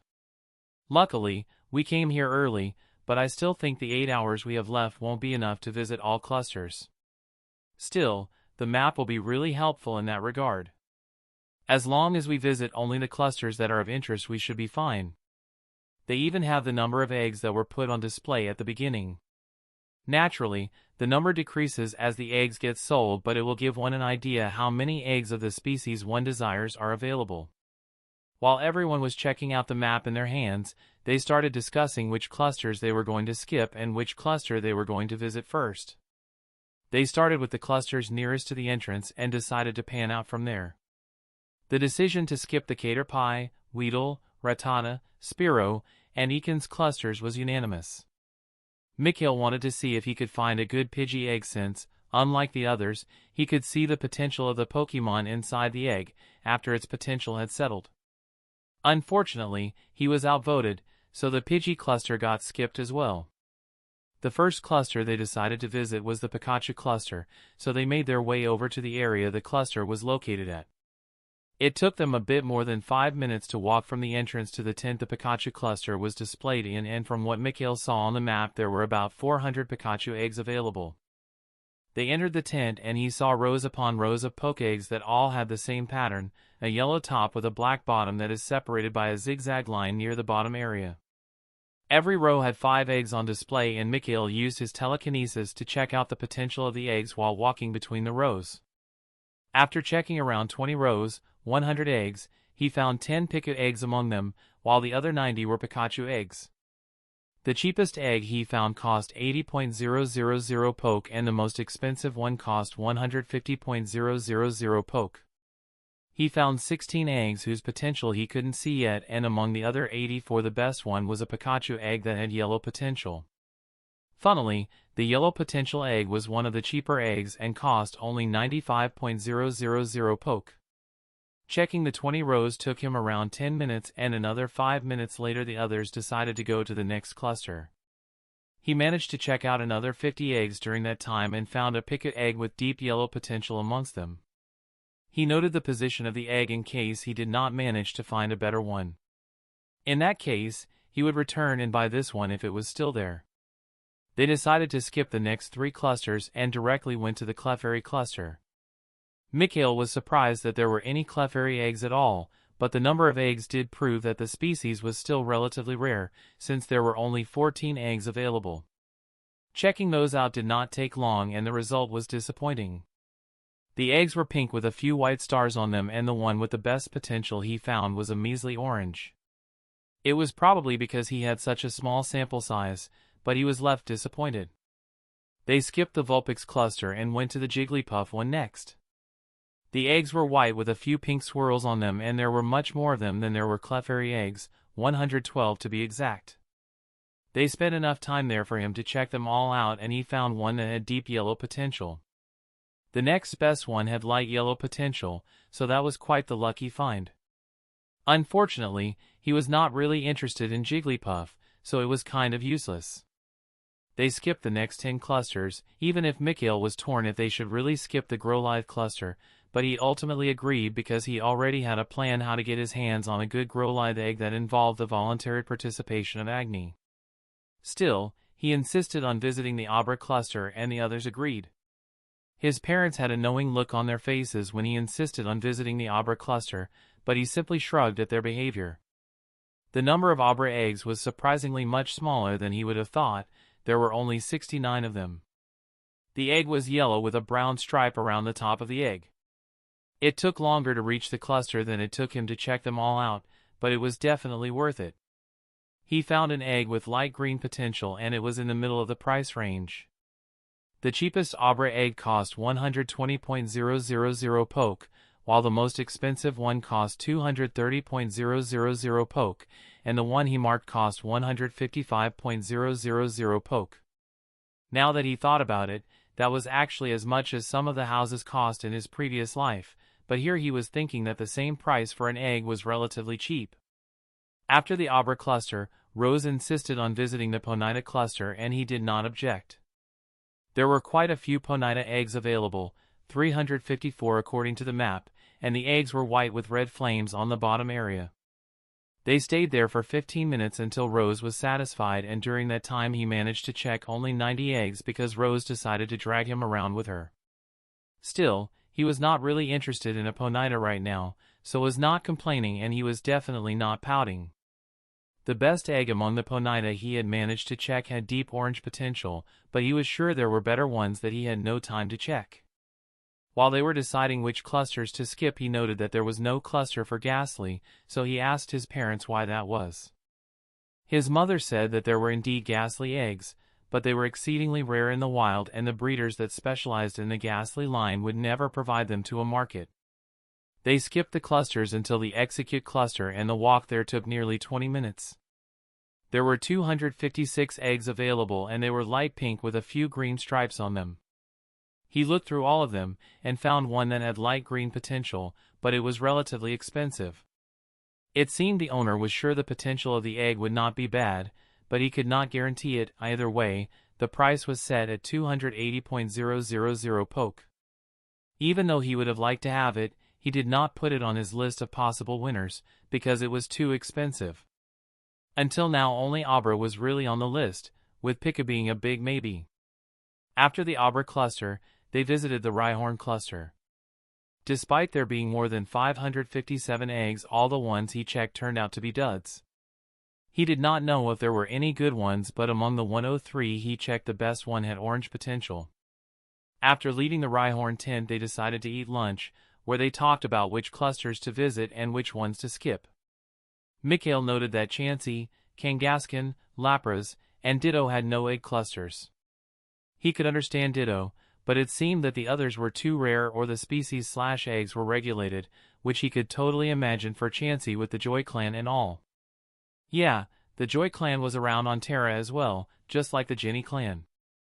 Anyway, they decided to skip the rest of the Kanto prevalent species, besides the Electabuzz/Elekid, Magmar/Magby, EV, and Snorlax/Munchlax clusters, before they continued with the Johto prevalent species.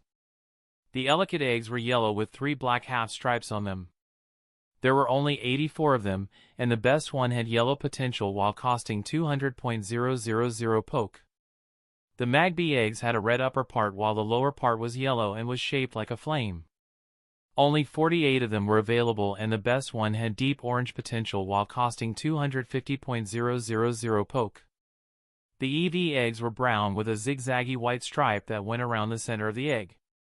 The map said there were supposed to be 33 eggs, but there were only 24 of them left, and after he checked those he found 2 that had light green potential. He could not believe his luck when he saw that. He actually first looked at his father and then at Rose, while asking himself if it was their luck that caused this, or if it was his luck. It could have been just a coincidence as well, but in the end, there were 2 EV eggs with great potential. He threw his mental list into the bin because he was going to take one of those eggs home. He would have tried to take both, but he was sure that was not going to fly with his parents, especially since both eggs cost 390.000 poke each, and they were not even the most expensive ones. That honor went to an egg that cost 480.000 poke. Anyway, both EV were female and had the same abilities, so he simply went to the one he felt was better and told his parents that he wanted this one.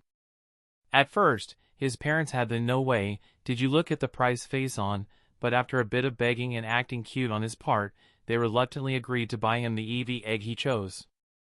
Seeing that he had secured himself the EV egg he wanted, he turned to Rose, so that he could subtly make her interested in the other EV egg with good potential. Since he could not get it, he thought it would be better if someone he knew got it, instead of a stranger. To his surprise, he saw Rose dragging her parents towards the egg he was planning to show her, the other one with light green potential, and unlike him, she did not even have to beg. Rose pointed at the egg, told her that she wanted that one, and they simply agreed. She let out a high-pitched noise and hugged her parents. They took their eggs and went to pay for them.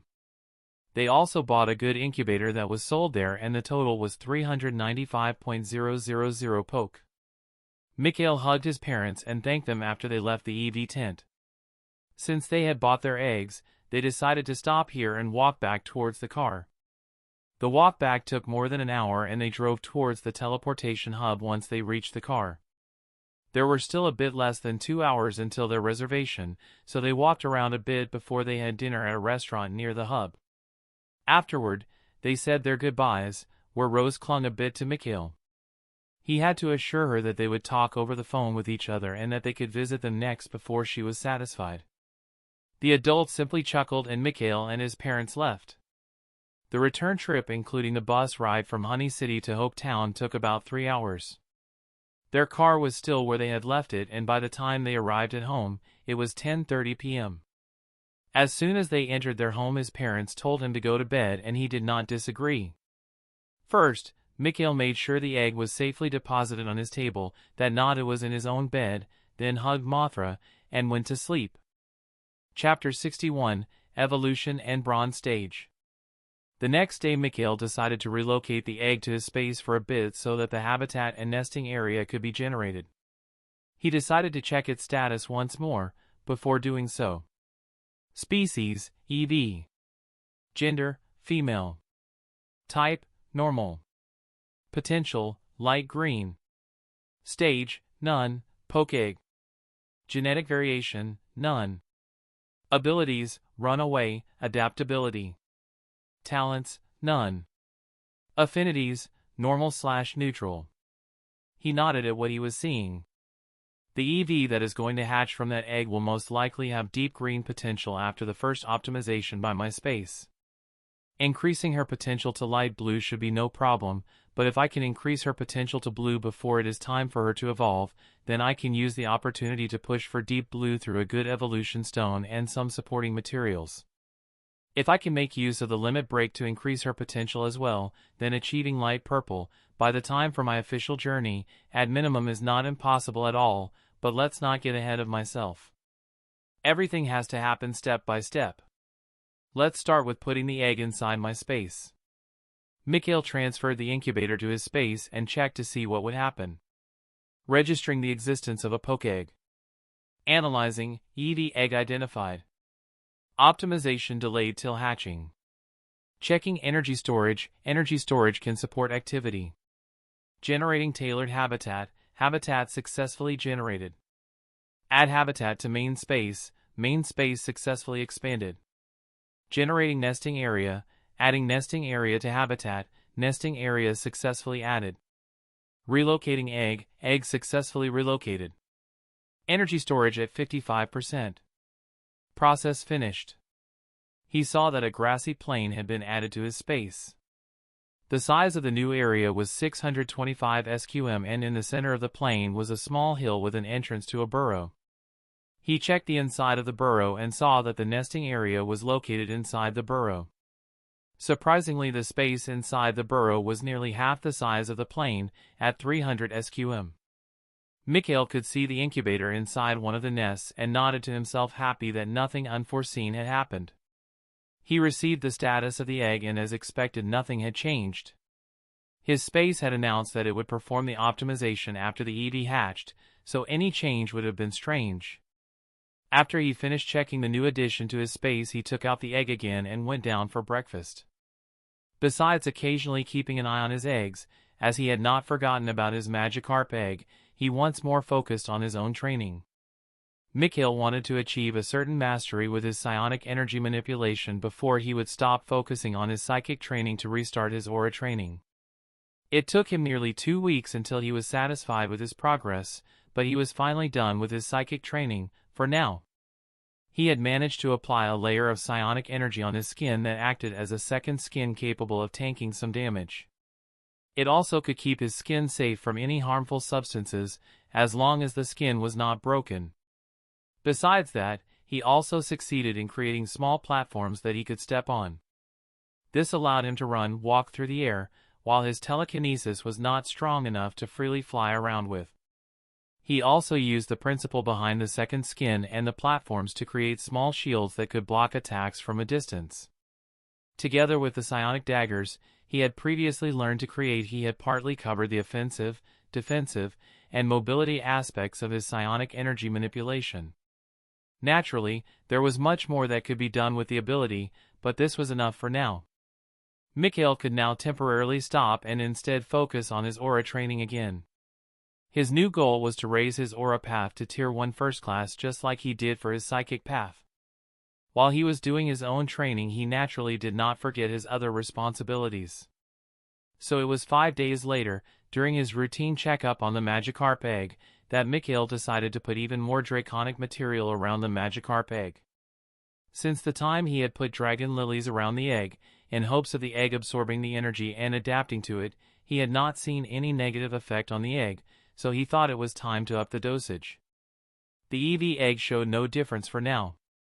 Anyway, the eggs were not the only thing that happened. Species: Metapod. Gender: male. Type: bug. Potential: green, 99.2%, deep green, 1.32%.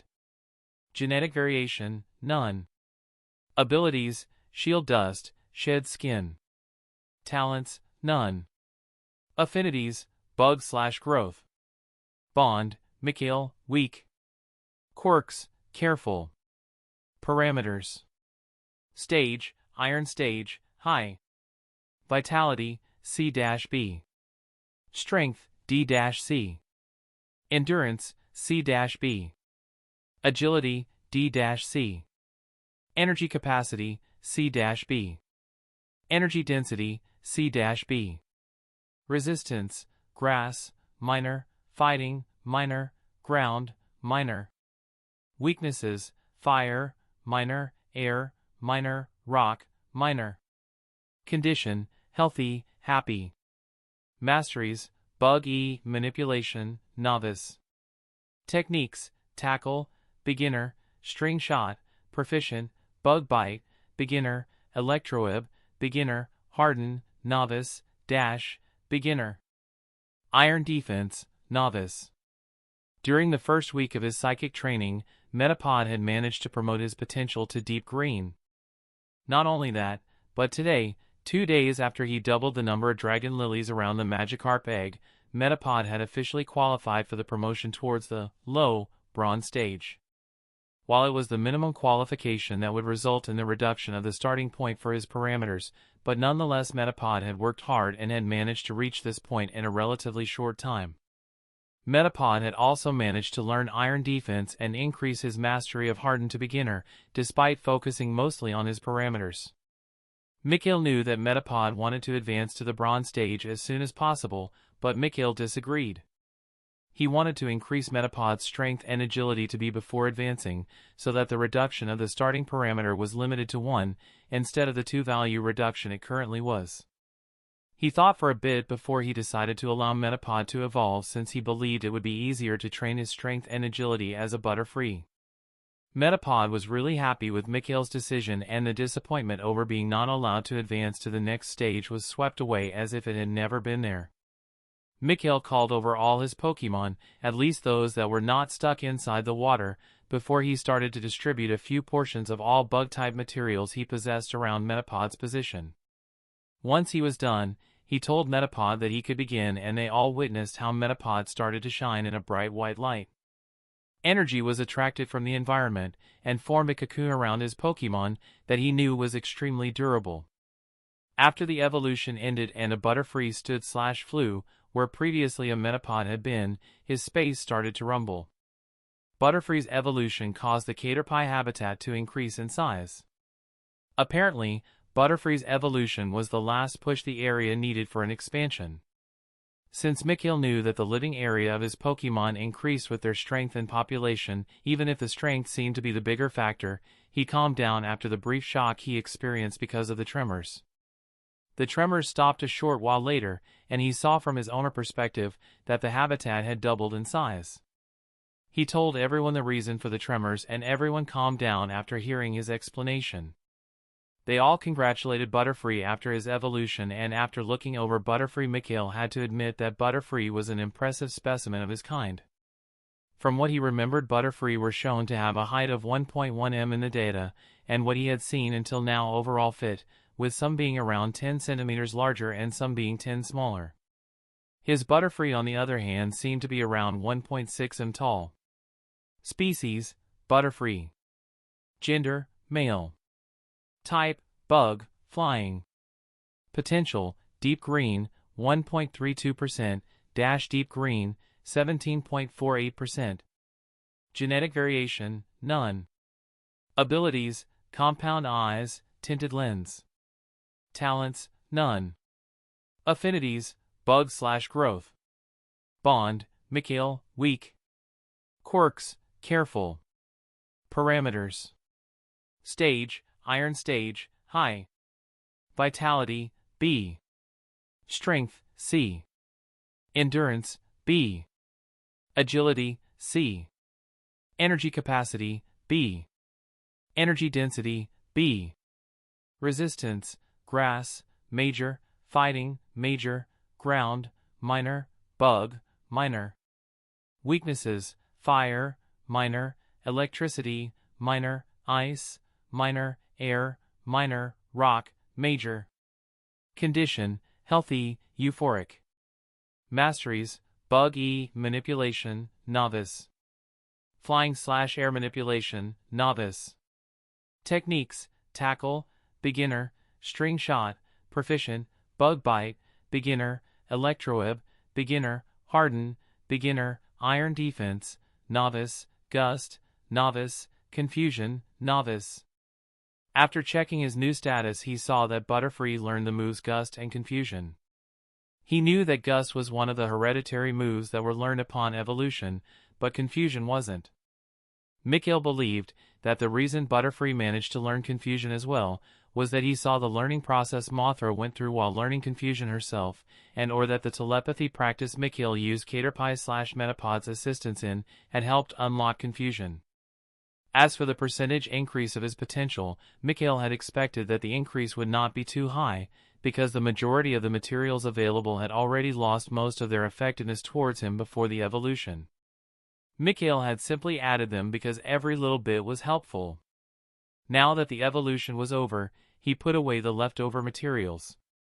Butterfree grew quite confident upon evolving, so after he checked his new moves and got used to his new form, he challenged Mothra to a mock battle. Unsurprisingly for Mikhail, but a big shock for Butterfree, he lost to Mothra, and it was not even a close fight. Butterfree practically got trashed by Mothra.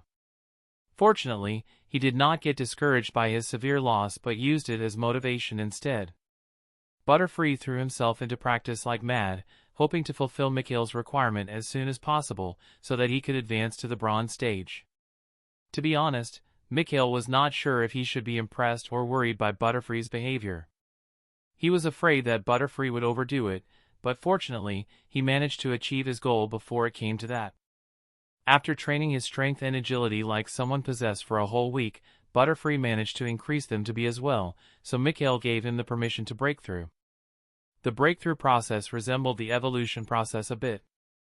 Energy from the environment was attracted towards Butterfree, but compared to evolution, the energy did not form a cocoon. It simply got absorbed into Butterfree and helped him advance. This showed that, unlike the evolution, Pokemon were not untouchable during a breakthrough. Species: Butterfree. Gender: male. Type: bug, flying. Potential: deep green, 17.48%. Genetic variation: none. Abilities: compound eyes, tinted lens. Talents: none. Affinities: bug/growth. Bond: Mikhail, weak. Quirks: careful. Parameters: stage: bronze stage, low. Vitality: H. Strength: I. Endurance: I. Agility: H. Energy capacity: G. Energy density: G. Resistance: grass, major, fighting, major, ground, minor, bug, minor. Weaknesses: fire, minor, electricity, minor, ice, minor, air, minor, rock, major. Condition: healthy, euphoric. Masteries: bug E, manipulation, novice. Techniques: tackle, beginner, string shot, proficient, bug bite, beginner, electroweb, beginner, harden, beginner, iron defense, novice, gust, novice, confusion, novice. He saw that his new starting parameters took the Butterfree species as the basis, not the Caterpie or Metapod species, which made sense. From the values of those parameters, he could see that they did indeed start at one value lower than the basis of the Butterfree species. So if Butterfree had trained a parameter to a before he broke through, then it would have started at one higher value than it currently did. Still, he was happy with Butterfree's success and congratulated him. He also called the others over and informed them of Butterfree's accomplishment. He was Mikhail's first bronze stage Pokemon. Butterfree, proud of his accomplishment and confident in his chances, challenged Mothra once more. He still lost, and Mikhail nearly had to laugh at Butterfree's look after his loss, but he didn't. On the contrary, he went to Butterfree and told him that he did well. It wasn't even a lie, because compared to the previous battle this one was more even. Mikhail told Butterfree that he did a good job and that he should now focus on learning new moves that widen his arsenal, which will increase his battle prowess. Mothra also encouraged Butterfree, which looked a bit funny to Mikhail, seeing a Caterpie consoling a Butterfree after beating it. Anyway, now Mikhail had his first bronze stage Pokemon and he was proud that he had accomplished this step so soon. It was with this feeling of accomplishment that he left his space to spend the rest of the day with his parents. Chapter 62, Relatively Big Jump. It had been more than a year, around 59 months, since his Butterfree had reached the low bronze stage. There was exactly 1 month left until his 4th birthday, and he felt it was time to go over everything that he had achieved since then, which was quite a bit, so he had to organize everything a bit. Let's start with his Pokemon. Mikhail currently had 12 Pokemon that he had bonded with. 6 of those 12 Pokemon he owned openly, which meant they were known by his parents. Those 6 are Xatu, Mothra, Butterfree, Nidoran, male, Nidoran, female, and EV. Yes, Nada had evolved and he was not the only one, but more about that later. Ah, the wonders of monologuing. Nothing proves your sanity as much as talking to / addressing yourself mentally or orally. Anyways, the other 6 Pokemon that he had bonded with were 6 Magikarp that he had chosen to train for the future. Now let's see the progress all his Pokemon had made during this time. First of all, was his Xatu. Name: none. Species: Xatu. Gender: male. Age: 3+ years, 113 months. Type: psychic, flying/air. Potential: light blue, 98.9%. Genetic variation: none. Abilities: keen eye, synchronize, early bird. Talents: moderately increased energy sensitivity. Affinities, psychic/psionic, flying/air, ghost/spectral, trace. Bond, Mikhail, weak. Quirks, curious. Parameters. Stage, bronze stage, high. Vitality, A. Strength, A. Endurance, S. Agility, S. Energy capacity, S. Energy density, S. Resistance, grass, minor, fighting, major, psychic, minor. Weaknesses, electricity, minor, ice, minor, rock, minor, ghost, minor, dark, minor. Condition, healthy, content. Techniques, Leer, proficient, Peck, proficient, Nightshade, proficient, Gust, proficient, Confuse Ray, proficient, Psycho Shift, proficient, Wish, proficient, Light Screen, proficient, Reflect, proficient, Calm Mind, proficient, Cosmic Power, proficient, Stored Power, advanced, Teleport, advanced, Protect, advanced, Air Slash, advanced, Psychic, advanced, Shadow Ball, advanced. Nada had evolved around 1 year ago, shortly after he broke through to the bronze stage and settled in the mid-bronze grade. Thanks to Nada's training until all his parameters had a SS value, he started 1.5 values higher than before, so he managed to skip the low bronze stage and started directly at the mid-bronze stage. Once Mikhail had seen that Nada had settled into his new strength, he had felt that Nada was ready for his evolution, so he had given his go-ahead. After his breakthrough to the bronze stage with an average of SS, Nada had received an 80% potential bonus, which boosted his potential to light blue. The resources he had provided during Nada's evolution and the supplements he kept generally providing allowed, now, Zata to reach the cusp of blue potential. Now, Mikhail had to confess that Zata could have been stronger parameter-wise if they had only concentrated on that, maybe even at the silver stage, but that would have been only brute strength. Exactly because of that, he had made Zata focus more on his moves, bringing all of them to proficient mastery, while the ones he deemed important were raised to advanced mastery. He had helped Zata learn quite a few new moves to complement/complete Zata's move pool, and he was sure that it would be comprehensive enough for now.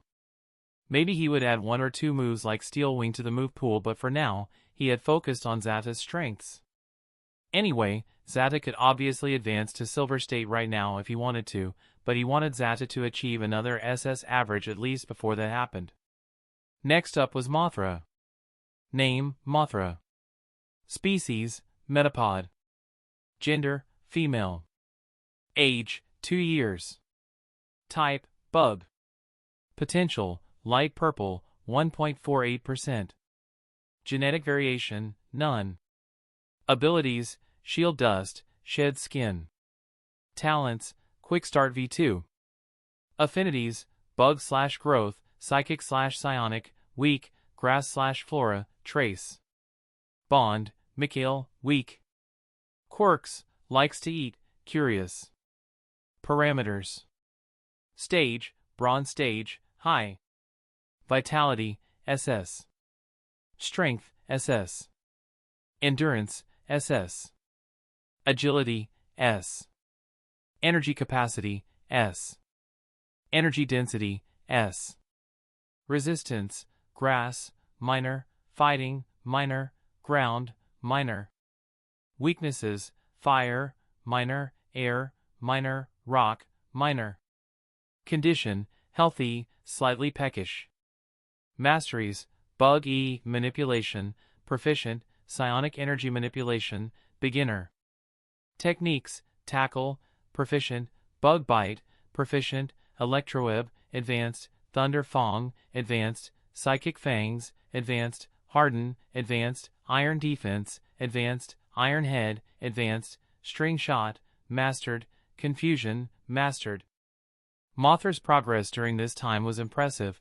She evolved to Metapod after breaking through to the bronze stage and getting used to it as well. Just like Zata, her limit breaking had allowed her to skip the low bronze stage and start at the mid bronze stage. He had made Mothra train until she had reached a SSS value for all her parameters, and that 2-value boost had allowed her to skip the low grade, despite the Caterpie species having worse starting parameters. Her SSS breakthrough gave her a 160% potential boost, which upgraded her potential to the upper range of Deep Blue.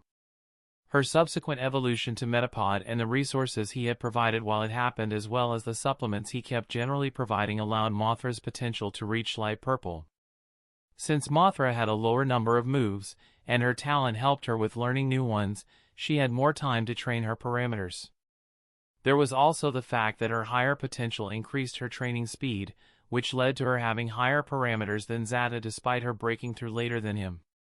This did not mean that her moves were bad, not at all. She had completely made Thunder Fang her own. She also used the same method to learn Psychic Fangs, this time using Confusion as the second component. After his little genius evolved and learned Iron Defense, she used it in Tackle as the basis to learn Iron Head. Besides learning these moves, she brought all her moves except for Tackle and Bug Bite to Advanced Mastery, as well as String Shot and Confusion to Mastered Mastery. Her mastery of String Shot brought her Bug E Manipulation to Proficient Mastery, and her mastery of Confusion allowed her to gain Psionic Manipulation as well as increase it to Beginner Mastery, without having the Psychic typing, which was really impressive. To be honest, Mothra could have long evolved to Butterfree, but he was waiting for her to break through to the Silver Stage first. He was hoping that her breakthrough and all her training will allow her to unearth her genetic potential, to hopefully gain a modifier or the Psychic type. The limit breaking was after all optimizing/tempering of her genes, which increased her potential and strengthened her. After Mothra came his Butterfree. Species: Butterfree.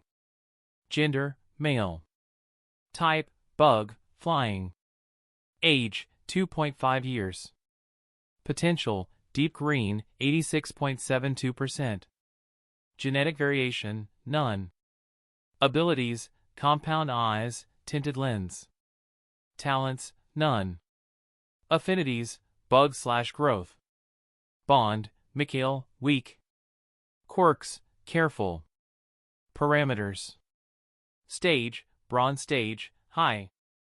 Vitality: A. Strength: B. Endurance: A. Agility: A. Energy capacity: A. Energy density: A. Resistance: grass, major, fighting, major, ground, minor, bug, minor. Weaknesses: fire, minor, electricity, minor, ice, minor, air, minor, rock, major. Condition: healthy, content. Masteries: Bug E Manipulation, Beginner, Air E Manipulation, Novice. Techniques: Tackle, Beginner, String Shot, Proficient, Bug Bite, Proficient, Electroweb, Proficient, Harden, Proficient, Iron Defense, Proficient, Gust, Proficient, Confusion, Proficient, Sleep Powder, Proficient, Stun Spore, Proficient, Poison Powder, Proficient, Psybeam, Proficient, Air Slash, Proficient, Tailwind, Proficient, Bug Buzz, Proficient. Now Butterfree was undoubtedly strong compared to the general Butterfree of the same stage, but one could still see the difference in talent compared to Mothra or even Xatu.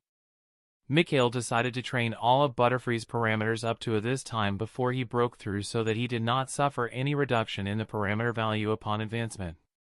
He had seen how long it took to compensate for the reduction he received for prematurely advancing to the Bronze Stage, so he did not plan to repeat that for the Silver Stage.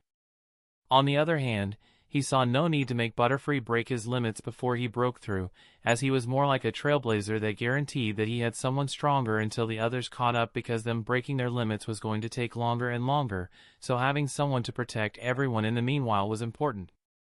Anyway, Butterfree was nearly ready for his advancement. Once he raised his strength to as well, he would give the okay. He was also hoping to promote Butterfree's potential to light blue as soon as possible, since he is only missing 13.28%. On a side note, the way he had introduced Butterfree to his parents was quite clever if he was allowed to humble brag a bit.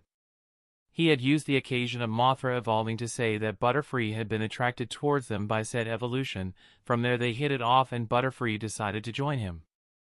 At least that's what he told his parents when they saw him bringing Butterfree home. They had been surprised at first but quickly gained again, really, look on their face, which had been amusing to see. The reason for their surprise was that about a year and his parents had stopped sending one of their Pokémon after him, at least while he was in the area near their home. As for why they had stopped sending their Pokémon after him, he will address that later. After they agreed to let Butterfree stay, they allowed him to live beside Emerald and Cyan after getting their approval. Now, it was the turn of the, unfortunately, no longer chibi Nidoran pair. The male Nidoran. Name, none. Species, Nidoran. Gender, male. Age, 2 years, 80 months. Type, poison. Potential, blue, 49.2%. Genetic variation, none. Abilities, poison point, rivalry. Talents, keen hearing. Affinities, poison. Bond, Mikhail, weak. Quirks, patient. Parameters. Stage, bronze stage, mid. Vitality, C. Strength, C. Endurance, C. Agility, D. Energy capacity, D. Energy density, D. Resistance, grass, minor, fighting, minor, poison, minor, bug, minor, fairy, minor.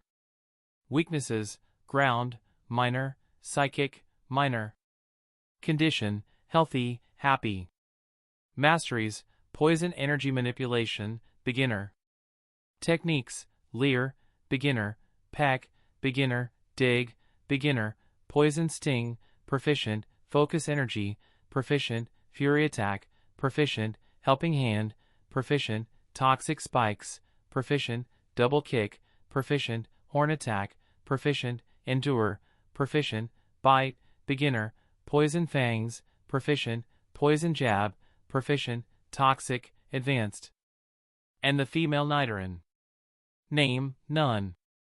Species, Nidoran. Gender, female. Age, 2 years. Type, poison. Potential, blue, 49.6%.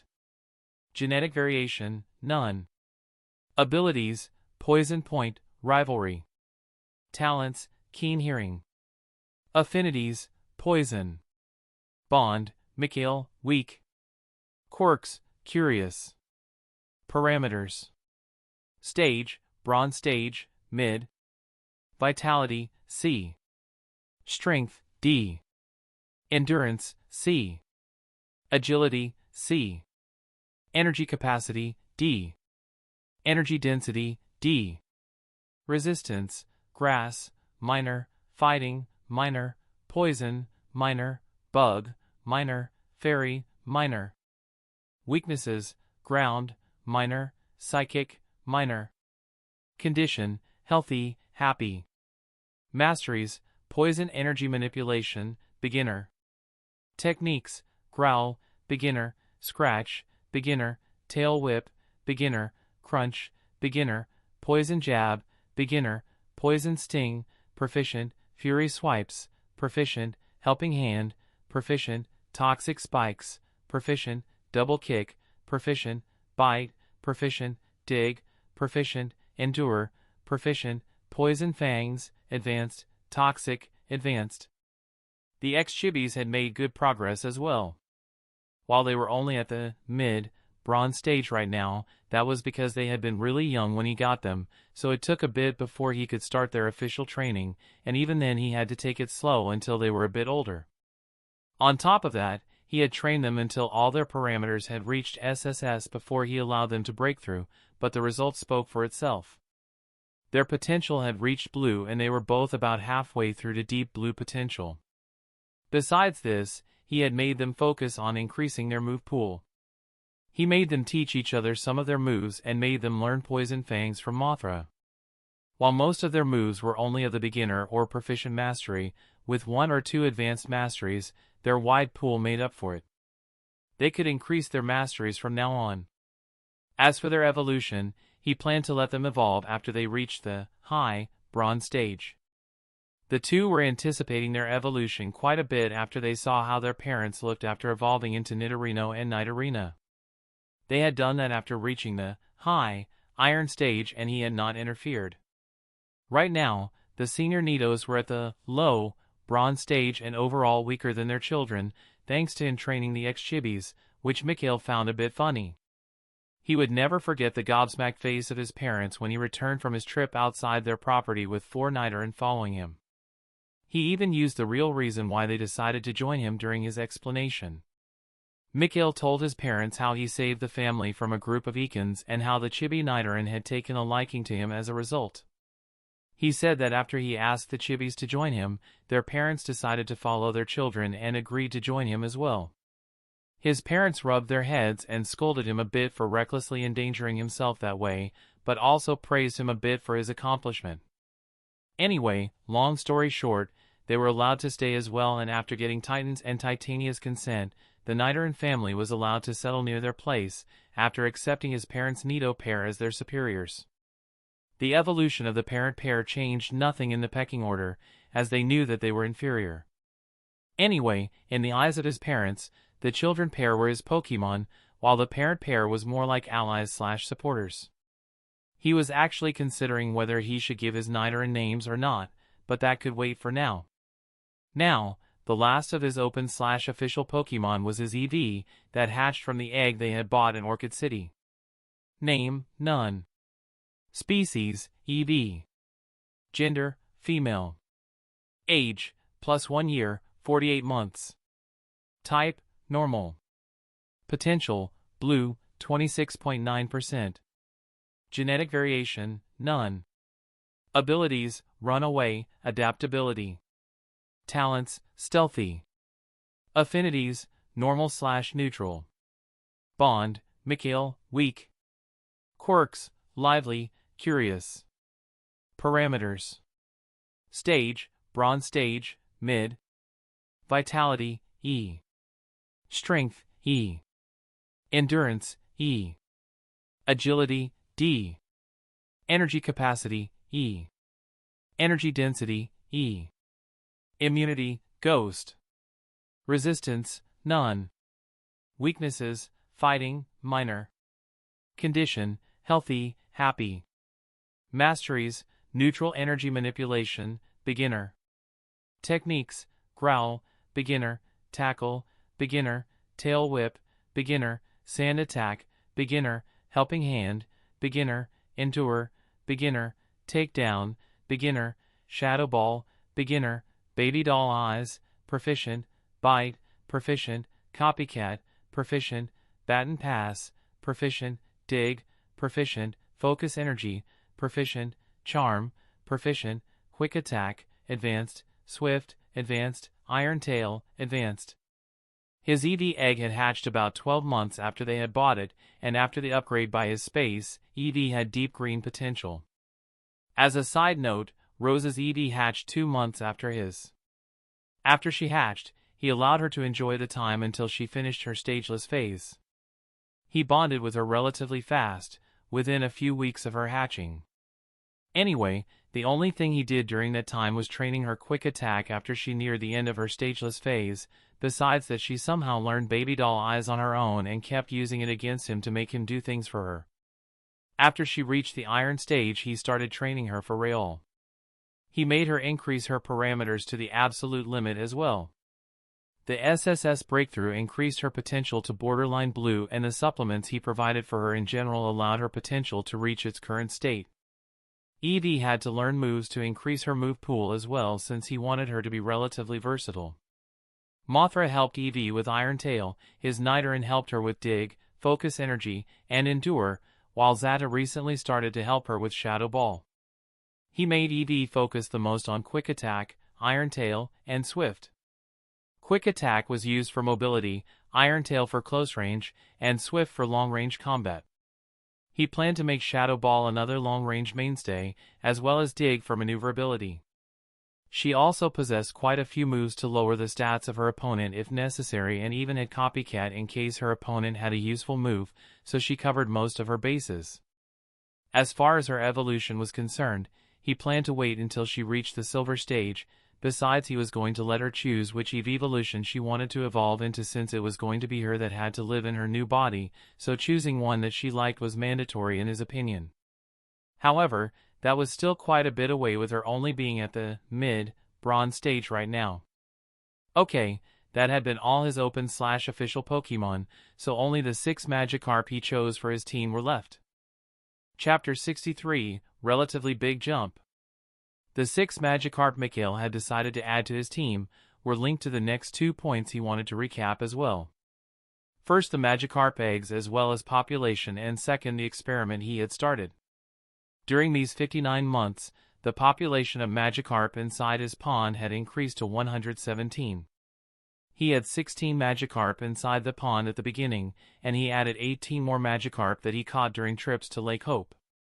The other 83 Magikarp hatched from eggs that were laid by the available Magikarp. At the start, there were only 5 to 6 eggs that hatched every 6 months, which was the hatching cycle inside his space, but after the previous batches started reaching their maturity, the number of eggs started to increase to 10 plus eggs every 6 months. Anyway, long story short, the more Magikarp hatched and reached maturity, the more Magikarp eggs were produced.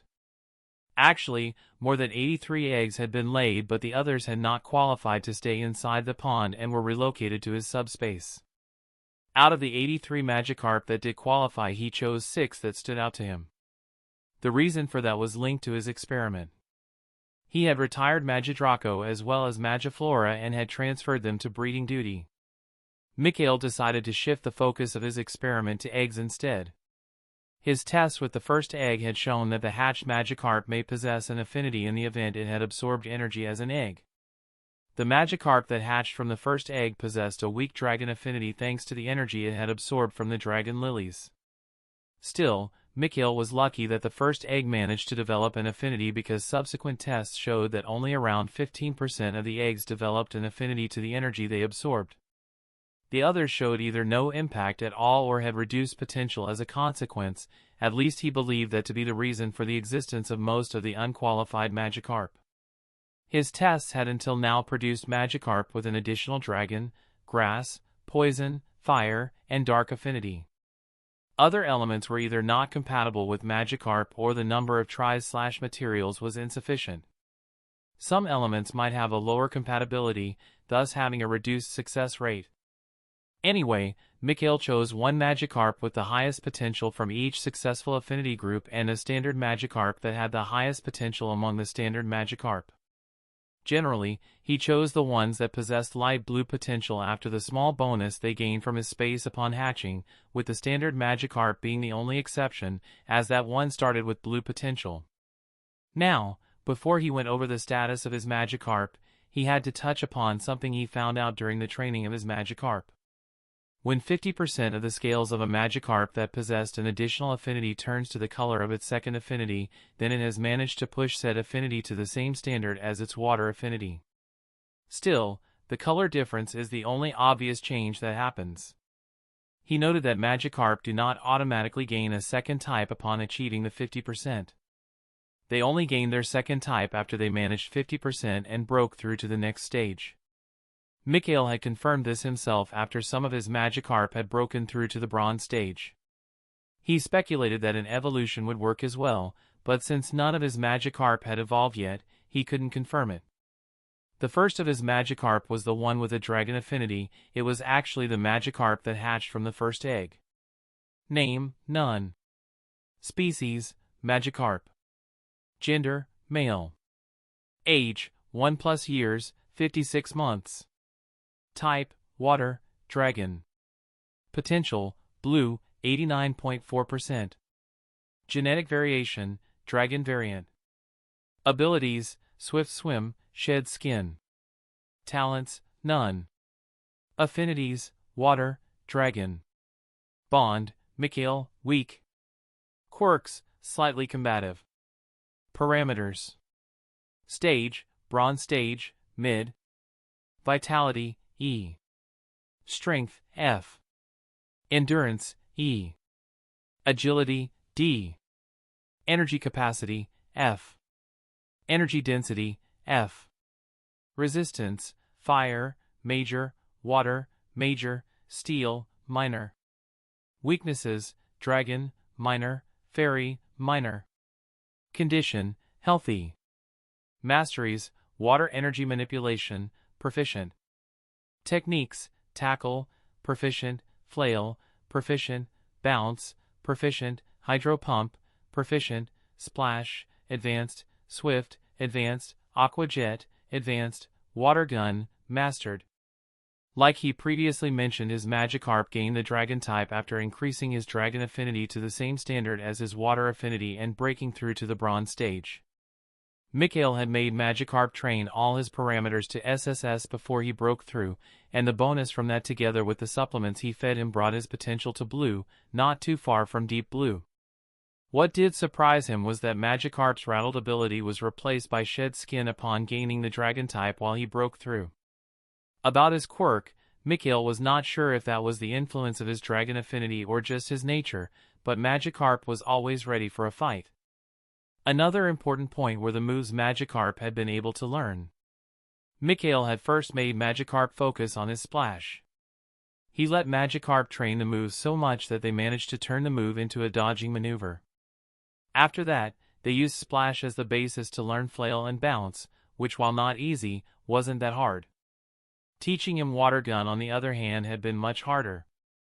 Mikhail knew that Magikarp could learn hydro pump, and since water gun was nothing more than a weaker hydro pump, learning the move was not impossible, so they tried until it worked out. Once he was good enough with water gun, they used it to learn hydro pump, and afterward, he made Magikarp master water gun. After Magikarp mastered water gun and achieved a certain providence with the manipulation of the water element, Mikhail tried to teach him aqua jet. He made Magikarp surround himself with his own water and visualize shooting the water, with himself in the center, forward as he would with a water gun. It wasn't easy, but after a lot of trial and error, they succeeded. As for Swift, that one was pure speculation on Mikhail's part. He had thought that since Feebas could learn Swift, Magikarp probably could as well, which turned out to be true. He had asked EV to help Magikarp train in Swift, and they had eventually succeeded. He had thought about trying to teach him a Dragon-type move but had to shelve that idea since Magikarp had zero experience with Draconic energy and he thought it would take too long. Next up was the second Magikarp he had chosen. This one had a plant affinity. Name, none. Species, Magikarp. Gender, female. Age, 1+ years, 51 months. Type, water, grass. Potential, blue, 87.1%. Genetic variation, grass variant. Abilities, swift swim, sap sipper. Talents, none. Affinities, water, grass/plant. Bond, Mikhail, weak. Quirks, peaceful. Parameters. Stage, bronze stage, mid. Vitality, F. Strength, G. Endurance, E. Agility, D. Energy capacity, F. Energy density, F. Immunity, grass. Resistance, water, major, ground, minor, steel, minor. Weaknesses, poison, minor, flying, minor, bug, minor. Condition, healthy. Masteries, water energy manipulation, proficient. Techniques, tackle, proficient, flail, proficient, bounce, proficient, hydro pump, proficient, splash, advanced, swift, advanced, aqua jet, advanced, water gun, mastered. She hatched about 5 months after his first member and she had the grass type as well as grass/plant affinity. The process to gain the second typing was identical to the one of his dragon-type Magikarp. Since she broke through with SSS as well, her potential was about the same as her predecessor, with blue potential. Instead of Shed Skin, she gained Sap Sipper, which made her immune to grass-type moves. Her move pool and that of those after her was the same as the move pool of his first member. Mikhail's third member was the standard Magikarp that started with blue potential. This one actually replaced another standard Magikarp that had been hatched with light blue potential 2 months before him, but since his potential was better he took her place. Name, none. Species, Magikarp. Gender, male. Age, 1+ years, 44 months. Type, water. Potential, deep blue, 69.6%. Genetic variation, none. Abilities, swift swim, rattled. Talents, none. Affinities, water. Bond, Mikhail, weak. Quirks, calm. Parameters. Stage, bronze stage, mid. Vitality, G. Strength, G. Endurance, E. Agility, D. Energy capacity, G. Energy density, G. Resistance, fire, minor, water, minor, ice, minor, steel, minor. Weaknesses, electricity, minor, grass, minor. Condition, healthy. Masteries, water energy manipulation, beginner. Techniques, tackle, proficient, flail, proficient, bounce, proficient, hydro pump, proficient, aqua jet, proficient, splash, advanced, swift, advanced, water gun, mastered. His standard Magikarp already possessed blue potential, and after his breakthrough, it increased to deep blue. Besides his aqua jet being a bit worse, nothing special came to mind. He had the standard abilities, as well as resistances and weaknesses. Next up was the Magikarp with poison affinity. This Magikarp and the ones that come after this one are still at the Iron stage, so they have not gained their second typing yet, neither have they replaced an ability for a new one. They only have improved their affinity to the same standard as their water affinity. Name, none. Species, Magikarp. Gender, female. Age, 1+ years, 40 months. Type, water. Potential, light blue, 27.8%. Genetic variation, none. Abilities, swift swim, rattled. Talents, none. Affinities, water, poison. Bond, Mikhail, weak. Quirks, slightly vengeful. Parameters. Stage, Iron stage, high. Vitality, SSS. Strength, SS. Endurance, SSS. Agility, SSS. Energy capacity, SS. Energy density, SS. Resistance, fire, minor, water, minor, ice, minor, steel, minor. Weaknesses, electricity, minor, grass, minor. Condition, healthy. Masteries, water energy manipulation, beginner. Techniques, tackle, proficient, flail, proficient, bounce, proficient, hydro pump, proficient, swift, proficient, aqua jet, proficient, splash, advanced, water gun, mastered. Her potential is still light blue, but since she has nearly reached the limit for all her parameters, she will be able to break through soon, which will boost her potential to blue.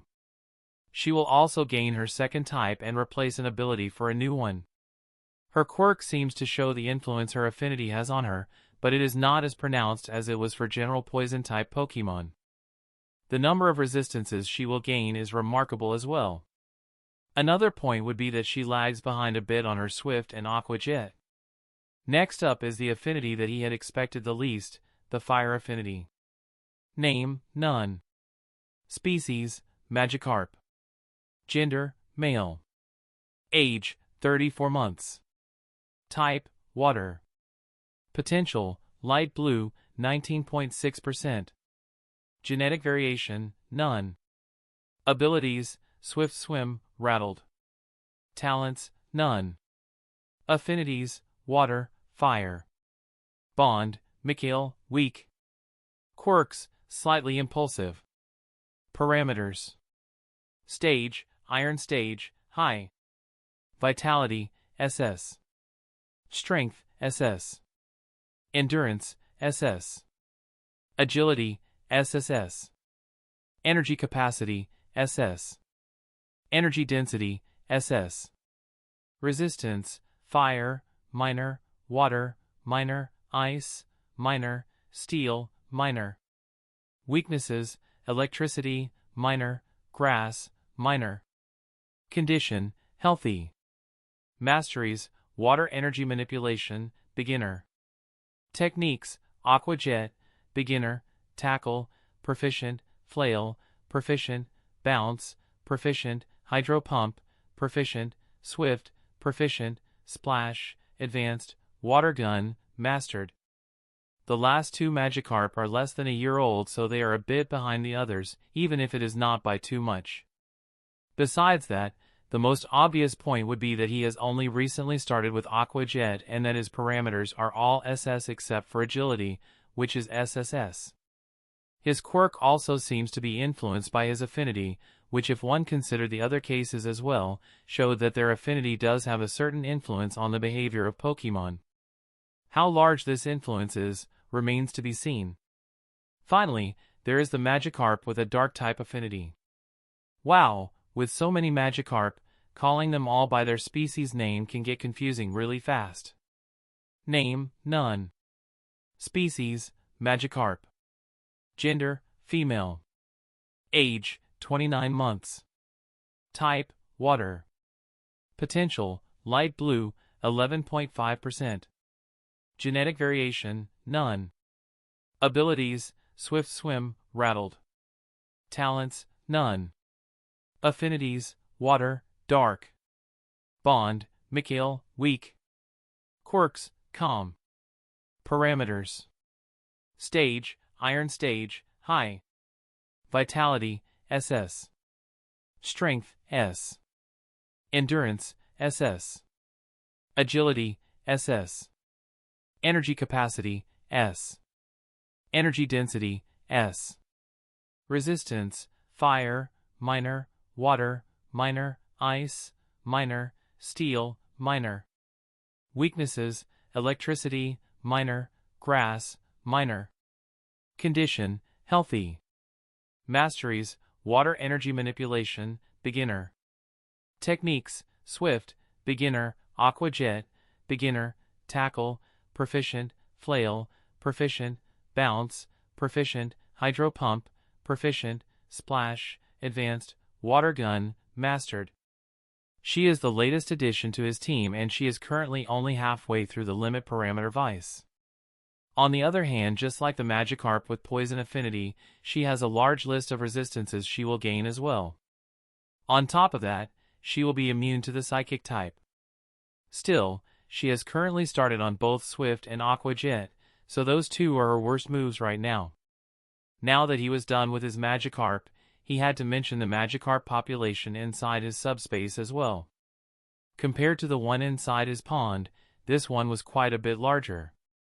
The number of Magikarp that hatched from their eggs, the unqualified ones from the pond, and the Magikarp he relocated during his trips to Lake Hope had swelled the number of Magikarp to over 9,000. Okay, jokes aside, the number of Magikarp inside his subspace had reached about 400.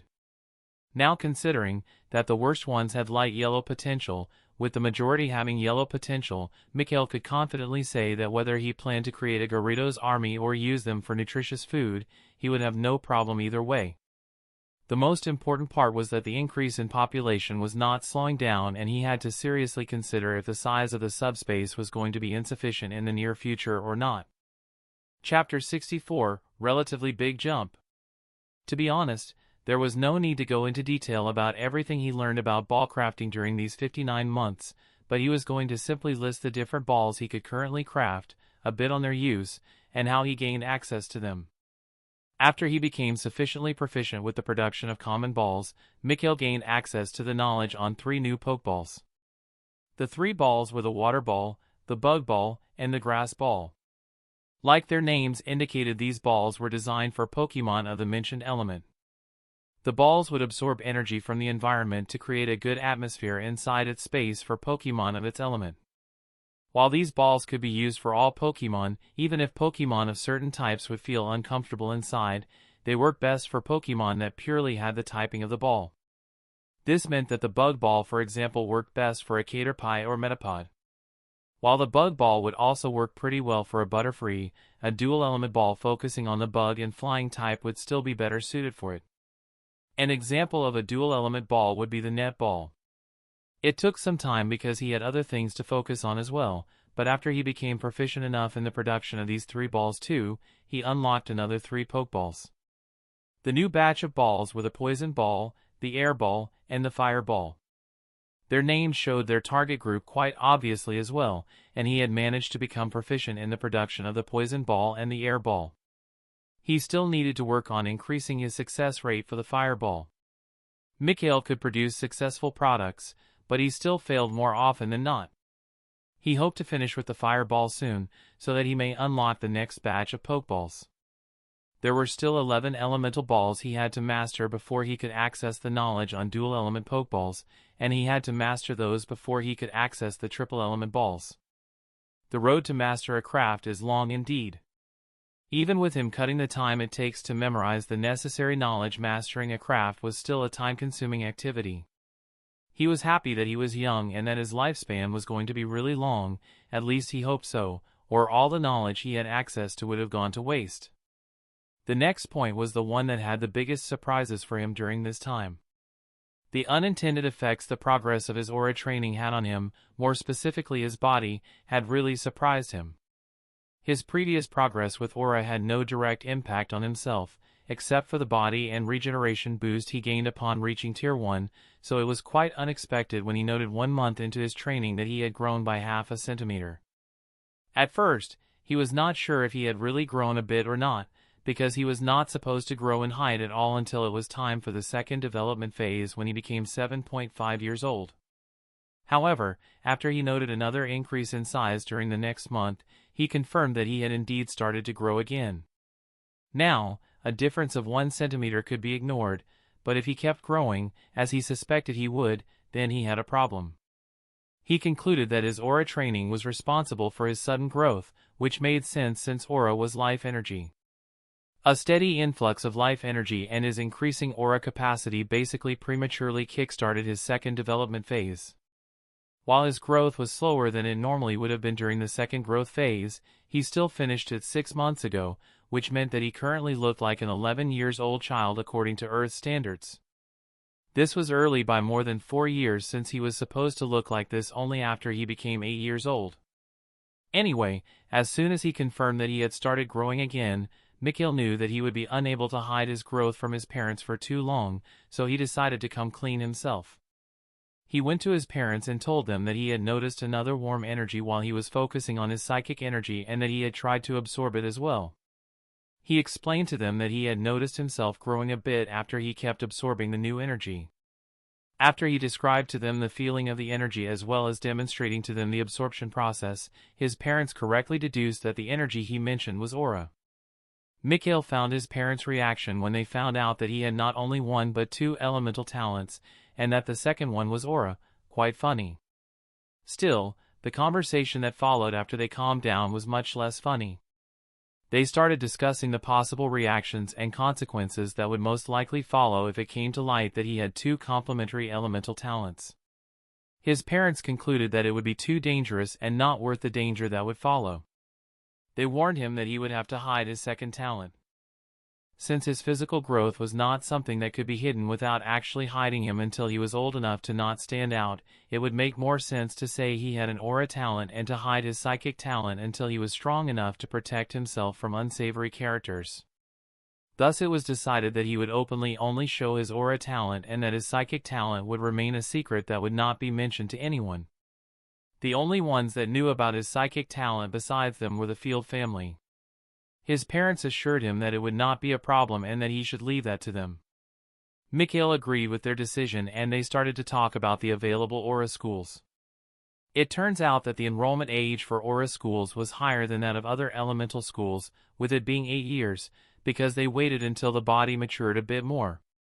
This actually fit Mikhail's plans quite well, because he would have more time to consider if he should enroll or not, since he actually did not need the knowledge available at any of the schools, so access to resources would be the only useful thing for him. Anyway, the result of the discussion that day was that he would be allowed to openly display his aura talent and that his psychic talent would be hidden from the public. He had become quite adept at masking his energy, so the only ones who could notice his psionic energy, or aura, while he was hiding them were either psychics, or aura users, that were much stronger than him, or if they did not possess the talent he was trying to hide, then they were individuals exceptionally more powerful than him. Since then Mikhail had reached the Tier 1, first-class aura user grade. He had during his training first mastered how to sense the emotions and aura of others, before he unlocked the aura speech ability that allowed him to convey and understand feelings to a Pokemon. The final ability he unlocked was internal aura manipulation, which was useful to actively boost his body. This allowed him to increase his strength, speed, durability, or even his overall physique. After he reached the Tier 1, first-class aura user grade, he started to alternate his training time between psychic and aura training once more. While he has not reached Tier 2 in any of his talents yet, his battle prowess had reached the high, bronze stage, which was really impressive, at least in his opinion. He showed his parents some of his progress to lay the foundation for some of his future plans, so they knew that he had entered Tier 1 in both categories, but not how high he had reached. His parents were extremely proud of him, and they had no problem with expressing that towards him. The increase of his battle prowess, and that of his Pokemon led to a large size expansion of his space. The total size of his main space had reached 78.000 SQM, 7.8 hectares, with 20.000 SQM, 2 hectares, making up the pond. Was a body of water 2 hectares in size large enough to be considered a mini-lake, or was it still called a pond? He did not know, but he was happy that its size had increased so much because his Magikarp wouldn't have had sufficient space otherwise. The same was true for the Magikarp inside his subspace marine, which like all his substances were 7.800 SQM in size. Nevertheless, with the way the Magikarp population inside his subspace was increasing, he would either have to transfer the ones with the highest potential to the pond or limit their reproduction rate, because they were going to run out of space otherwise.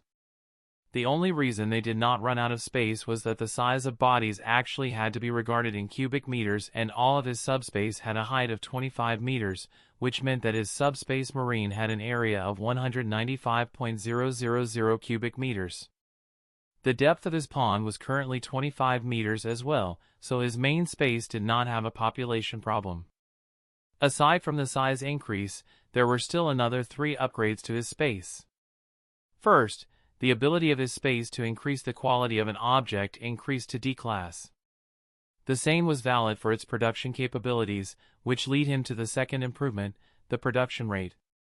His space could currently produce 10 D-class portions per material per month since it took longer to produce them, or he could produce 20 E-class materials per week instead. The third upgrade was to his house/mansion. Another floor was added to his house, one that contained a berry/potions lab that was a strange mix of chemistry lab and kitchen. The lab was a relatively new addition, so he had not used it that much, but it certainly made the preparation of supplements easier for him. Another area that he had made remarkable progress in was his education, at least according to his parents. According to his parents, he had already completed the curriculum of the first as well as second year and was halfway through the third, final, year of elementary school, which made him wonder what he was going to do at school when it was time for him to enroll, once he turned 5. Hopefully, there was the option to test out, or something like online courses where he only had to pass the exams. Anyway, the only interesting subjects were basic, geography, basic, Pokemon knowledge, basic, berry knowledge, and basic, history. He found basic, Pokemon knowledge and basic, berry knowledge lessons relatively interesting because it showed him what was considered to be important enough to be taught to children first. Besides, hearing information on Pokemon and berries did not get boring in his mind, so that was a plus. Mikhail found himself really interested in the basic, geography, and basic, history lessons. There he learned about important/dangerous places and important events/individuals. Granted, the subjects focused more on Hope Town, the area around it, and later on the Kanto region, but he found the information useful/interesting nonetheless. The most important event, at least in his opinion, he had learned of was the change in the calendar. Apparently, there were currently two calendars in use. The old calendar, that used NB, New Beginning, to denote the year, which started with the start of the current civilization, not that this was the reason given for the name, and the new/current calendar, that used SAE, since Alliance establishment, to denote the year. According to the old calendar, it was the year 4872 NB, and according to the new one, it was 2172 SAE, which meant the new calendar was introduced in the year 2700 NB. This also showed when the Pokemon Alliance, the current government, was founded. Now, here comes a piece of information that had surprised and impressed him. The person to be the most vital in the founding of the Alliance was none other than Samuel Oak. Yes, Professor Oak, at that time Champion Oak, was the one that led the establishment of the Alliance. That also means that the guy is over 2,300 years old, because he knew that Professor Oak was still alive and kicking. How awesome is that? As he said, he found the history lessons quite interesting. Anyways, there was no reason to go over everything he learned. Let's see, after the education aspect, he only was left with other notable events that happened during these 59 months. Chapter 65, Relatively Big Jump, 4, and Conversation about the Future. The most obvious notable events were probably the birthdays that happened during this time. He himself only had a single birthday, but the birthday of both of his parents came around twice during this time. His own birthday party was more of a dinner with Rose's family, since she was actually the only friend he had right now, so there wasn't anyone else to invite. Still, it was a nice little celebration, and the gifts he received were certainly great as well. His parents gifted him an aura stone, a stone that could store a certain amount of aura for later use. By the wide eyes Rose's parents made when they saw the stone, he could infer that the stone was either quite rare or expensive, and most likely both. The aura stone/battery he received had been E-class and was able to store about as much aura as the reserves of Tier 1 first-class aura users. After his space managed to improve the stone to D-class, its storage capacity increased 5-fold. Mikhail also received a gift from Rose and her parents. They gave him a new grooming kit for his Pokemon, which was pretty useful. Mikhail and his parents naturally went to Rose's birthday parties as well. She had her 5th and 6th birthdays. During her 5th birthday, they gave her a school bag, since she would start going to school soon after, and for her 6th birthday, they gave her a grooming kit for her Vulpix and EV. Anyway, back to his own family. His parents invited their friends to their birthday parties. Since most of them were active trainers, they were mostly too busy to visit otherwise, so nearly all of them used those occasions to meet each other. As he had mentioned, all of them, except for the Field family, were active trainers, so they had no children of their own. Nevertheless, the parties were not boring for Mikhail, because he used them to gather some information from their guests. He had already learned the age groups of pupils beforehand, as well as the duration of the schools. Elementary school took 3 years, from the age of 5 to 8, depending on the starting age. Secondary school took 3 years as well, from the age of 8 to 11, also depending on the starting age. Finally, tertiary school took 3 years too, from the age of 11 to 14, depending on the starting age. Now came the part he learned from their guests. Students from tertiary schools that chose the Pokemon-centric education were allowed to roam around their home settlements and train as well as battle with their Pokemon. They were allowed to use the battlefield and market, but they did not gain any access to Pokeballs. They were also not supposed to catch any Pokemon by themselves without supervision, hence the lack of Pokeball access. Since they were not official trainers, they also had to pay a token sum for healing at the Poke Center as well, but the price was greatly reduced since they were young. Nonetheless, this meant that there were children from the age group of 11 to 14 running around in settlements that were participating in Pokemon battles, especially during holidays. Since most children in that age group looked like 10 to 11 years old, just as he did, Mikhail could blend in with them and participate in battles as well without standing out too much. So besides hiding his identity and randomly challenging others, he had another venue to participate in battles. But that was not all, he also learned about the Battle Club. The Battle Club was an establishment sponsored by the Pokemon Alliance that aspiring trainers and official trainers could join to battle against each other. There were ranks that the members were sorted into depending on their strength and number of wins. The best part was that one could choose to register anonymously as well, but this had the disadvantage that the benefits one would receive were greatly reduced, which was acceptable in his opinion. This meant that Mikhail could go all out without being afraid of exposing his face. He would naturally still be cautious, and do his best to hide his identity, but this gave him a venue to fight against strong trainers, without having to show his identity. Not only that he could register with different identities/personas that used different Pokemon to train all his Pokemon.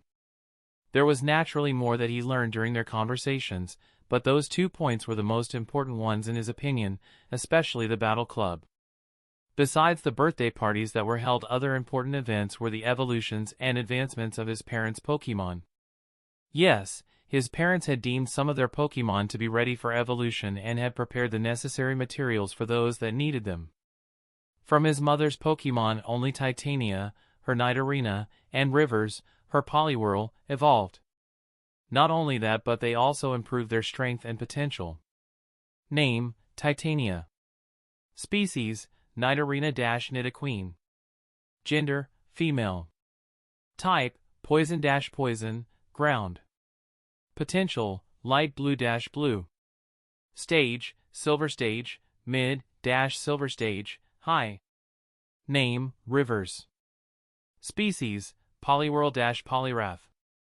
Gender: male. Type: water-water, fighting. Potential: deep green-light blue. Stage: Silver Stage, low-silver stage, mid. While their potential stayed the same as far as he could tell, the strength of her Butterfree, Staryu, and Gloom increased a bit. Name: Emerald. Species: Butterfree. Gender: female. Type: bug, flying. Potential: light green.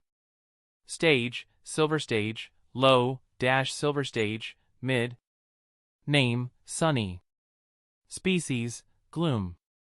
Gender: male. Type: grass, poison. Potential: light yellow. Stage: Bronze Stage, mid-bronze stage, high. Name: Star. Species: Staryu. Gender: genderless. Type: water. Potential: deep yellow. Stage: Bronze Stage, mid-bronze stage, high. This overall improvement should have made her strength equal to some of the experienced senior class trainers in his opinion, at least. Now there was much more to go over on his father's side. First of all, thanks to the improvement in his battle prowess, he could see the stage of Pokemon up to the low gold stage. This allowed him to finally see the strength of all of his father's Pokemon, and he was impressed with what he saw, especially after they improved. Let's start with the Pokemon that evolved. Name: Titan. Species: Nidorino-Nidoking.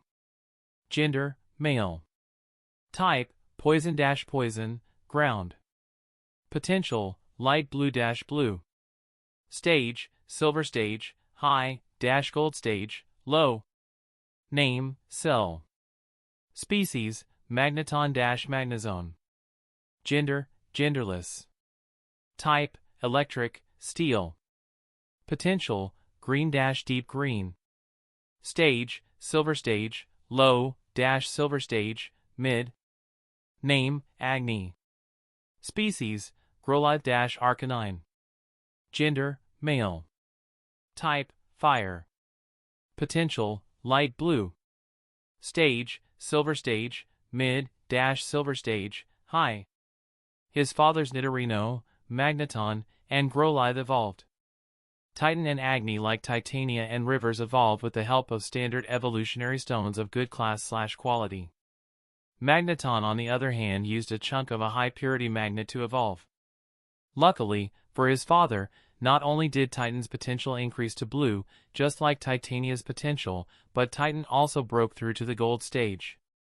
His parents had gotten pretty lucky with the moonstones they had procured, since they had helped increase the potential of both Pokemon. The other two Pokemon managed to increase their strength by 1 grade as well, but only Magnezone succeeded in boosting its potential. Nonetheless, after Mikhail saw Arcanine for the first time, he gained a glint in his eyes while thinking that he would definitely have Agni get laid so that he could provide him an egg. Agni seemed to have noticed the glint in his eyes at that time, because he had gained a vigilant look for a moment, before deciding his eyes to have fooled him. Next up were the Pokemon that did not evolve. Name, Cyan. Species, Butterfree. Gender, male. Type, Bug, Flying. Potential, Yellow. Stage, Silver Stage, Low. Name, Sky. Species, Pidgeot. Gender, female. Type, Normal, Flying. Potential, Deep Green. Stage, Silver Stage, High. Name, Duke. Species, Crobat. Gender, male. Type, Poison, Flying. Potential, Light Blue. Stage, Silver Stage, High, Gold Stage, Low. Name, Azure. Species, Seadra. Gender, male. Type, Water. Potential, Green-Deep Green. Stage, Silver Stage, Mid-Silver Stage, High. Name, Vibra. Species, Rhydon. Gender, female. Type, Ground, Rock. Potential, Green. Stage, Silver Stage, Mid-Silver Stage, High. Except for Cyan and Sky, who showed no visible improvement, his father's Crobat, Seadra, and Rhydon increased their grade by 1, with Azure also increasing his potential. Cyan, probably because of his potential, started to lag behind his father's other Pokemon. Duke, on the other hand, became his father's second Gold Stage Pokemon. With the current strength of his Pokemon, Mikhail's father was nearly qualified for the advancement to the Expert class strength-wise, and if another one of his father's Pokemon advanced to the Gold Stage, he would fulfill the strength requirement. These were the most important events he could think of that happened during these 59 months, and now that only 1 month was left until his 4th birthday, Mikhail wanted to talk with his parents about his plans for the immediate future. Now that his body had finished its second growth phase, and his personal strength as well as that of his Pokemon had reached a certain standard, Mikhail wanted to go out to truly explore different places. Besides, with Xatu around, they could always run/teleport away in case they were confronted with a danger they couldn't deal with, at least as long as they did not come across someone that could lock down the space in the area to prevent Xatu from using teleport. He even had already chosen his first target/destination. He wanted to explore the coastal areas near Cyan City first before venturing out and check the sea as well as 1 or 2 uninhabited islands. Having made up his mind, Mikhail went up to his parents to tell them about his plan to travel shortly after his birthday. The first reaction of his parents is to refuse his request, but Mikhail does not back down. They start a discussion that turns into a negotiation really fast. When Mikhail hears his parents' refusal, he tells them that he really wants to go out to explore. His parents say that he is too young and that it would attract too much attention if he traveled alone. He countered that those that saw him would think that he was somewhat old enough to go to tertiary school since he had finished his second maturity and was relatively mature. When they said that it was too dangerous, he argued that he, himself, was stronger than most rookie and junior class trainers and that his Pokemon were strong enough to qualify him for the junior class as well. In any case, Xatu could teleport them away in case of danger. After that, they said he had no idea how to camp outside, and since he couldn't really argue against that, he simply said he would learn to do so. After that, his parents mentioned his education, and Mikhail simply pointed out that he was nearly done with the curriculum of the elementary school, so that could hardly be considered a problem. They kept going back and forth like that, but he could see that the calm and logical answers he was providing were starting to soften his parents' stance. After a lengthy discussion, they came to an agreement, where all parties compromised a bit. His parents would allow him to go out to explore on his own if he agreed to return home every night. Not only that, he had to stay at home with his parents during the weekends. As for how he would solve the problem of the time it took him to keep returning home from his most recent location and vice versa, The solution to that one was easy. Zata would keep teleporting them until they reached his home, and he would do the same to return to his furthest/last position. Thanks to Zata's teleportation, the duration of the return trips would depend on the number of pauses they needed to do. At least it would train Zata's teleport on the side. Other than him returning home every night and staying home during the full weekend, they had no other big demands, and Mikhail agreed to the compromise. While this would reduce the sense of adventure of his travels, he still would be able to travel on his own, and there were worse things than having to return home to sleep inside his cozy, danger-free bed. As for staying at home during the weekends, that was also no problem for him, since he was happy to spend some time with his parents. After they came to an agreement, they started talking about things that Mikhail would need during his travels and things he had to keep in mind, but there was no need to rush since there was still a month until his birthday. There was also nothing that forced him to start his travels the day after his birthday, so he felt relaxed about the whole thing after getting permission from his parents. That has been the hardest part of his plan after all. Chapter 66, 4th Birthday. Report this ad prep next. Today is my birthday, but we won't hold the birthday party today, because today is a mu day, and that means the only friend I currently have, which is kind of sad, has to go to school since mu day is a weekday. My birthday party has been postponed to Kai Day because of this. Still, my parents told me that we would hold our own little birthday celebration today and that we would celebrate again on Kai Day with Rose and her parents. I naturally had no problems with having two celebrations and agreed. My father took the day off to celebrate my birthday, and we have just finished our breakfast. Son, since we are going to celebrate your birthday on our own today, and then again with Thorn and his family on Kai Day, we decided to divide your birthday presents into two groups. My father said, but before he could go on, my mother cut in. That's right. We will give you some of your presents tonight, and the rest on Kai Day. Yesterday we asked you to think about a few places you want to visit after breakfast. Have you already made up your mind? She asked me. I nodded at her question. I had indeed thought about which places I wanted to visit today. I did decide on a few places that I want to visit. I heard on the radio that there is an ongoing exhibition on the Royal Pokemon of Kanto in Hope Town. I want to learn more about the Royal Pokemon, so that's the first place I want to visit, was my answer. My parents slightly smiled at that. There is indeed an exhibition being held in the town hall, so we should be able to visit that place. I just have to look up when the place is open for visitors, but I see no problem with your request, came from my father.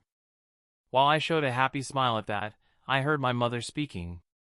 We should have enough time to visit one or two more places after the exhibition, so do you have any more places you want to visit? She asked me. I go over my mental list of places in Hope Town that I heard about somewhere and that I want to visit someday.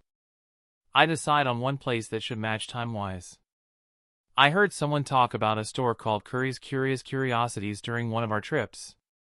They said that the store sells many things that are mostly unidentified and that one can hit the jackpot if they manage to find something that is actually valuable.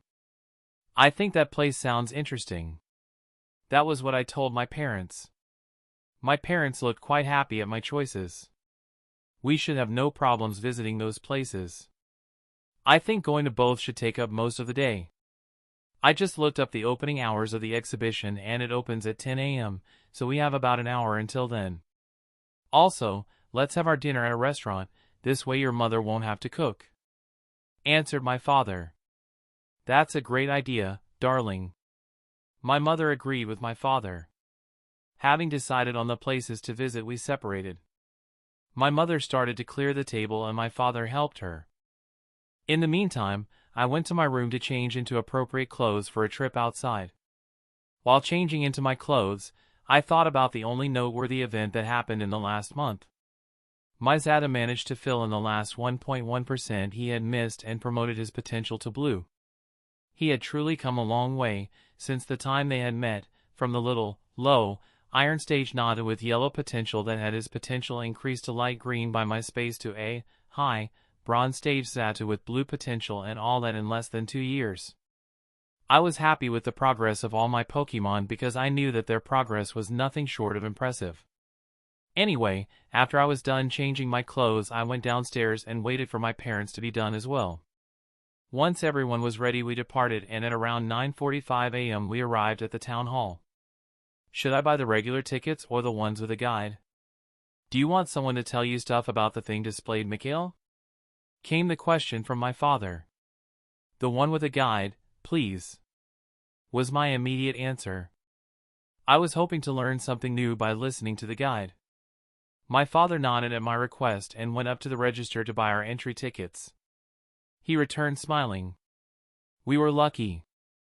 There is a tour that starts directly at 10 a.m., so we won't have to wait like I assumed we would have to. He informed us. 5 minutes later we entered the town hall. Once inside we walked up to a person that was talking with 3 others. We assumed that the woman was our guide, because she looked the part, and thankfully she was. It would have been really embarrassing if she had been a regular visitor as well. Our guide took a look at the time, and at exactly 10 a.m. she started talking. Hello, everyone. I am Ann, and I am going to be your guide for this tour around the exhibition. Before we begin with our tour, I have to caution parents to make sure that their children don't touch the showpieces, because once they are moved an alarm goes off, so please spare us the trouble. She said. I had a feeling she was targeting us with the second part, probably because I was the only child in our group. Still, it was good I know that the place was booby-trapped.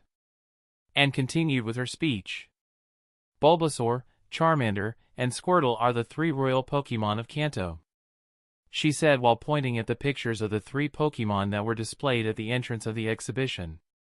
She walked, and our group followed her, towards a display that showed the Kanto starters along with their evolutions.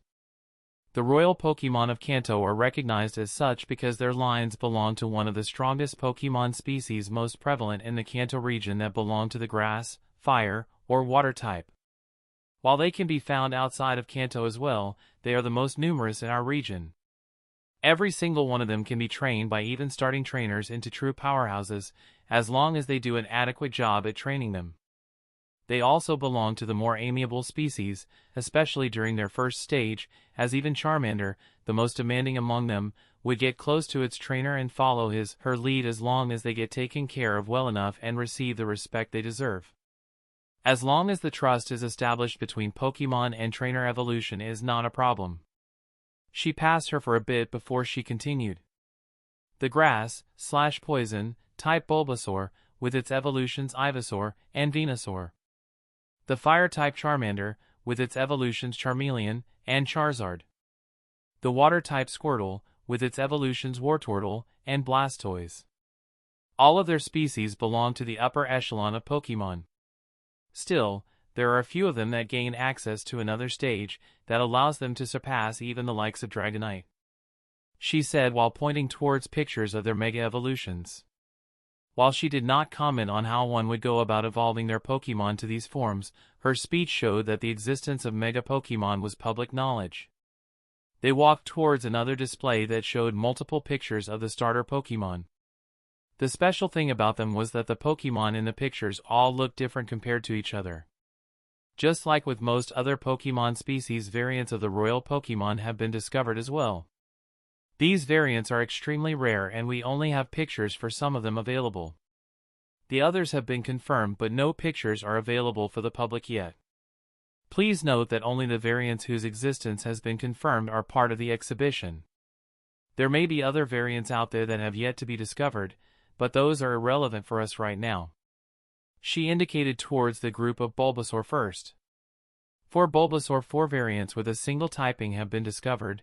Those types are water, ice, ground, and rock.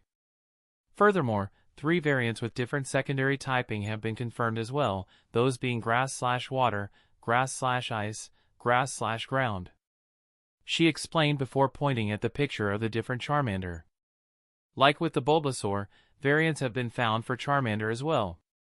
The number of confirmed variants for Charmander is the highest among the royal Pokemon. 5 variants with a single typing have been discovered. Those types are Poison, Ground, Rock, Dragon, and Dark.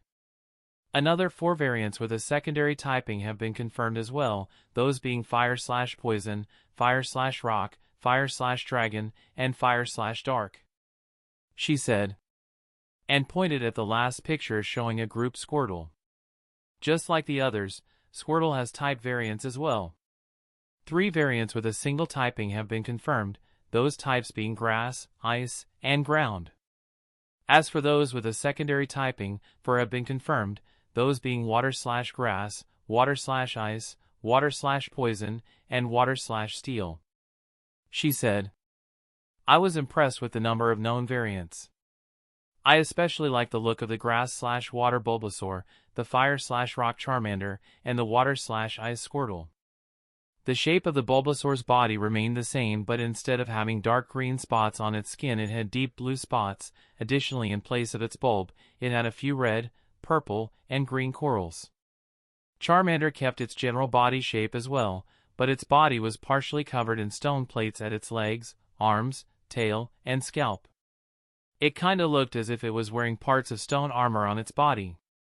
The color of its skin was burgundy, a darker shade of red, instead of orange. As for Squirtle, its skin color was an Arctic blue, and its shell was the other difference. The upper half looked like a miniature iceberg, while the lower half still looked the same, just dark blue. After showing them the different variants and continued showing them around while explaining things when necessary. Useful care tips, their preferred diet, what to take note of before and after evolution, the best behavior in case of a wild encounter, and some simple training exercises were some of the things they were told. There were not only pictures but also videos that illustrated what was being explained. There were naturally also parts of the royal Pokémon on display, like the shell of a Blastoise or the fangs of a Charizard. Overall, it was a very informative as well as awesome visit, and I would definitely recommend it to anyone interested in Pokémon. By the time we left the exhibition, nearly 4 hours had gone by, and we decided to eat lunch at a random restaurant before visiting Curry's Curious Curiosities. It was around 3:30 p.m. when we entered the store. The store was not that big, but neither was it small. If I had to guess, I would say it was approximately 100 sqm big. There were quite a few shelves with random stuff on them and a few display cases showcasing things as well. We kept walking around looking at the shelves to see if something stood out to any of us, but anything we recognized was already labeled and priced accordingly. If we wanted to find a good bargain, we needed to find something valuable that had not been identified as such yet. While we were looking around, we slowly started getting separated, which was no problem since everyone was in observing distance. Nonetheless, I was focused on finding something useful among the unidentified merchandise. I obviously made liberal use of my observe function, but most of the unidentified items I checked until now were useless. I found my first jackpot while checking out a magnifying glass. It turns out the thing was used to make the invisible visible. This included ghosts and other ethereal things as well. Name: Invisible Scope. Type: None. Class: D. Faults: None. Uses: the invisible scope can be used to make the invisible visible. It reveals anything that is in an intangible, ethereal, or otherwise invisible state. This scope is limited and can only show things that are invisible due to the influence of an individual of stage 3 or less. The invisible scope would look normal to anyone who did not know what it was, as long as there was nothing for it to unveil. Due to this, it was only priced 50 poke, which was still expensive for a magnifying glass, but cheap as dirt for the invisible scope. I took the magnifying glass in my hand and continued my search, hoping to land another jackpot. Unfortunately, an hour later I still had found nothing useful like the scope. I had found 2 or 3 items that were worth something, but I ultimately deemed them unnecessary, so I ignored them. Just as I was about to stop, I found my second useful item. Name: Warding Talisman. Type: Ghost/Dark. Class: E. Faults: does not discern between ally and foe. Uses: the Warding Talisman can be used to keep out ghost and dark Pokémon in a radius of 10 meters from the talisman. Passively charges itself from the environment and can sustain an active use of up to 2 hours. If attacked, the duration reduces according to the aggressor's strength. Can defend effectively against stage 2 Pokémon at most. I was really surprised at my find. What's this? First the invisible scope and now a warding talisman. Did I land in an exorcism/ghost movie, or what? Still, these are quite useful, so I am definitely going to get them. After taking the warding talisman as well, I went to my parents and told them that I had found 2 things that I wanted. I saw that they had chosen nothing, so we only had to pay for my items. The total cost was 75 poke, but the real worth was probably in the tens of thousands range, so I believe I had made a small profit. After we left the store, my parents asked me why I chose those things. I had seen that they were confused about my choices, but they had waited until we had left the store to ask their question. I was happy with their behavior and told them the truth, kinda. I said that I sensed that these items were special and thus decided to buy them. They were satisfied with my answer and told me they would later try to find out the items used for me. We walked around the city for another hour before going to the Golden Duck for dinner. I have to admit their roasted side duck tasted remarkable. After dinner, we returned home and watched a movie. Once the movie was over, my mother brought over a small cake with 4 candles on it. My parents told me to blow out the candles and I did. They told me I would get another bigger cake on Kai-Day, which was great. One could never have enough cake after all. After I had eaten my slice of cake, my mother brought over 4 wrapped gifts. I could guess from their shape what they were, and my guess was confirmed after unwrapping them. All I can say is that the gifts were awesome and really expensive. My parents had splurged for my gifts and they said that I would get more gifts on Kai-Day. Just wow. The first gift was a Sylph Company bag, Rookie Edition. This was the bag all trainers bought at the start of their journey before they switched to a higher edition later on. It had become somewhat of an unspoken tradition to use it for at least a year before one changed the bag, and even those that could directly afford the higher edition started with the Rookie Edition. I gave them a hard and long hug and thanked them from the bottom of my heart for their gift. The other 3 gifts were 3 complete trainer outfits perfect for outdoor activities. Each set consists of a pair of shoes, a pair of socks, 1 pair of briefs, 1 pair of pants, 1 t-shirt, 1 jacket, 1 pair of fingerless gloves, and 1 cap/hat. The first set emulated the bug catcher outfit a bit. The color scheme was mostly green and yellow. The t-shirt shirt had a Butterfree picture on it. Thankfully the pants were normal and not short pants. The second set had a black and red color scheme going, and the third set was blue and gray. I once more hugged my parents and thanked them for the gifts as well as the awesome day. I directly put my new outfits inside my Sylph Company bag and went to my room after bidding my parents good night. After I deposited my new bag on my table, I went to bed to sleep. Chapter 67, 4th Birthday, 2. Today Rose and her parents are visiting us for my delayed/second birthday celebration. My parents have not told me what they have planned for today, and it would be a lie if I were to say that I am not curious about the plans they have made. A bit before 9 a.m. our doorbell rang and the Field family stood in front of our home.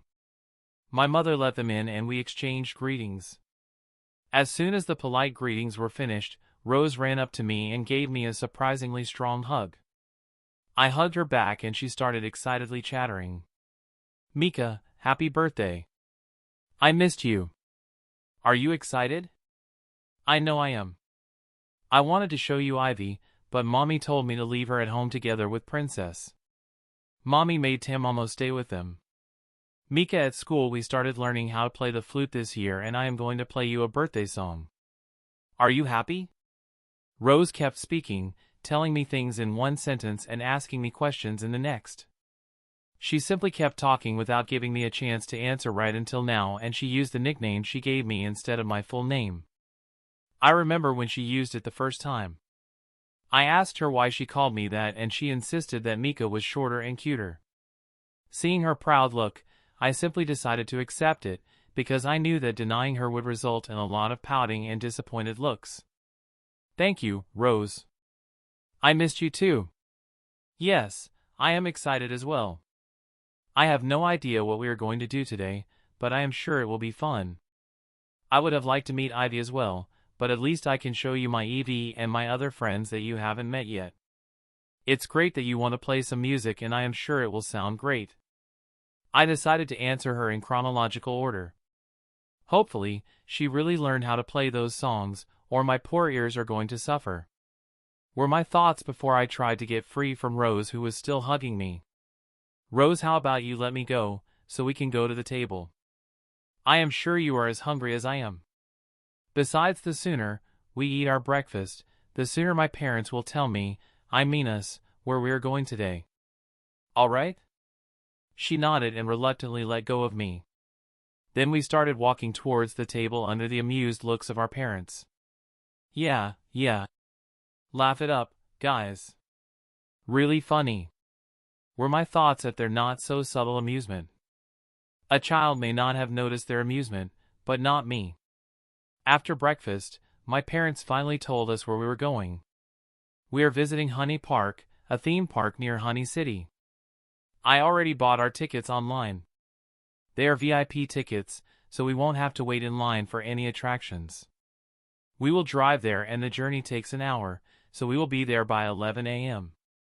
Since the park closes at 7 p.m., we should have more than enough time to try most, if not all, the things you kids are allowed to do/ride. Announced my father. This caused Rose to celebrate. Yay! We are going to an amusement park. Oh, we are going to have so much fun. Isn't this great, Mika? She says, facing me, and I nod at her. Yeah, I think so too. I'm sure it's going to be fun, is what I tell her, and I really think that as well. Since Honey City specialized in, well, honey, and this was a theme park, then I am sure everything is centered around honey or beadrill. My mother addressed us while we were talking. We are heading out in 15 to 20 minutes, so Mikhail, if you want to introduce Rose to your Pokemon that she hasn't met yet, then you should hurry. We will call you over when it's time to go.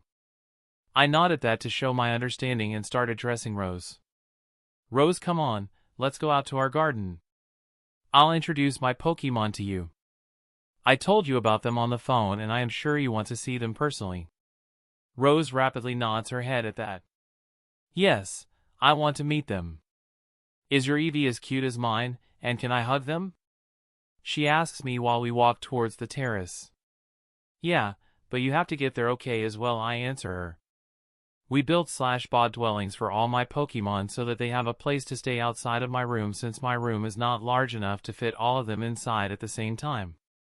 They stay outside most nights, with only 1 or 2 sleeping with me, which is more often than not Eevee and Metapod. I lead her to Eevee's little home first, which is near Agni's place near the terrace. Nyx, my girl, come out, I want you to meet someone, I call out to Eevee, who I gave the name Nyx after she decided that she wants to evolve into an Umbreon, and I am sure she will prove herself worthy of that name someday. B. We heard her first before she excitedly came out and ran up to my, jumping into my arms, forcing me to catch her. Now with Nyx in my arms, I introduce her to Rose. Rose, this little lady is Nyx, I say to her, before doing the same for Nyx. Nyx, this is my friend Rose. Rose has an Eevee too, and I am sure she will let you two play together if I can bring you with us when we visit them the next time. As soon as I finish my sentence, Rose speaks to Nyx. You're too cute, just like my Ivy. Ivy is the name of my Eevee. I am sure you will be great friends like me and Mika, she says to Nyx before turning to me. Mika, can I hold her in my arms, please? She asks me, and I simply shrug. You have to ask Nyx if she'll allow you to hold her, I tell her, and Rose looks towards Nyx at that. Nyx meanwhile simply tilts her head up while looking at the side, showing her refusal, before Rose even has the chance to address her. Seeing this, Rose turned to me with a hopeful look that says make her agree. I keep myself from laughing at the situation and agree to ask Nyx to let Rose hold her while scratching her favorite spot.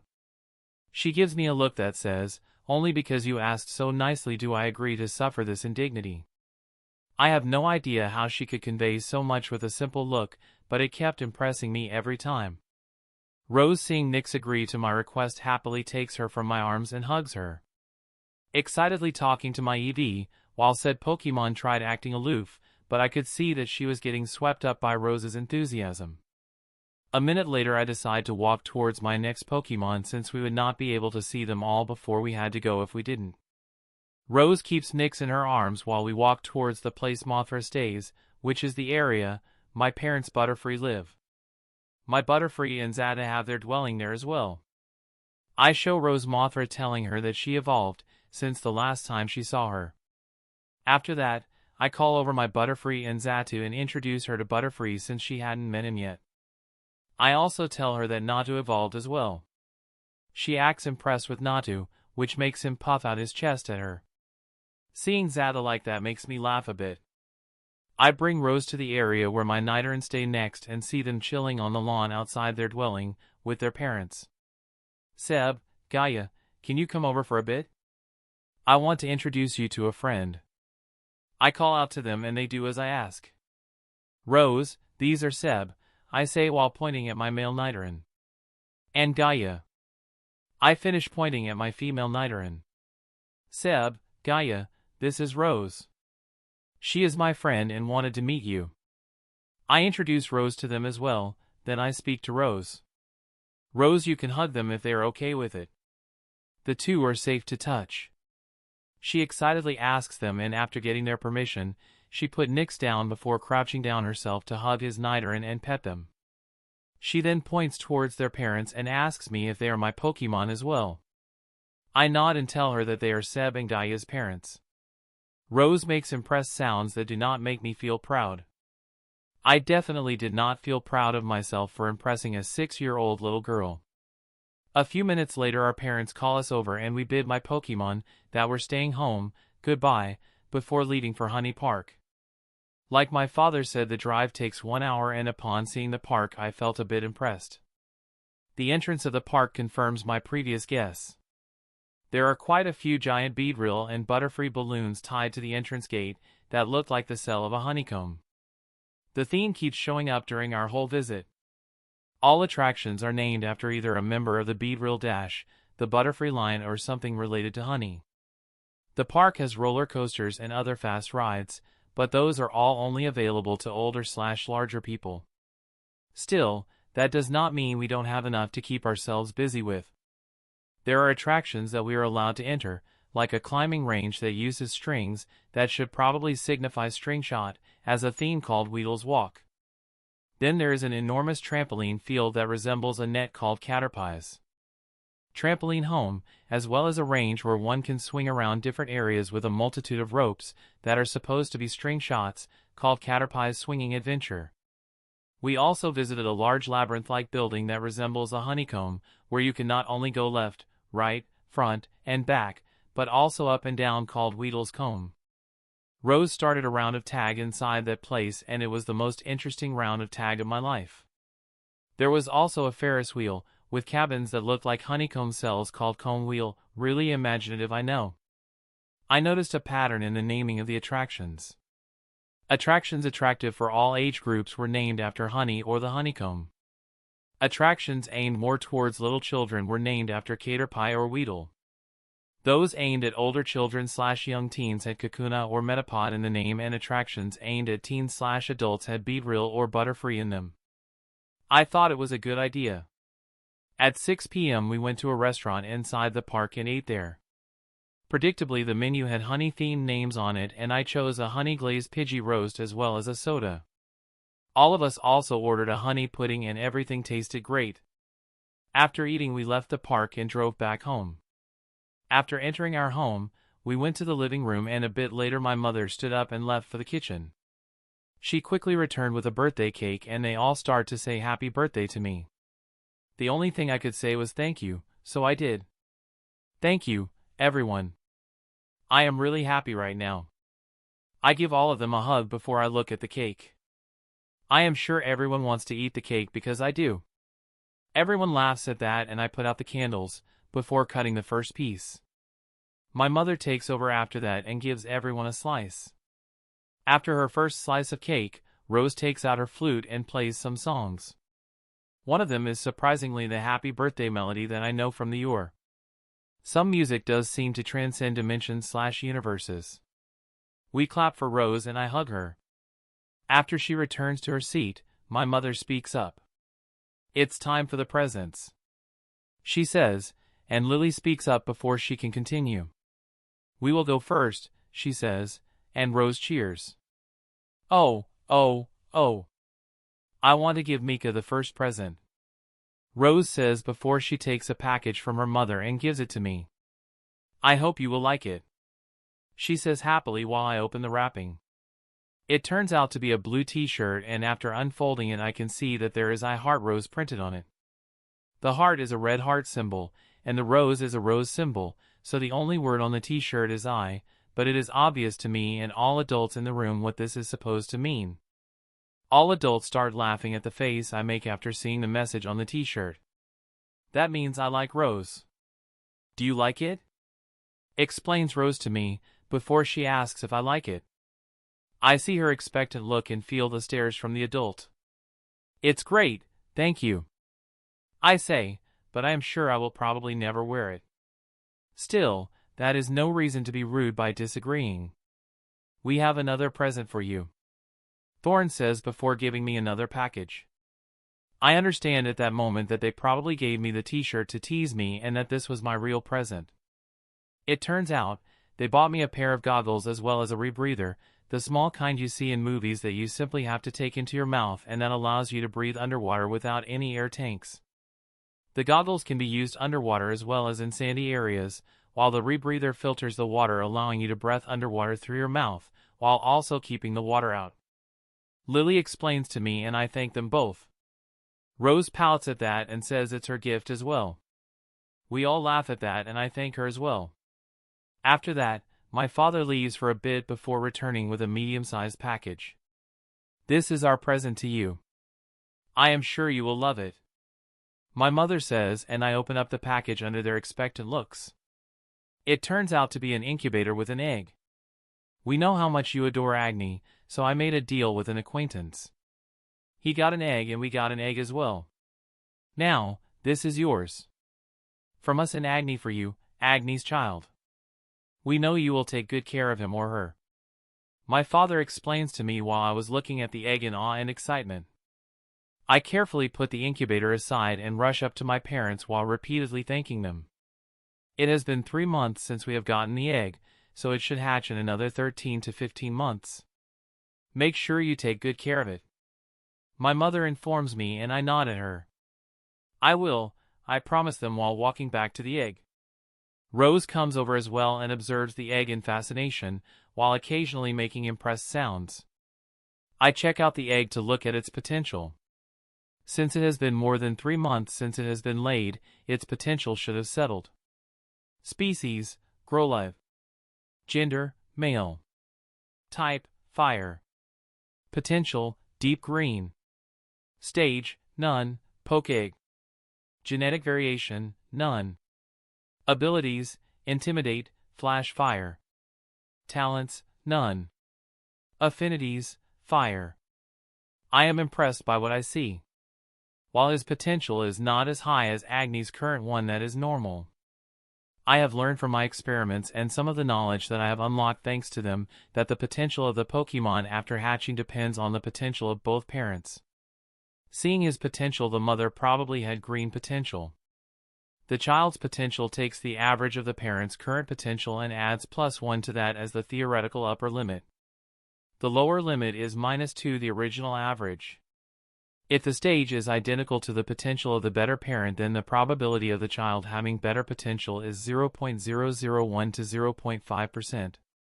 An easier example, current and original potential stayed the same, then the probability is divided for into 0.001 to 0.5%, 0.5 to 20%, 20 to 60%, and 30 to 50%.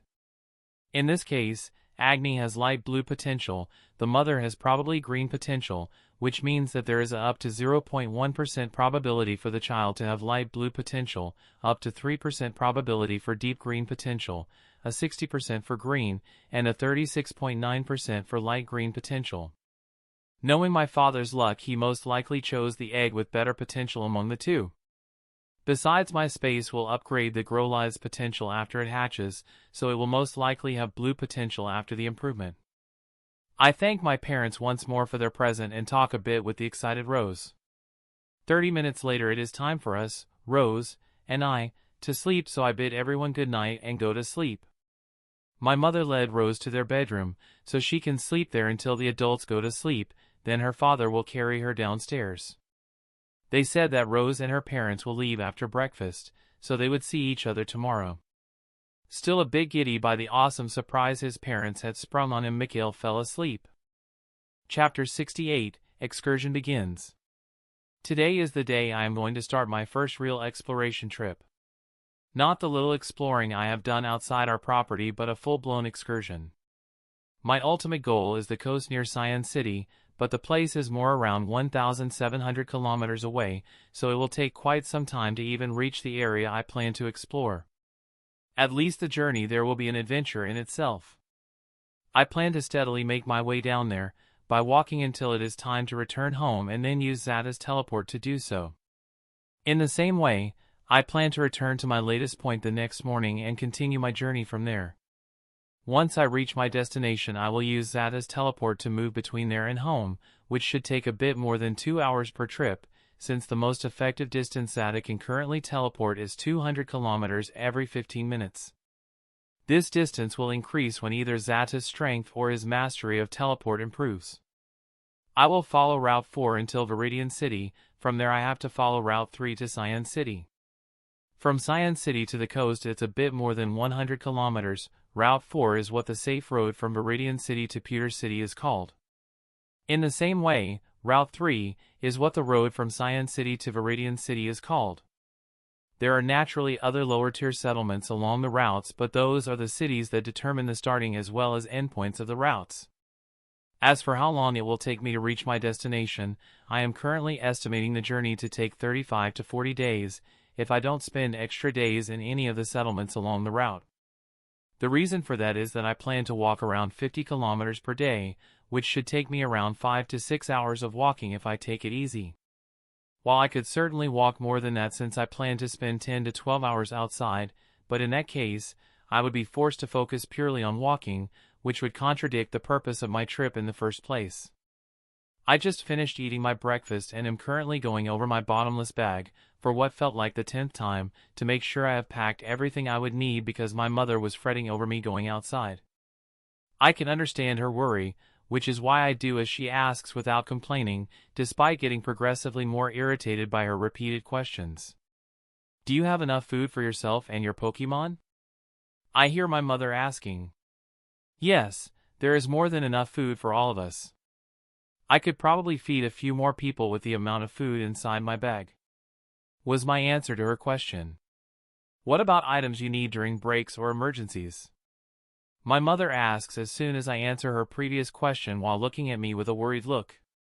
I have all utensils necessary to set up a temporary camp, as well as foldable tables and chairs.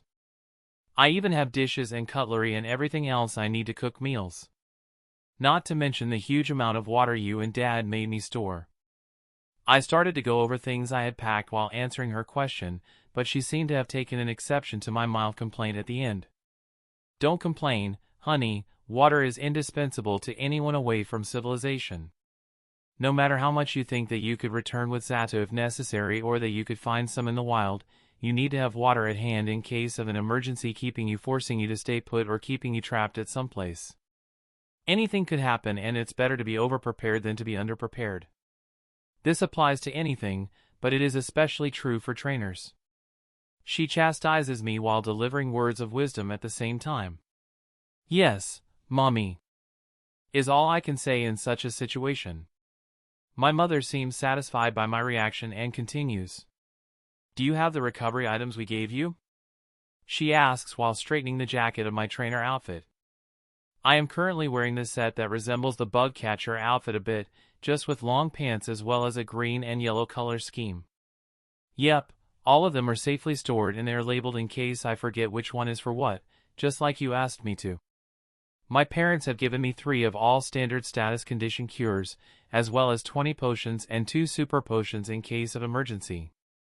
While I had my berries that could accomplish mostly the same in their effort to prepare for every eventuality warmed my heart. That's good. Don't be afraid to use them, your health and that of your Pokemon are the most important, so do not try to use less in order to not waste anything or something like that, okay? Do you have all your Pokemon with you? Check your belt to see if anyone is missing.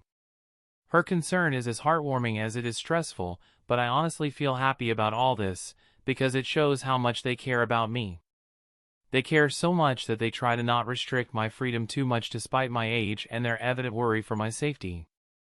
They chose to respect my maturity and strength instead of using my age against me, even if they would be happier if I stayed at home. I look at the trainer belt and my 6 pokeballs attached to it. Yeah. I nod at her.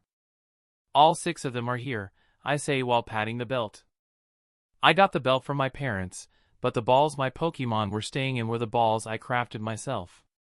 Honestly, the way I explained the source of the balls was hilarious, and I am still unsure how I convinced my parents with that story, but the result speaks for itself. If my parents now believe that a wandering ball merchant called Urahara is traveling around the region selling/exchanging Pokeballs, then that might be my fault. Well, if I use that alias later on to sell some of my balls, then I theoretically would not have lied to my parents. As for the balls I used to catch my Pokemon, I used an air ball for Xatu, since he had no Psychic Ball or Psychic/Air Ball, and the air ball was still better suited for Xatu than a common ball. Mothra and Butterfree were caught with Bug Balls, while Seb and Gaia were caught with Poison Balls. Finally, Nyx has been caught with a common ball. Their balls will be upgraded in the future, but for now, these are good enough. Good, good. While you're on the road, always keep at least one of them by your side and outside their balls, that way they can keep you safe if necessary, and you won't have to release them from their ball first. Sweetheart, I know you really want to start, so I'll stop after this. Don't tell anyone your real name and keep wearing your mask at all times. Well, except while eating. Follow the official routes, and don't leave them under any circumstances, okay? It would be ideal if you keep following the central lane. It would be best if you don't use the Poke Center or any Alliance facility that needs to scan your balls. Also, make sure you stay out of danger as much as you can and don't forget to come back home on time. You need to be back before dinner, alright? She says all at once. I promise, I answer her. It's not like I can say that I will walk into danger, right? That would be stupid as hell, and all she asks of me are things that I plan to do either way. Walking on my own would be boring, and having one of my Pokemon watching my back is Trainers 101 in the book How to Survive the First Day of Your Journey by Mikhail Geo. The book also says to keep a low profile and only reveal your identity to those you trust explicitly. Truly, the author of the book is a genius of the highest order. My mask is dark blue and covers everything below my nose, just like the one used by a certain silver-haired one-eyed pervert. I don't need to hide my hair color or eyes because they are not that rare, besides my cap hides both well enough that together with the mask my identity is safe. Now, the reason she asked me to stay inside the central lane is that it's safer there, so that was to be expected. My parents explained to me that all official routes were kept relatively safe by the Pokemon Alliance, but because they are so long, and most importantly so wide, all of them spanning 100 kilometers in width, the routes are divided into 2 parts, the central lane and the fringes. The central lane is 20 kilometers wide and is obviously located in the center of the route, while the fringes are 40 kilometers wide and are located to the left as well as the right of the central lane. Now, the reason why she mentioned the Poke Center and my balls has been explained to me as well. According to them, I am currently illegally keeping my Pokemon as long as they are not registered with the Alliance. Now here comes the problem. Since I am not an official trainer, I am actually not allowed to have so many Pokemon. Civilians, not trainers, can register Pokemon as pets or companions, but that number is limited to 3, as long as they can prove that they can provide for and shelter the Pokemon. Now one would think that I wouldn't have that problem since my parents are official trainers with an okayish class to boot, so they should be able to register them even if there is a limit to the number of Pokemon they can have, right? And you would be right, but there is a little problem with that. If they register my Pokemon in their own name, then I can't use them, and it would not be possible to transfer them back to me as soon as I start my journey, since the transfer of Pokemon of a certain strength towards rookie timers is regulated. This is done to prevent rookies from trying to buy or get gifted strong Pokemon by others. Catching them by oneself or raising them by oneself is, however, no problem. Now here comes the part with the Poke Center. If I want to use the service of the Poke Center, then I have to present my identity card to the nurse. The system knows which Pokemon have been registered in your name, so if you turn up with Pokemon, they either have to be already registered or they will be registered during your visit. This would be no problem if I was allowed to have them in the first place. The rules and regulations do make sense, and I actually agreed with the idea, but they were currently working against me, so I had to avoid using most Alliance facilities for now. Only places that allowed anonymity could be used, but in all honesty, I did not actually need the Poke Center to heal my Pokemon. My space would heal them over a period of time, and I had all those berries to help me with the health of my Pokemon as well. So, as long as nothing extremely serious happens that requires immediate intervention by the nurses or doctors, he would be fine. Shit! Hopefully, I didn't raise a flag with that. Murphy, stay away, please. With that happy thought, I pull up my mask, strap on my bag, wear my shoes and give my mother a big hug, before I say, "See you later," and leave the house. I hear my mother shout after me to not forget to be back before dinner and have to smile a bit. Once I am outside, I release Eevee and Xatu, so they can accompany me, making me briefly wonder why I recalled them in the first place before I shrugged. Our adventure has officially begun. Keep an eye out, please. We are going to walk into the unknown, I say to them before I mutter to myself, at least for us. Xatu as well as Nyx cry out in affirmation, and I walk towards the west, where Route 4 is located at. Chapter 69, First Time on Route 4. I keep following the road leading to Route 4, and 10 kilometers into my walk I reach the fringe area. I know that because I can see a sign that indicates as much. Until now my walk has been uninterrupted, and there haven't been any Pokemon stronger than the Iron Stage. According to what I have learned while preparing for my excursion, the fringe area of Route 4 is supposed to have Pokemon ranging from Stageless to low, Silver Stage living in it. The central lane on the other hand has Pokemon ranging from Stageless to low, Bronze Stage living in it. I consider that information for a bit and decide to call out Butterfree as well. Alright, we have reached the fringe area of Route 4. There are Pokemon here that are as strong as Xatu. While that does not mean that we will encounter them, I still want all of you to be alert, at least until we reach the central area. I tell my Pokemon and start walking again. Keep a lookout for anything that looks useful as well, I add a bit later. I can see the occasional Rattata and Sentret running around. Caterpie and Weedle were crawling on the ground or trees, and some Pidgey and Spearow were either resting on trees or flying through the air. So, nothing surprising, even if I keep checking the occasional Weedle to look at its potential. I still haven't given up the idea of raising a Beedrill or two. Unfortunately, there have been only duds until now, but I had all the time in the world, so that was okay. Thanks to my trusty companions, the Pokemon have been keeping their distance from me, so my walk has been uninterrupted so far. Hee. Me. I hear Nyx calling me and look over. Since I asked them to tell me about anything useful they managed to spot, she keeps informing me about every berry tree she sees, and when I see her expectant face telling me to praise her, I can't bring myself to tell her to stop. This has already been the 4th time in the last hour, but fortunately, it takes no more than a minute to look at whatever she finds. I follow Nyx to another berry tree, and surprisingly it is one I haven't got yet. Good job, Nyx. We don't have that one yet. I praise her and bend down to scratch her favorite spot. Eevee. She puffs her chest out and brags cutely at my praise while throwing a challenging look at Butterfree and Xatu. I laugh a bit at her behavior before I straighten again and check what kind of berry it is that she found. Name, Normal Berry.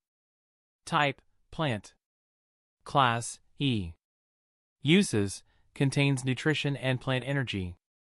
Can be eaten as food, its sour taste increases the eater's alertness for a while, it also clears any confusion. I nod after reading its uses. That could be useful. Who needs an energy drink when you can have a normal berry? I laugh a bit at my own joke and my Pokemon look at me because I randomly started laughing. I am just happy. The berries Nyx found are quite useful. I tell them, which causes Nyx to metaphorically swell a little more. I ignore her antics and reach out to one of the berries to pluck it. Raw. Terra. I hear a multitude of Rattata call out to me threateningly. Looking over to the source of the noise, I see a mischief of 4 Rattata. Zata comes to stand beside me, and Butterfree comes to hover near me as well, so I use my telepathy to understand what they are screaming around for.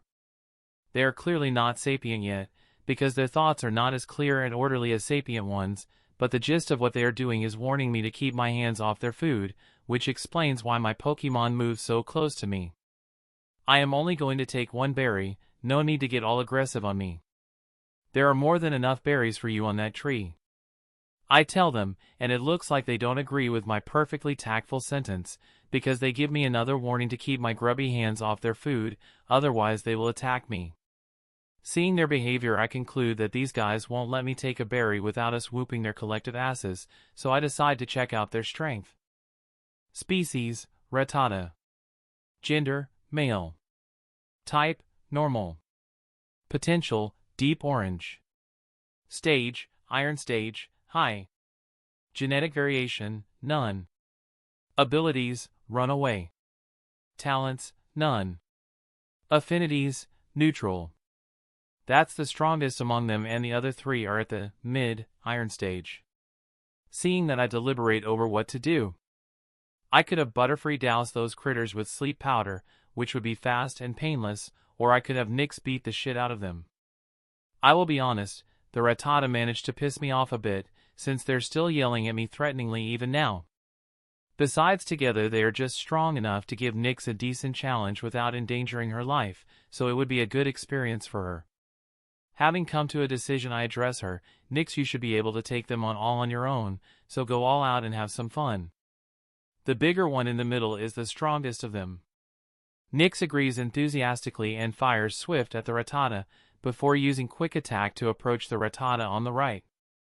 Before the poor thing or any of the other Rattata could react, she seamlessly transitions into Iron Tail and delivers a devastating blow to its head. I hear something crack and reflexively flinch a bit at the sound. After briefly confirming that the Rattata is down, she aimed a sand attack at the eyes of the leader, before she repeated the quick iron combo on the unmolested Rattata on the left of the leader, quickly taking that one down as well. Now she was left with the leader and the Rattata that had to deal with the Swift she fired at the beginning. Both were over her moves and really angry because of her blitzing them. Meanwhile, I was quite impressed with Nyx's performance. I did not expect her to take down 2 of the underlings this fast, or easy, but the next part should be harder because the remaining 2 were much more alert now. Besides, the leader was stronger than its underlings, so it should prove more challenging either way. The 2 Rattata worked together quite well. They used Quick Attack to run around Nyx and attacked her simultaneously from 2 sides. Nyx dodged the attacks from her foes to the best of her abilities, and she was rather successful too, since only the leader managed to land a glancing blow. Seeing that she would only be able to keep dodging if she kept focusing on both of her opponents, Nyx decided to get rid of the weaker Rattata first. During the next attack on her, she ignored the weaker Rattata and focused on the leader. While it was using Quick Attack to attack her, fully expecting her to dodge, it was doubtful when she didn't. Instead of dodging, Nyx waited for the perfect moment to use her Iron Tail to slap it away. I had to laugh a bit when she sends the Rattata leader flying. Since she had focused on slapping the leader, the other Rattata managed to land its Quick Attack on her, but she tanked the attack without a sound. After successfully getting rid of the leader for the moment, she turned to the remaining Rattata that had attacked her. By the time the leader came back, Nyx had taken out the last nuisance as well.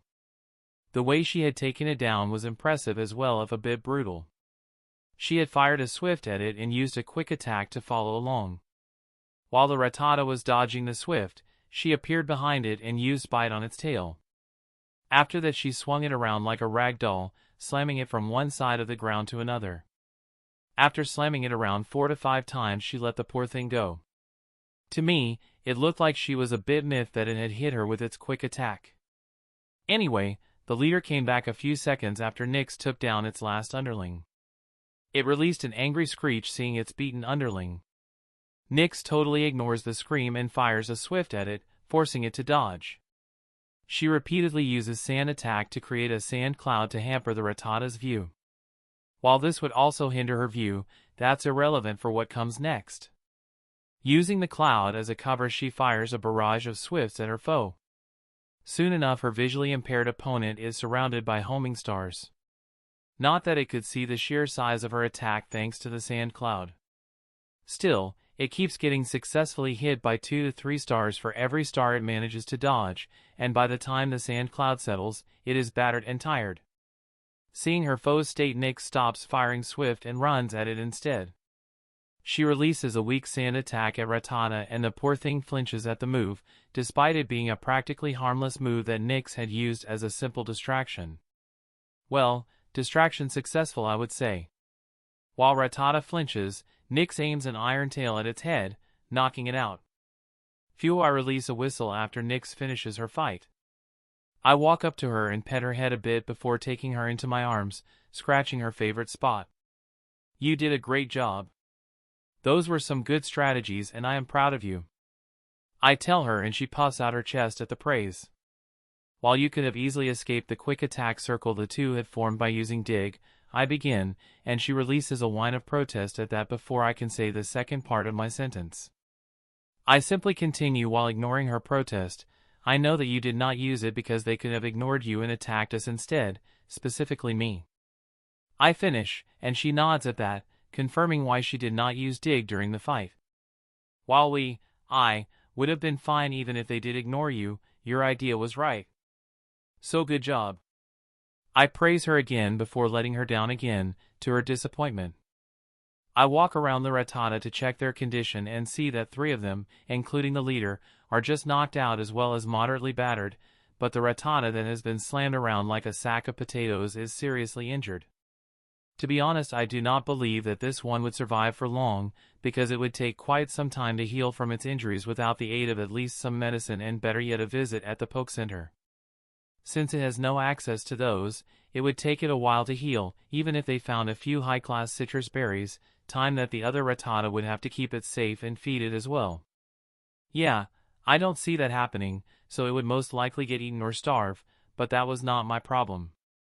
None of them were good enough for me to take them with me, so if they died later because of their injuries or if they were eaten by someone while they were knocked out was irrelevant to me.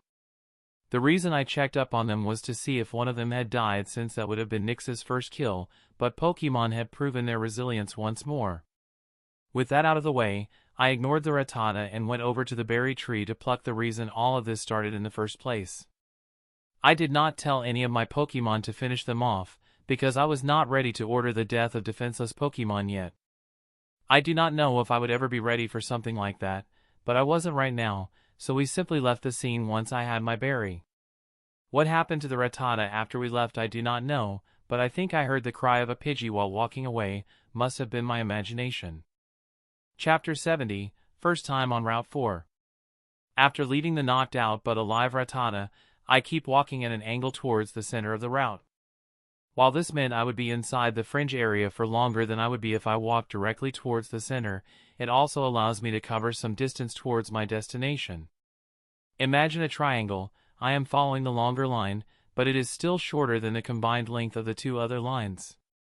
Anyway, I still have 2 to 3 hours before I plan to stop for lunch, so I continue walking while checking out my surroundings. The scenery is mostly constant with grass and trees. Everywhere, except for the sky, is in brown and green tones. There is no real road since those are located in the central lane, so I am surrounded by nature. At least the vegetation is not overgrown, which makes walking relatively easy. Most Pokemon choose to ignore me or don't dare to try anything, because of the Pokemon I keep around. I also haven't seen any new Pokemon, and all the Pokemon I checked so far had lukewarm potential. We also had no luck on the material part, so I am feeling a bit bored right now. Fortunately for me, the stream that runs through the western side of our property runs through some parts of Route 4 as well, and if I am not wrong, then I should, in a few minutes, come upon a part where that happens. Hopefully, I'll see something exciting there. As expected, a few minutes later I hear the sound of running water, and shortly after I see the stream as well. Now the question is, how do I get on the other side of the stream? I can't see any kind of bridge. The stream itself is 5 meters wide and probably too deep to simply walk over. I go over to check the depth until I remember that I have a Pokemon with teleport. I cover my face. How the hell did I forget that Zata can simply teleport me over? Let's just forget this ever happened. My plan from the beginning was to have Zata teleport me over. I nod to myself. I look into the water to see if any interesting Pokemon is swimming in there. The part that flows through our area has no real Pokemon presence because of my father's Seadra. There are only some fish. The Pokemon all keep swimming through without staying around. One time I witnessed a group of Goldeen leisurely swimming around a strip of the stream. When Seadra discovered them, well, let's just say it was not pretty and leave it at that. He allows them to swim through, but no one is allowed to settle there. Anyway, back to the current. Hee, see what I did there. I can see quite a few Pokemon swimming in there, which is good. I can see a few Magikarp, Goldeen, Remoraid swimming around and even 2 Krabby walking along the bottom of the stream.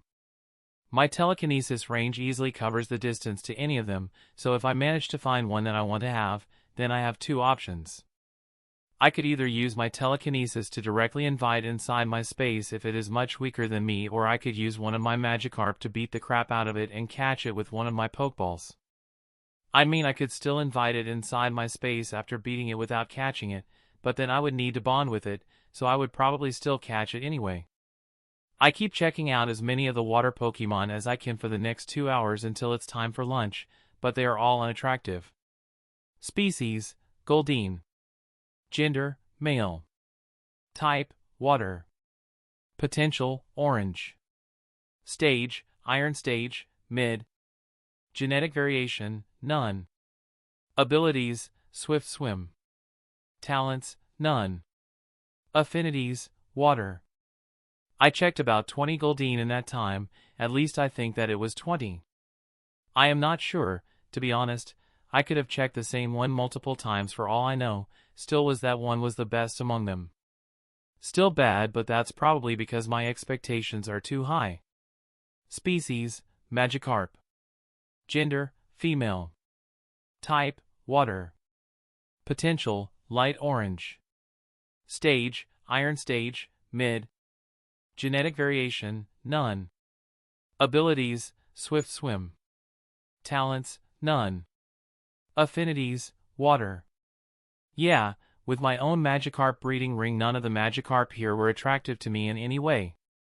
Especially since that one was the best one amongst them. Most of them would not even qualify for his food farm, so that was a bit sad. Species, Remoraid. Gender, male. Type, water. Potential, deep orange. Stage, Bronze Stage, mid. Genetic variation, none. Abilities, Hustle. Talents, none. Affinities, water. This one surprised him, since it was the strongest wild Pokemon he had seen until now. Well, its potential was still not good enough for him, but it managed to surprise him, so that was something at least. Species, Krabby. Gender, male. Type, water. Potential, deep red. Stage, Iron Stage, low. Genetic variation, none. Abilities, Hypercutter. Talents, none. Affinities, water. Well, I could forgive the Krabby for being crappy, since I managed to check only 3 of them. I did not only check out the Pokemon inside the stream but also used my telekinesis to lift some water out of the stream with a Pokemon still inside, whenever I got bored. The first one that fell victim to my antics was a Goldeen. I made it swim through the air in a ball of water. Whenever it would move forward, I would make the ball of water follow it, so that it did not fall on the ground. The look it had on its face at its situation was hilarious, and after laughing a bit at its expense, I lowered the ball back into the stream. Another time I lifted enough water out of the stream to create a thin arc of water, just big enough for a Remoraid. Then I guided one to the arc and allowed it to swim through it. It looked awesome, and after the first time, the Remoraid returned on its own to swim through the channel again. Some curious Remoraid followed its example, and for the next 20 minutes I just kept up the arc, while watching the Pokemon swim through it. Anyway, I had some fun on the side, but now it was time for lunch. I released the rest of my Pokemon from their balls and called Xatu and Butterfree over. Those two were relaxing on the side, while Nick stayed by my side the whole time. I take our lunch from my bag and distribute it to everyone. While they are eating, I ask them a question. Do you want to return to your balls after lunch, or should I put you into my space? I was kicking myself for not asking that after leaving our home. They could have spent the time there instead of staying inside the balls. They talk for a bit, and Seb, as well as Gaia, decide to enter my space, while Mothra wants to stay inside her ball. I naturally agree with their decision and they focus back on their food. While turning my head towards my sandwich, I spy out of the corners of my eye a Weedle that seems to be curiously watching us. I check its potential, more out of habit than any real expectation, but to my surprise, she has deep green potential. Species, Weedle. Gender, female. Type, bug, poison. Potential, deep green. Stage, iron stage, mid. Genetic variation, none. Abilities, shield dust, run away. Talents, none. Affinities, bug/growth, poison. As soon as I see that, I take out some more of the food my parents prepared for Mothra and try to lure her to my side. Hi, Weedle. Do you want some food? We have more than enough, so if you want some you can come over. I say while shaking the food in my hand, where she can see it. I can see her hesitating, so I am sure you will like it since it's specifically prepared for bug types is what I tell her. I take one of the pellets and throw it near Weedle's position, forcing her to come a bit nearer to reach it. I observe her crawling towards the pellet and I see how her eyes grow big at the taste. I smile a bit at that and shake the ones in my hand some more. I have more of them right here, so all you have to do is to come closer if you want some. I try to lure her with the promise of more tasty food, and seeing how she is crawling towards me, I obviously succeeded. Once she is in front of me, I give her a few food pellets and watch her as she eats them. After she finishes with them, I put some in my hand and hold it out towards her, so that she has to eat them out of my palm. She hesitates briefly but ultimately does as I want, and while she is eating, I use my free hand to caress her head. She freezes for a bit at that but simply continues eating a moment later, ignoring my action in favor of eating. Eat until you're full. There is more where that came from, so you can eat as much as you want. I tell her while petting her. I start talking to her, trying to appeal to her, while she is eating. I am a trainer, so I provide my Pokemon with all the food they need. I also help them get stronger while doing my best to turn them into the best example of their species. It looks like she is ignoring me, but I keep talking anyway. You know, I see something special in you as well. I am sure that with my help you can become the strongest Weedle and later Beedrill of Kanto. She stops after I say that and I briefly think I managed to move her until I notice that there are no more pellets in my palm, so I take out some more pellets. She resumes eating and I have to laugh a bit at her eagerness. I decide to wait for her to finish eating before resuming my recruitment pitch. Once she finishes the pellets, she looks at me and I take that as my sign to restart my sales pitch. As I told you, I have large amounts of such food stored away, so do you want to follow me? If you join me, I can guarantee that you will not have to go hungry ever again. She looks pensive, so feeling that my chances are high, I continue. Not only can you eat your fill, but I promise to help you train, making you much stronger than you can even imagine. They will call you Queen Bee, Drill. I can see her eyes sparkle at that and know that I have her exactly where I want her to be, so I decide to involve my wingman, wingwoman, or rather wingdapod. You can talk to Mothra, my metapod, if you want. I am sure she will tell you how awesome it is to join my side. After I tell her that, she looks over to Mothra and crawls towards her. They talk for a few minutes and Weedle turns back to me to tell me that she accepts. I exclaim happily at that and walk up to her to hug her. After happily laughing for a bit, I tell her that I am going to catch her now, then I take out one of my bug balls from my space and catch her with it. Afterward, I release her again, before putting her ball back into my space, since I don't want to carry it somewhere that others could see it. After that, I tell everyone that I am going to resume walking. I gather the trash into a trash bag and store it together with everything else back into my bag, then I put Seb and Gaia into my space and explain Weedle where they went, before pulling her in as well. I briefly check up on her and see that her potential has been improved to blue. She received her own habitat to the right of the Nidoran habitat, instead of joining the Caterpie habitat as I had assumed.